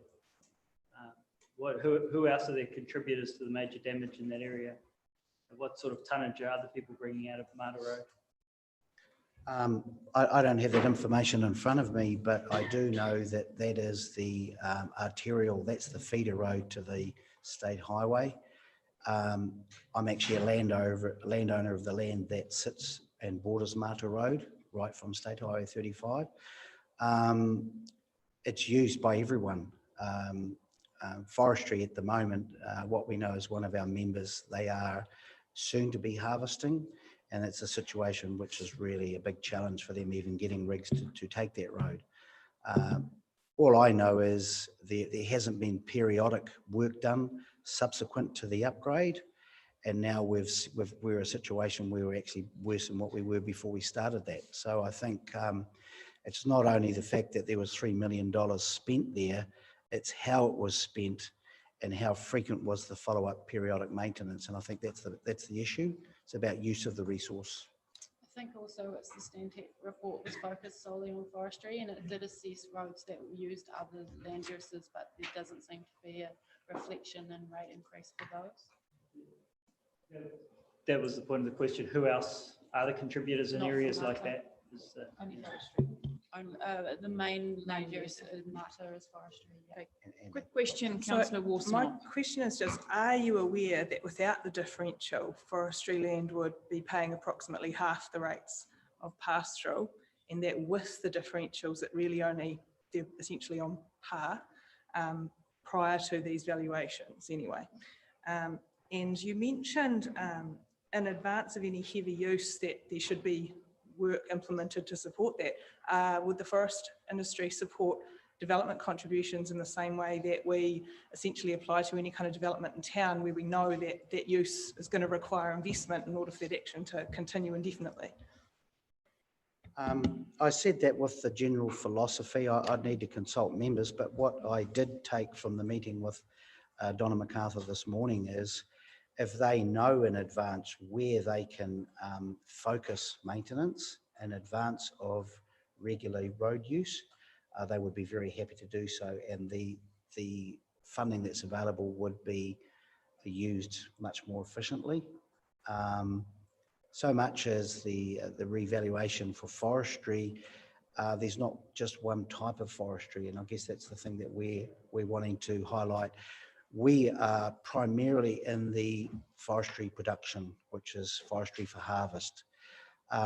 Okay, there's carbon farming, which is really influenced by central government policy around carbon credits. That's quite different. And then there's also the land which is left in forest simply because it's vulnerable and it shouldn't be harvested. We certainly would support planting native trees in terms of permanent forestry. So I think there's not just one type of forestry. I think we need to sort of drill down and work out in terms of equity how an increase would be applied.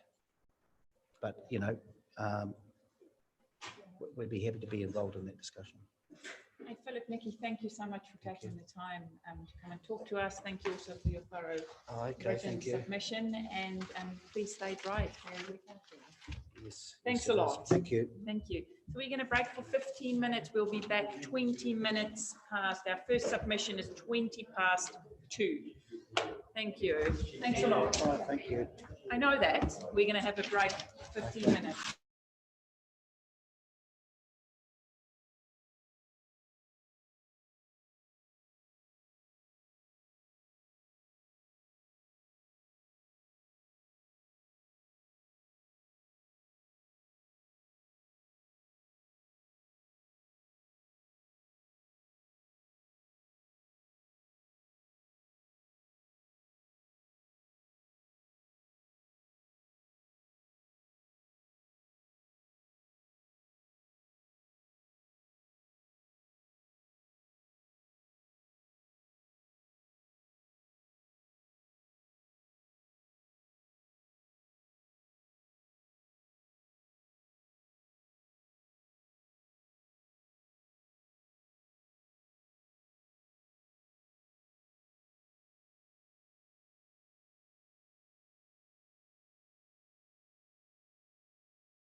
see that flow. But also love some park beach.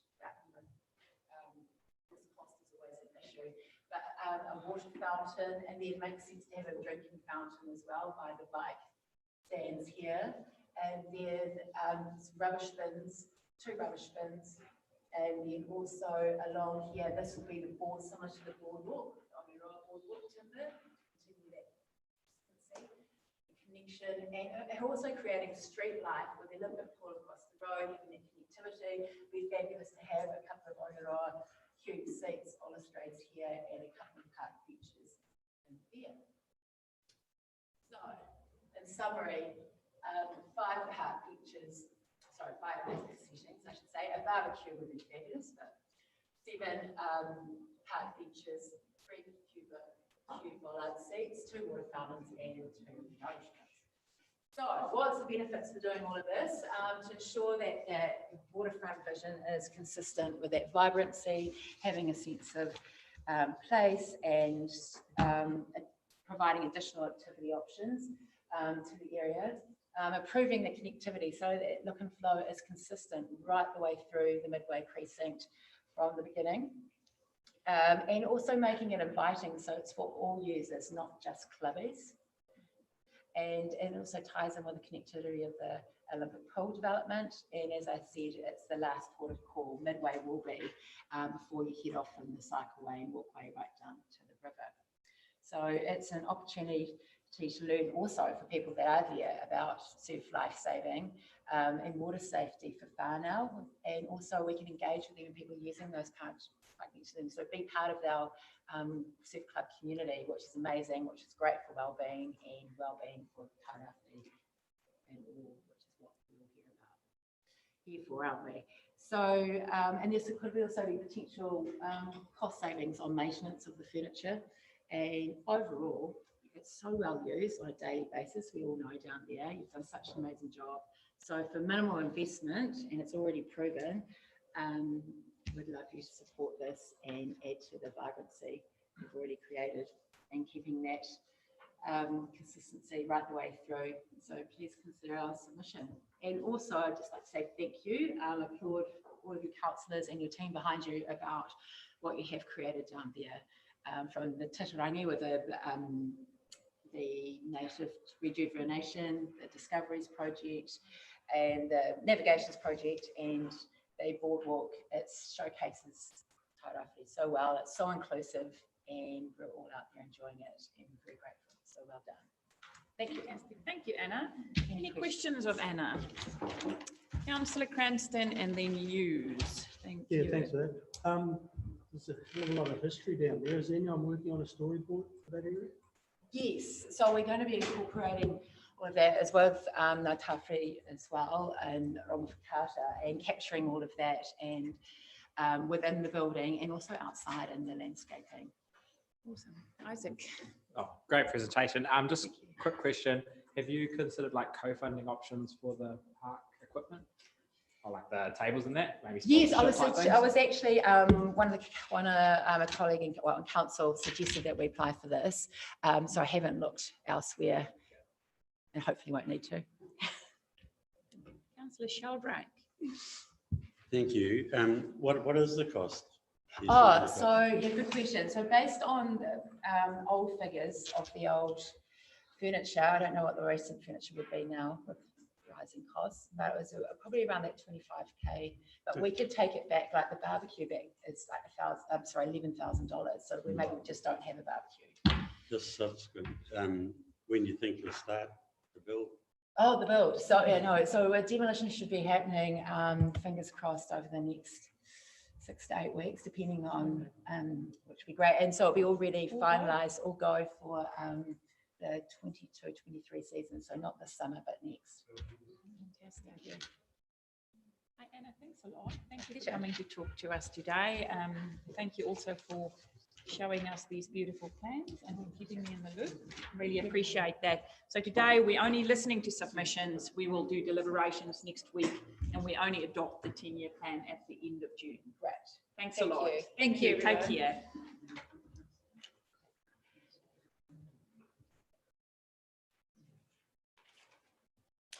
Second to last, Michael, welcome.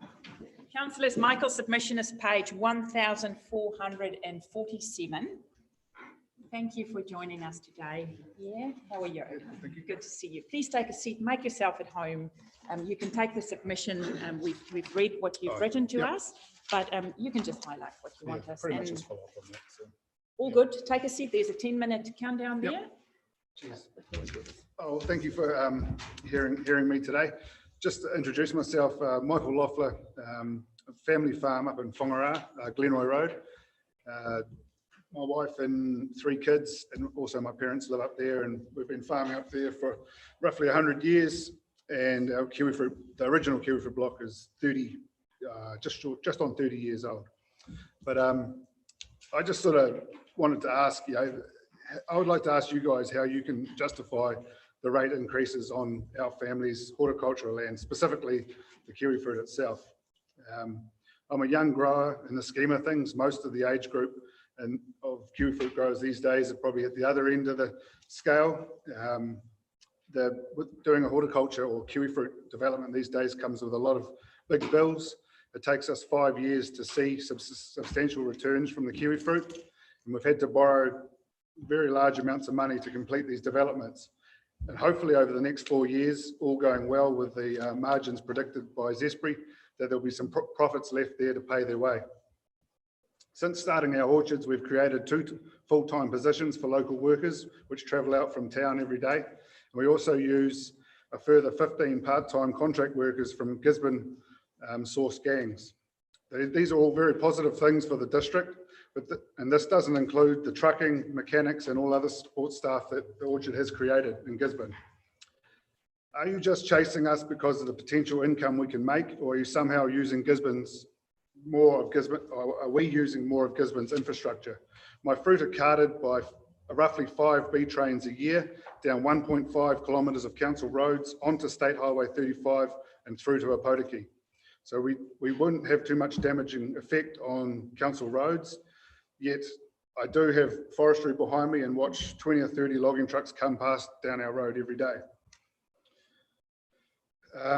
As a family, we use the council's testing station in town and have to pay for that. Our kids use the Olympic pool once weekly for swimming lessons. We contribute through that. Every year we camp at the Waikanai Holiday Park, and also we camp up the coast as well, which also comes with a cost. So on top of the rates that we already pay, we still are doing our best to input back into the Gisborne community. As a family of 5, we seem to pay tenfold, whilst not getting the use of all the town services on a day-to-day basis. Seeing a substantial lift in rates whilst paying to develop our own income as well as our potential staff incomes. You can correlate rate rises to land values, but it should not correlate to expenses that we have to spend to grow our crops. The kiwifruit licence should not dictate rate increases. On commercial properties in Gisborne, do you distinguish between companies? Do you charge BDO, for example, or Nolan's, a law firm, more than a $2 shop or a bakery, for example, on their commercial property? They may have a higher income, so should their rates be higher? I very much doubt it.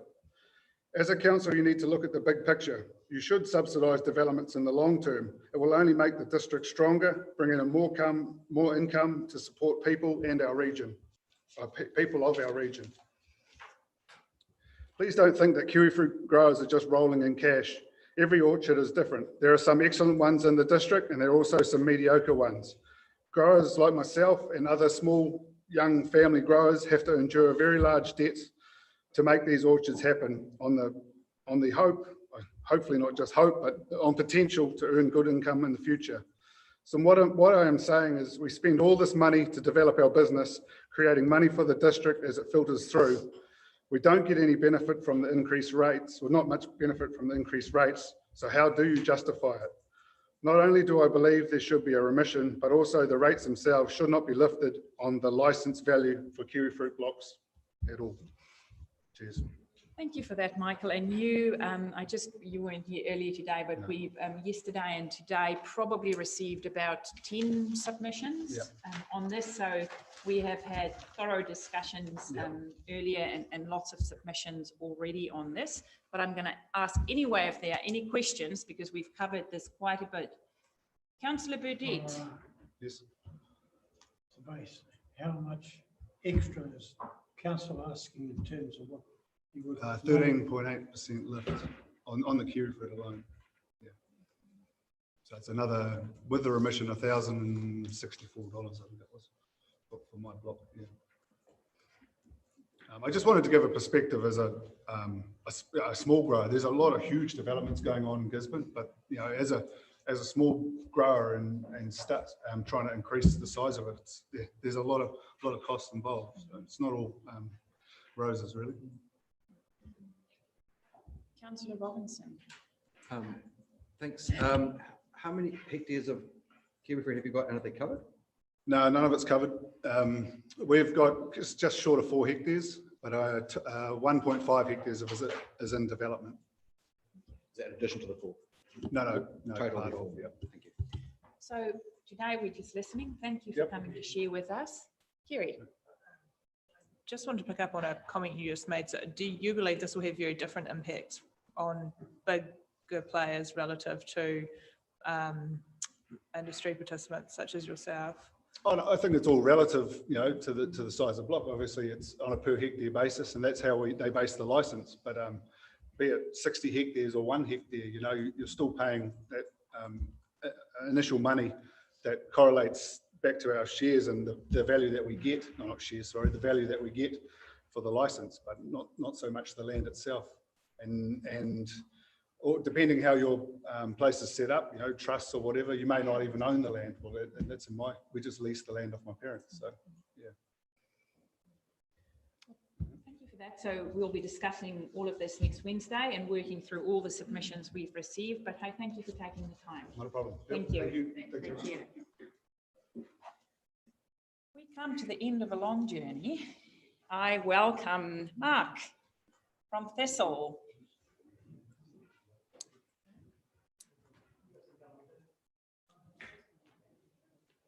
Mark, our new citizen. How are you?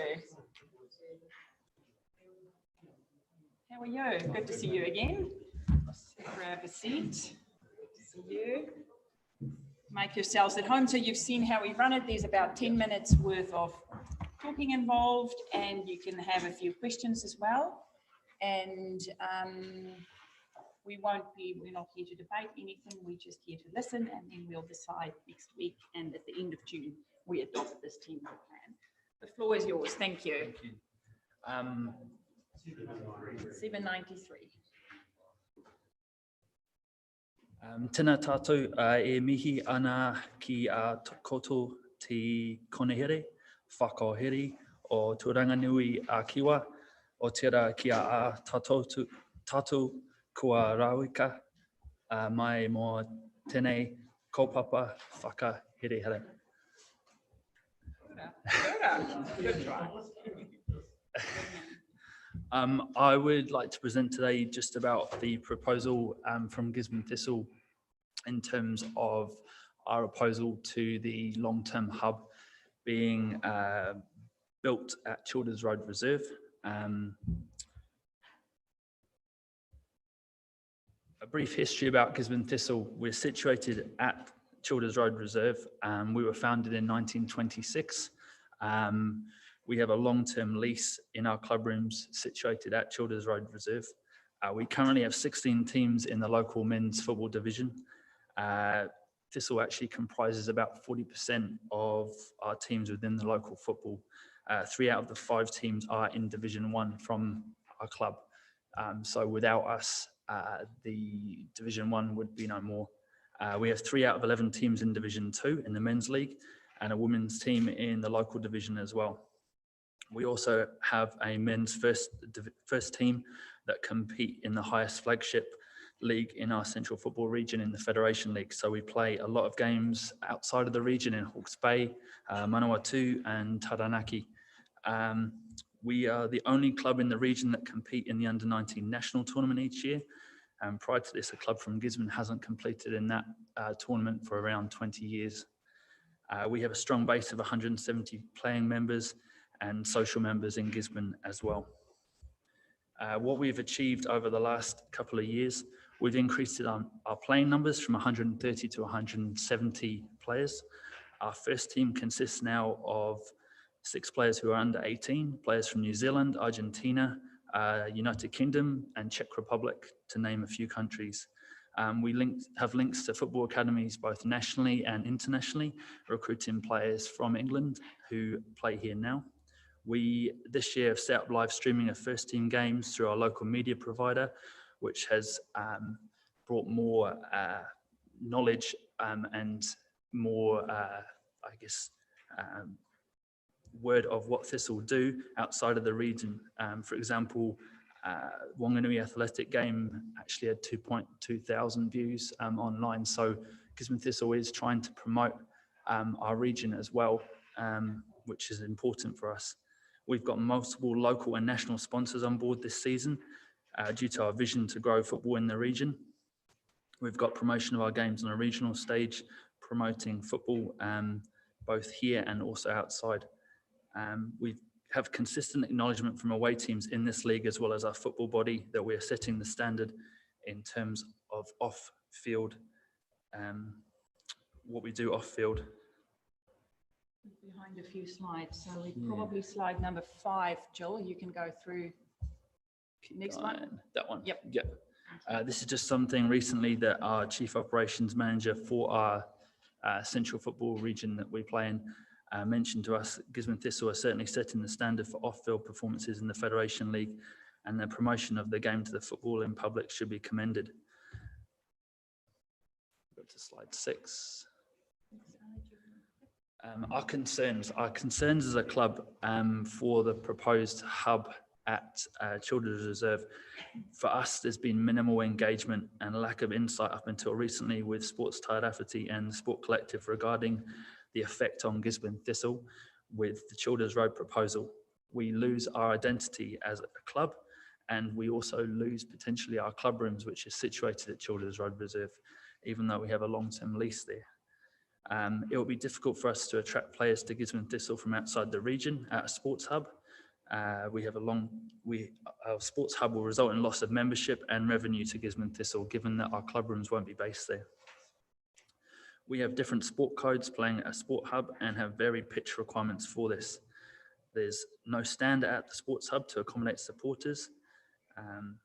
We've also spoken with other clubs outside of the region that are based in Sports Hub, Masonville, for example, in Hastings, as well as Papamoa Football Club that we recently played in a friendly, who are at Gordon Spratt Reserve. They've had the same issues in terms of not having any additional services at the Sports Hub that they play at. So therefore, their club rooms aren't there. They have to have players and supporters going to a local bar 20 minutes away to meet, which is not ideal.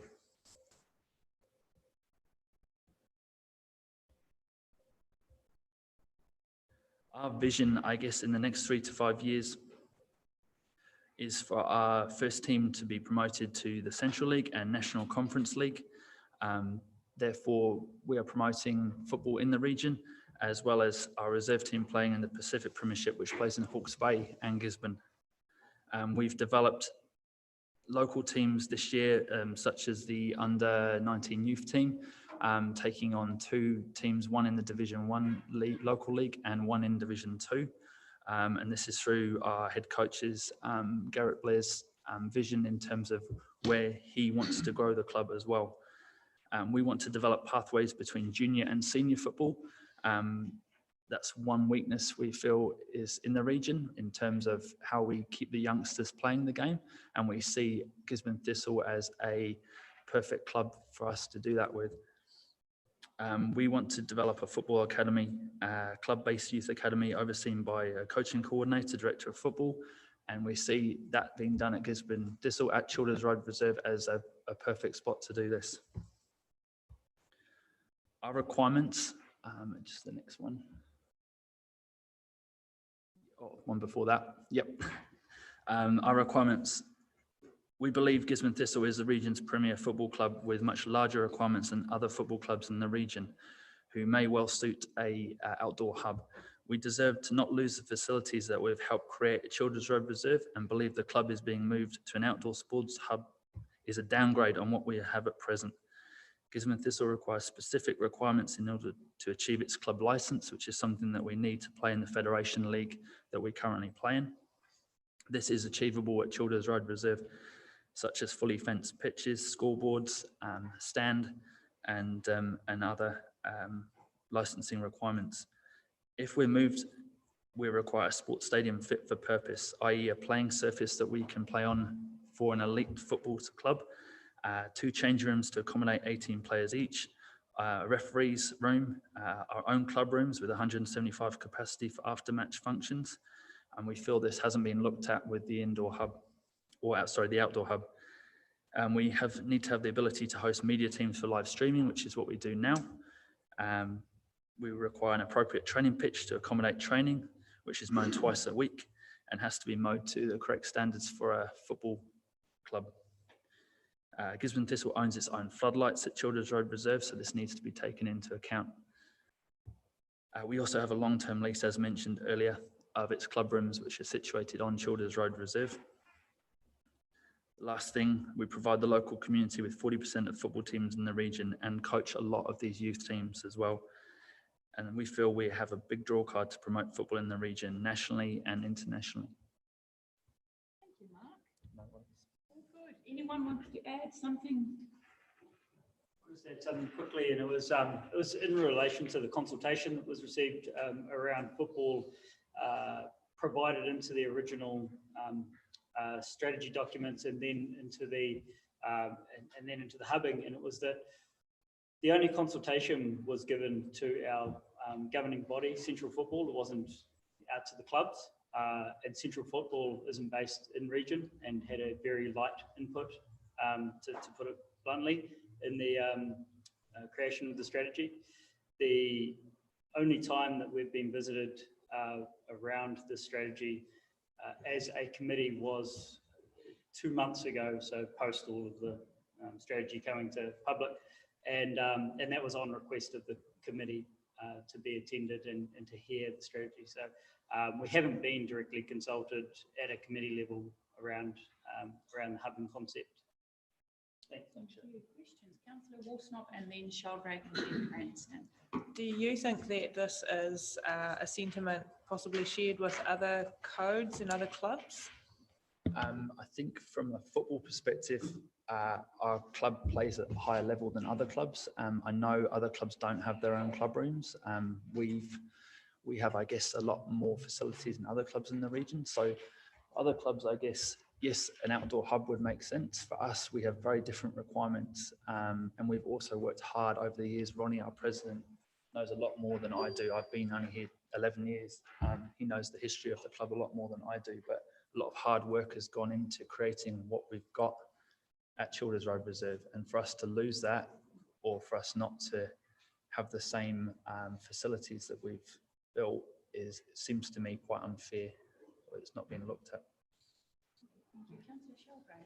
How long has your current lease got to run?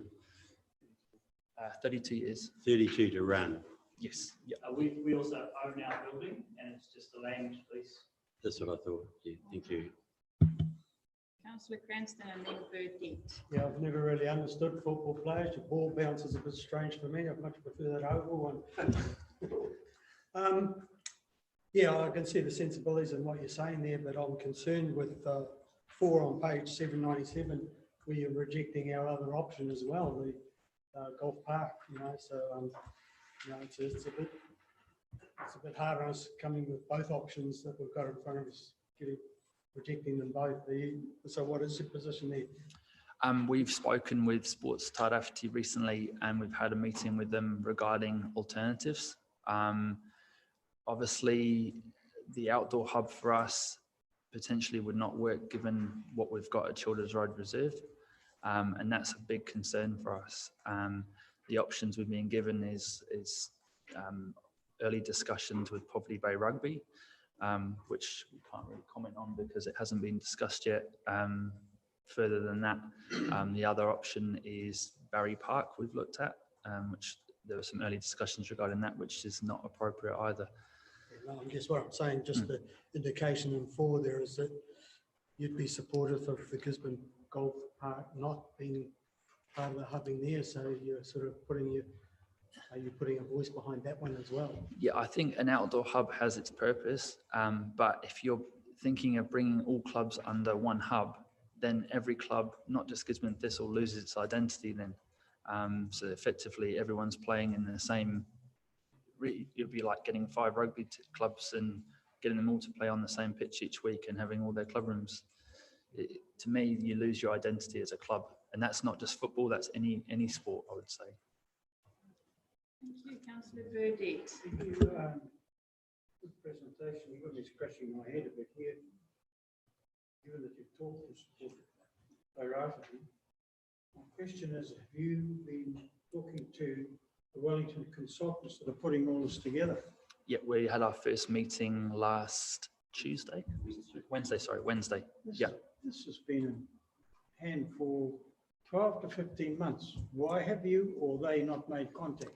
I think that's a good question, and that's something that I think Shannon maybe touched on, was that I guess the hub concept has been discussed at each sport code higher levels. Yeah. So the clubs as such have probably not been involved as much.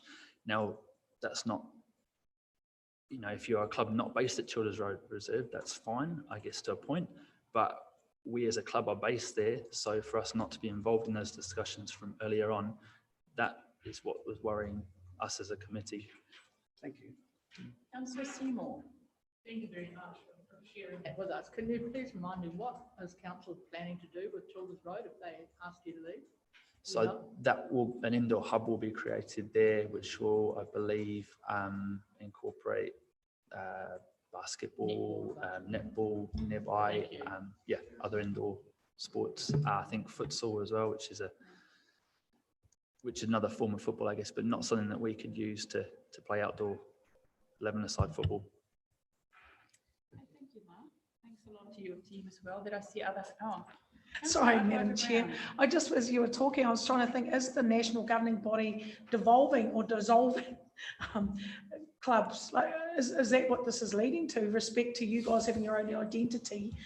Is the national governance of Football New Zealand supporting clubs anymore? Or it just seems like it's being lost? Do you have to do what the Super League's doing and go from start your own? I can talk to that. So what New Zealand Football are doing are actually giving the power back to the clubs. So they're at the moment looking at a talent development pathway, which is putting all football into clubs. So from age 5 right up to age 95. So that basically just allows clubs to formulate those youth pathways, create opportunities, and give them more, I guess, more identity going forward, and dissolve school-based stuff to a certain degree. So everything will be club-based, and investment will go towards the clubs. Thank you for taking the time to come and talk to us today. We will deliberate on all the issues we heard yesterday and today next week, and we'll make decisions end of June. Thanks a lot. Take care.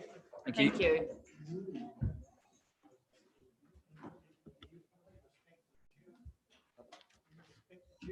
Bill, what type of questions did you ask?